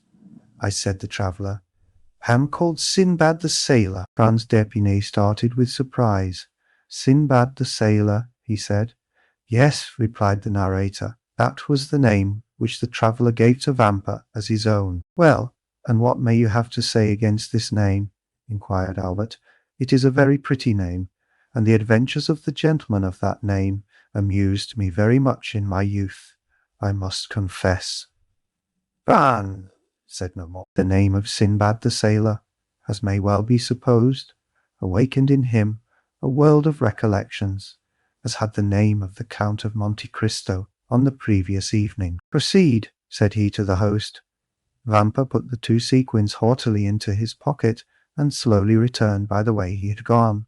As he came within 200 or 300 paces of the grotto, he thought he heard a cry. He listened to know whence this sound could proceed. A moment afterwards he thought he heard his own name, pronounced distinctly. The cry proceeded from the grotto. He bounded like a chamois, cocking his carbine as he went, and in a moment reached the summit of a hill opposite to that on which he had perceived the traveller. 3 cries for help came more distinctly to his ear. He cast his eyes around him, and saw a man carrying off Teresa, as Nessus, the centaur, carried Dianara. This man, who was hastening towards the wood, was already 3/4 of the way on the road from the grotto to the forest. Vampa measured the distance. The man was at least 200 paces in advance of him, and there was not a chance of overtaking him. The young shepherd stopped, as if his feet had been rooted to the ground. Then he put the butt of his carbine to his shoulder, took aim at the ravisher, followed him for a second in his track, and then fired. The ravisher stopped suddenly, his knees bent under him, and he fell with Teresa in his arms. The young girl rose instantly, but the man lay on the earth struggling in the agonies of death. Vampa then rushed towards Teresa, for at 10 paces from the dying man her legs had failed her, and she had dropped on her knees, so that the young man feared that the ball that had brought down his enemy had also wounded his betrothed. Fortunately she was unscathed, and it was fright alone that had overcome Teresa. When Luigi had assured himself that she was safe and unharmed, he turned towards the wounded man. He had just expired with clenched hands, his mouth in a spasm of agony, and his hair on end in the sweat of death. His eyes remained open and menacing. Vampa approached the corpse and recognized Cucumetto. From the day on which the bandit had been saved by the 2 young peasants, he had been enamored of Teresa, and had sworn she should be his. From that time he had watched them, and profiting by the moment when her lover had left her alone, had carried her off, and believed he at length had her in his power.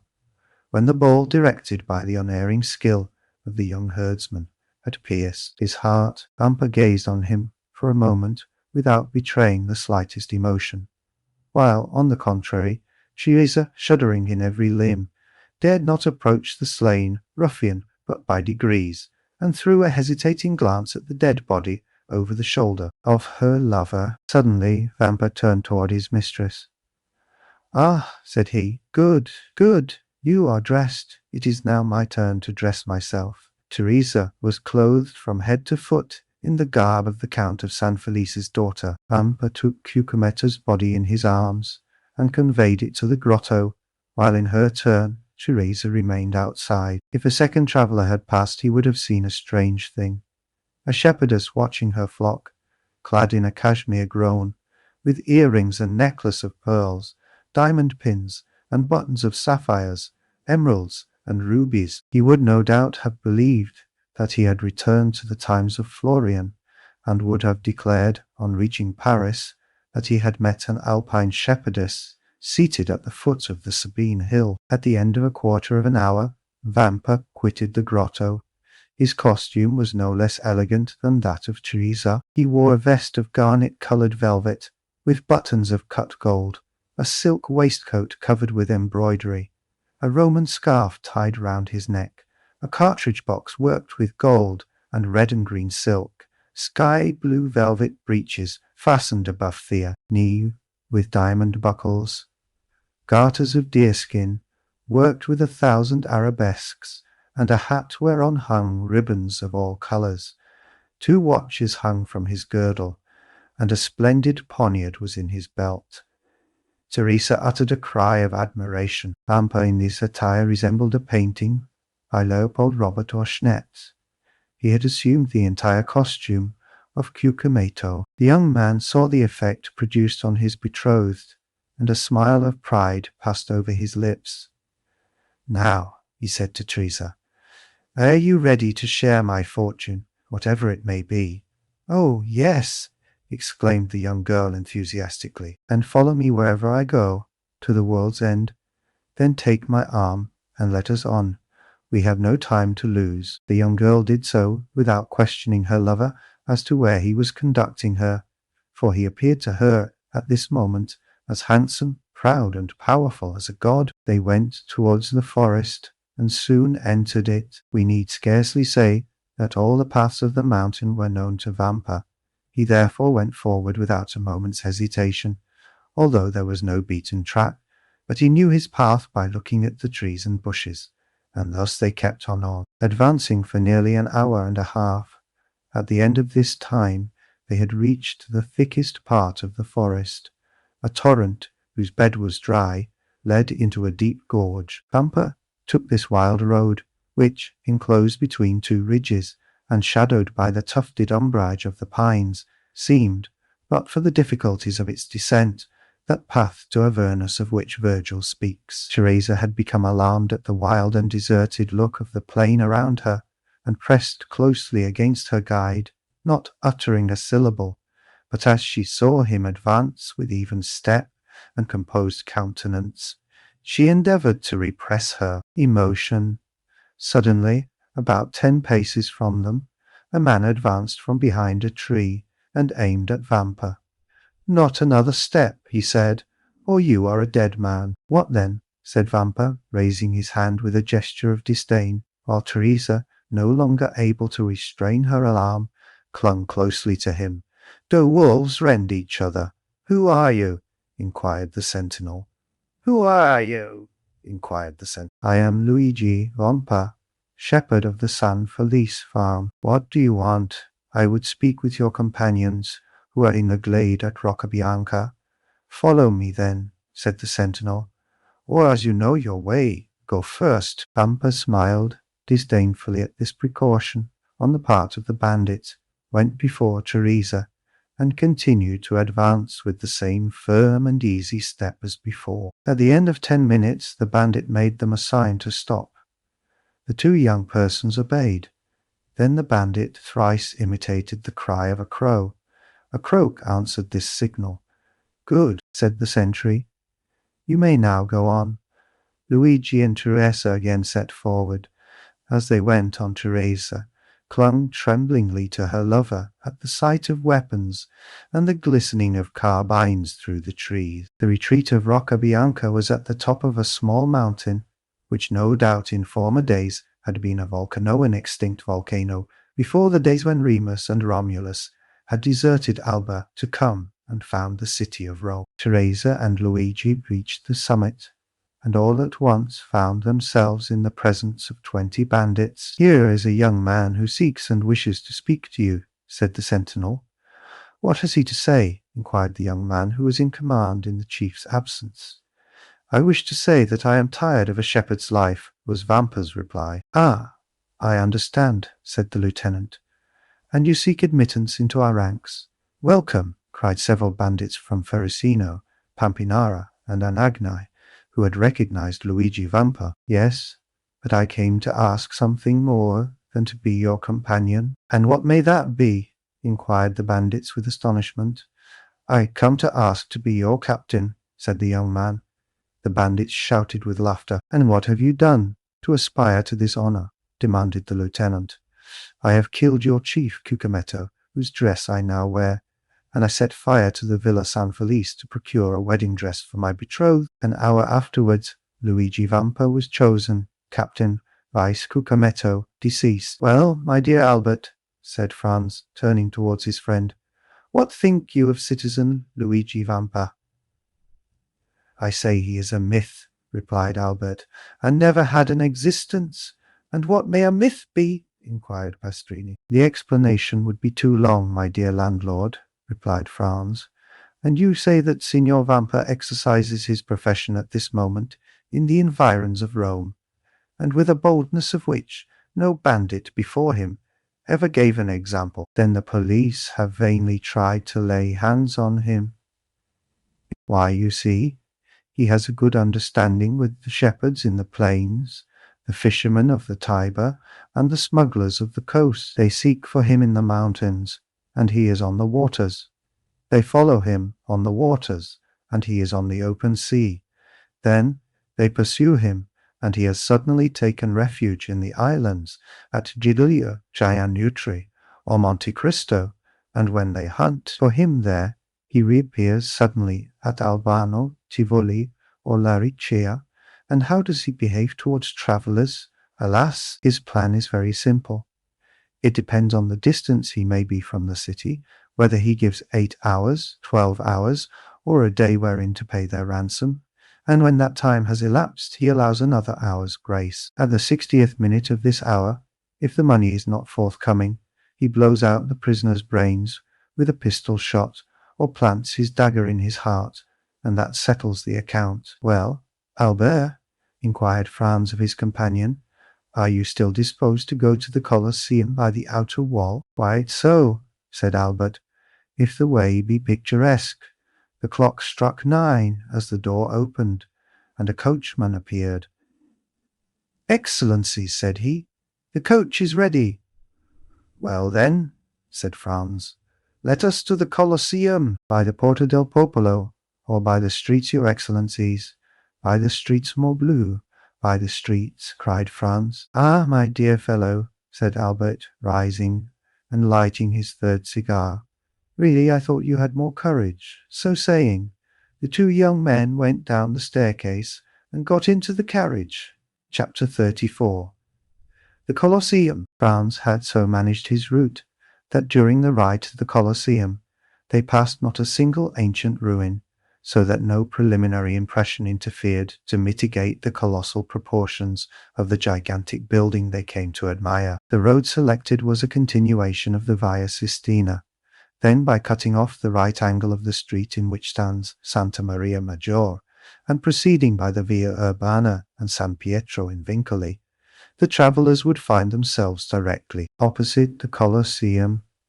And this itinerary possessed another great advantage, that of leaving Franz at full liberty to indulge his deep reverie upon the subject of Signor Pastrini's story, in which his mysterious host of Monte Cristo was so strangely mixed up. Seated with folded arms in a corner of the carriage, he continued to ponder over the singular history he had so lately listened to, and to ask himself an interminable number of questions touching its various circumstances, without, however, arriving at a satisfactory reply to any of them. Well, she wager he, one fact, more than the rest, brought his friend, Sinbad the sailor, back to his recollection, and that was the mysterious sort of intimacy that seemed to exist between the brigands and the sailors, and Pastrini's account of vampires having found refuge on board the vessels of smugglers and fishermen reminded Franz of the 2 Corsican bandits he had found supping so amicably with the crew of the little yacht, which had even deviated from its course and touched at Porto Vecchio for the sole purpose of landing them. The very name assumed by his host of Monte Cristo, and again repeated by the landlord of the Hôtel de Londres, abundantly proved to him that his island friend was playing his philanthropic part on the shores of Piombino, Civita, Ostia, Gaeta, as on those of Corsica, Tuscany, and Spain. And further, Franz bethought him of having heard his singular entertainer speak both of Tunis and Palermo, proving thereby how largely his circle of acquaintances extended. But however the mind of the young man might be absorbed in these reflections, they were at once dispersed at the sight of the dark, frowning ruins of the stupendous Colosseum, through the various openings of which the pale moonlight played, and it flickered like the unearthly gleam from the eyes of the wandering dead. The carriage stopped near the Metasudans. The door was opened, and the young men, eagerly alighting, found themselves opposite a cicerone, who appeared to have sprung up from the ground, so unexpected was his appearance, the usual guide from the hotel having followed them. They had paid 2 conductors, nor is it possible at Rome to avoid this abundant supply of guides, besides the ordinary cicerone, who seizes upon you directly you set foot in your hotel, and never quits you while you remain in the city. There is also a special cicerone belonging to each monumente, almost to each part of a monument. It may, therefore, be easily imagined there is no scarcity of guides at the Colosseum, that wonder of all ages which Martial thus eulogizes. Let Memphis cease to boast the barbarous miracles of her pyramids, and the wonders of Babylon be talked of no more among us. All must bow to the superiority of the gigantic labor of the Caesars, and the many voices of fame spread far and wide the surpassing merits of this incomparable monument. As for Albert and Franz, they essayed not to escape from their Ciceronian tyrants, and indeed it would have been so much the more difficult to break their bondage, as the guides alone are permitted to visit these monuments with torches in their hands. Why, all at once his ear caught a sound resembling that of a stone rolling down the staircase opposite the one by which he had himself ascended. There was nothing remarkable in the circumstance of a fragment of granite giving way and falling heavily below, but it seemed to him that the substance that fell gave way beneath the pressure of a foot, and also that someone who endeavored as much as possible to prevent his footsteps from being heard was approaching the spot where he sat. Conjecture soon became certainty, for the figure of a man was distinctly visible to Franz, gradually emerging from the staircase opposite, upon which the moon was at that moment pouring a full tide of silvery brightness. The stranger thus presenting himself was probably a person who, like Franz, preferred the enjoyment of solitude and his own thoughts to the frivolous gabble of the guides, and his appearance had nothing extraordinary in it, but the hesitation with which he proceeded, stopping and listening with anxious attention at every step he took, convinced Franz that he expected the arrival of some person. By a sort of instinctive impulse, Franz withdrew as much as possible behind his pillar. About 10 feet from the spot where he and the stranger were, the roof had given way, leaving a large round opening, through which might be seen the blue vault of heaven, thickly studded with stars. Around this opening, which had possibly for ages permitted a free entrance to the brilliant moonbeams that now illumined a vast pile, grew a quantity of creeping plants, whose delicate green branches stood out in bold relief against the clearer azure of the firmament, while large masses of thick, strong, fibrous shoots forced their way through the chasm, and hung floating to and fro like so many waving strings. The person whose mysterious arrival had attracted the attention of Franz stood in a kind of half-light that rendered it impossible to distinguish his features, although his dress was easily made out. He wore a large brown mantle, one fold of which, thrown over his left shoulder, served likewise to mask the lower part of his countenance, while the upper part was completely hidden by his broad-brimmed hat. The lower part of his dress was more distinctly visible by the bright rays of the moon, which, entering through the broken ceiling, shed their refulgent beams on feet, cased in elegantly made boots of polished leather, over which descended fashionably cut trousers of black cloth. From the imperfect means Franz had of judging, he could only come to one conclusion, that the person whom he was thus watching certainly belonged to no inferior station of life. Some few minutes had elapsed, and the stranger began to show manifest signs of impatience, when a slight noise was heard outside the aperture in the roof, and almost immediately a dark shadow seemed to obstruct the flood of light that had entered it, and the figure of a man was clearly seen, gazing with eager scrutiny on the immense space beneath him. Then, as his eye caught sight of him in the mantle, he grasped a floating mass of thickly matted boughs, and glided down, by their help, to within 3 or 4 feet of the ground, and then leaped lightly on his feet. The man who had performed this daring act with so much indifference wore the Transtivere costume. "I beg your Excellency's pardon for keeping you waiting," said the man, in the Roman dialect, "but I don't think I'm many minutes after my time. 10 o'clock has just struck by the clock of St. John Lateran. Say not a word about being late, replied the stranger in purest Tuscan. 'Tis I who am too soon, but even if you had caused me to wait a little while, I should have felt quite sure that the delay was not occasioned by any fault of yours. Your Excellency is perfectly right in so thinking, said the man. I came here direct from the castle of St. Angelo, and I had an immense deal of trouble before I could get a chance to speak to Beppo. And who is Beppo? Oh, Beppo is employed in the prison, and I give him so much a year to let me know what is going on within his holiness castle. Indeed, you are a provident person, I see.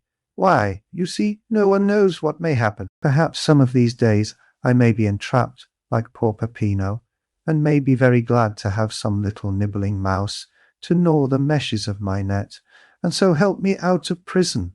Briefly, what did you learn? That 2 executions of considerable interest will take place the day after tomorrow, at 2 o'clock, as is customary at Rome at the commencement of all great festivals. One of the culprits will be Mazzolato. 3. He is an atrocious villain, who murdered the priest who brought him up, and deserves not the smallest pity. The other sufferer is sentenced to be decapitato. 4. And he, your Excellency, is poor Peppino. The fact is that you have inspired not only the pontifical government, but also the neighbouring states with such extreme fear that they are glad of all opportunity of making an example. But Peppino did not even belong to my band. He was merely a poor shepherd, whose only crime consisted in furnishing us with provisions, which makes him your accomplice to all intents and purposes. But mark the distinction with which he is treated. Instead of being knocked on the head, as you would be, if once they caught hold of you, he is simply sentenced to be guillotined, by which means, too, the amusements of the day are diversified, and there is a spectacle to please every spectator, without reckoning the wholly unexpected one I am preparing to surprise them with. My good friend, said the man in the cloak, excuse me for saying that you seem to me precisely in the mood to commit some wild or extravagant act. Perhaps I am, but one thing I have resolved on, and that is to stop at nothing to restore a poor devil to liberty, who has got into this scrape solely from having served me. I should hate and despise myself as a coward did I desert the brave fellow in his present extremity. And what do you mean to do? To surround the scaffold with 20 of my best men, who, at a signal from me, will rush forward directly Peppino is brought for execution, and, by the assistance of their stilettos, drive back the guard and carry off the prisoner. That seems to me as hazardous as uncertain, and convinces me that my scheme is far better than yours. And what is your Excellency's project? Just this: I will so advantageously bestow 2,000 piastres, that the person receiving them shall obtain a respite till next year for Peppino, and during that year another skilfully placed 1,000 piastres will afford him the means of escaping from his prison. And do you feel sure of succeeding? Pardieu! Exclaimed the man in the cloak, suddenly expressing himself in French. What did your Excellency say? Inquired the other. I said, my good fellow, that I would do more single-handed by the means of gold than you, and all your troop could effect with stilettos, pistols, carbines, and blunderbusses included. Leave me then to act, and have no fears for the result. At least, there can be no harm in myself and party being in readiness, in case your Excellency should fail.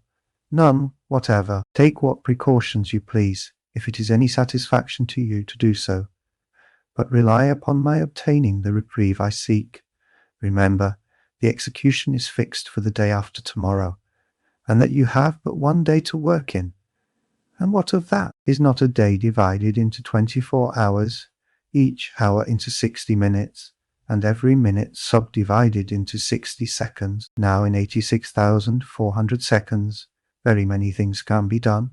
And how shall I know whether your Excellency has succeeded or not? I have engaged the 3 lower windows at the Café Rospoli. Should I have obtained the requisite pardon for Peppino. The 2 outside windows will be hung with yellow damasks, and the centre with white, having a large cross in red marked on it. And whom will you employ to carry the reprieve to the officer directing the execution? Send one of your men, disguised as a penitent friar, and I will give it to him. His dress will procure him the means of approaching the scaffold itself, and he will deliver the official order to the officer, who in his turn will hand it to the executioner. In the meantime, it will be as well to acquaint Peppino with what we well have determined on, if it be only to prevent his dying of fear or losing his senses, because in either case a very useless expense will have been incurred. Your Excellency, said the man, you are fully persuaded of my entire devotion to you, are you not? Nay, I flatter myself that there can be no doubt of it, replied the cavalier in the cloak. Well then, only fulfill your promise of rescuing Peppino, and henceforward you shall receive not only devotion, but the most absolute obedience from myself, and those under me that one human being can render to another. Have a care how far you pledge yourself, my good friend, for I may remind you of your promise at some, perhaps not very distant period, when I, in my turn, may require your aid and influence. Let that day come sooner or later. Your Excellency will find me what I have found you in this my heavy trouble. And if, from the other end of the world, you but write me word to do such or such a thing, you may regard it as done, for done it shall be. On the word and faith. Hush, interrupted the stranger. I hear a noise. 'Tis some travellers who are visiting the Colosseum by torchlight. Were better we should not be seen together. Those guides are nothing but spies, and might possibly recognize you. And however I may be honoured by your friendship, my worthy friend, if once the extent of our intimacy were known, I am sadly afraid both my reputation and credit would suffer thereby. Well then, if you obtain the reprieve, the middle window at the Café Ospoli will be hung with white damask, bearing a red cross, and if you fail, then all 3 windows will have yellow draperies, and then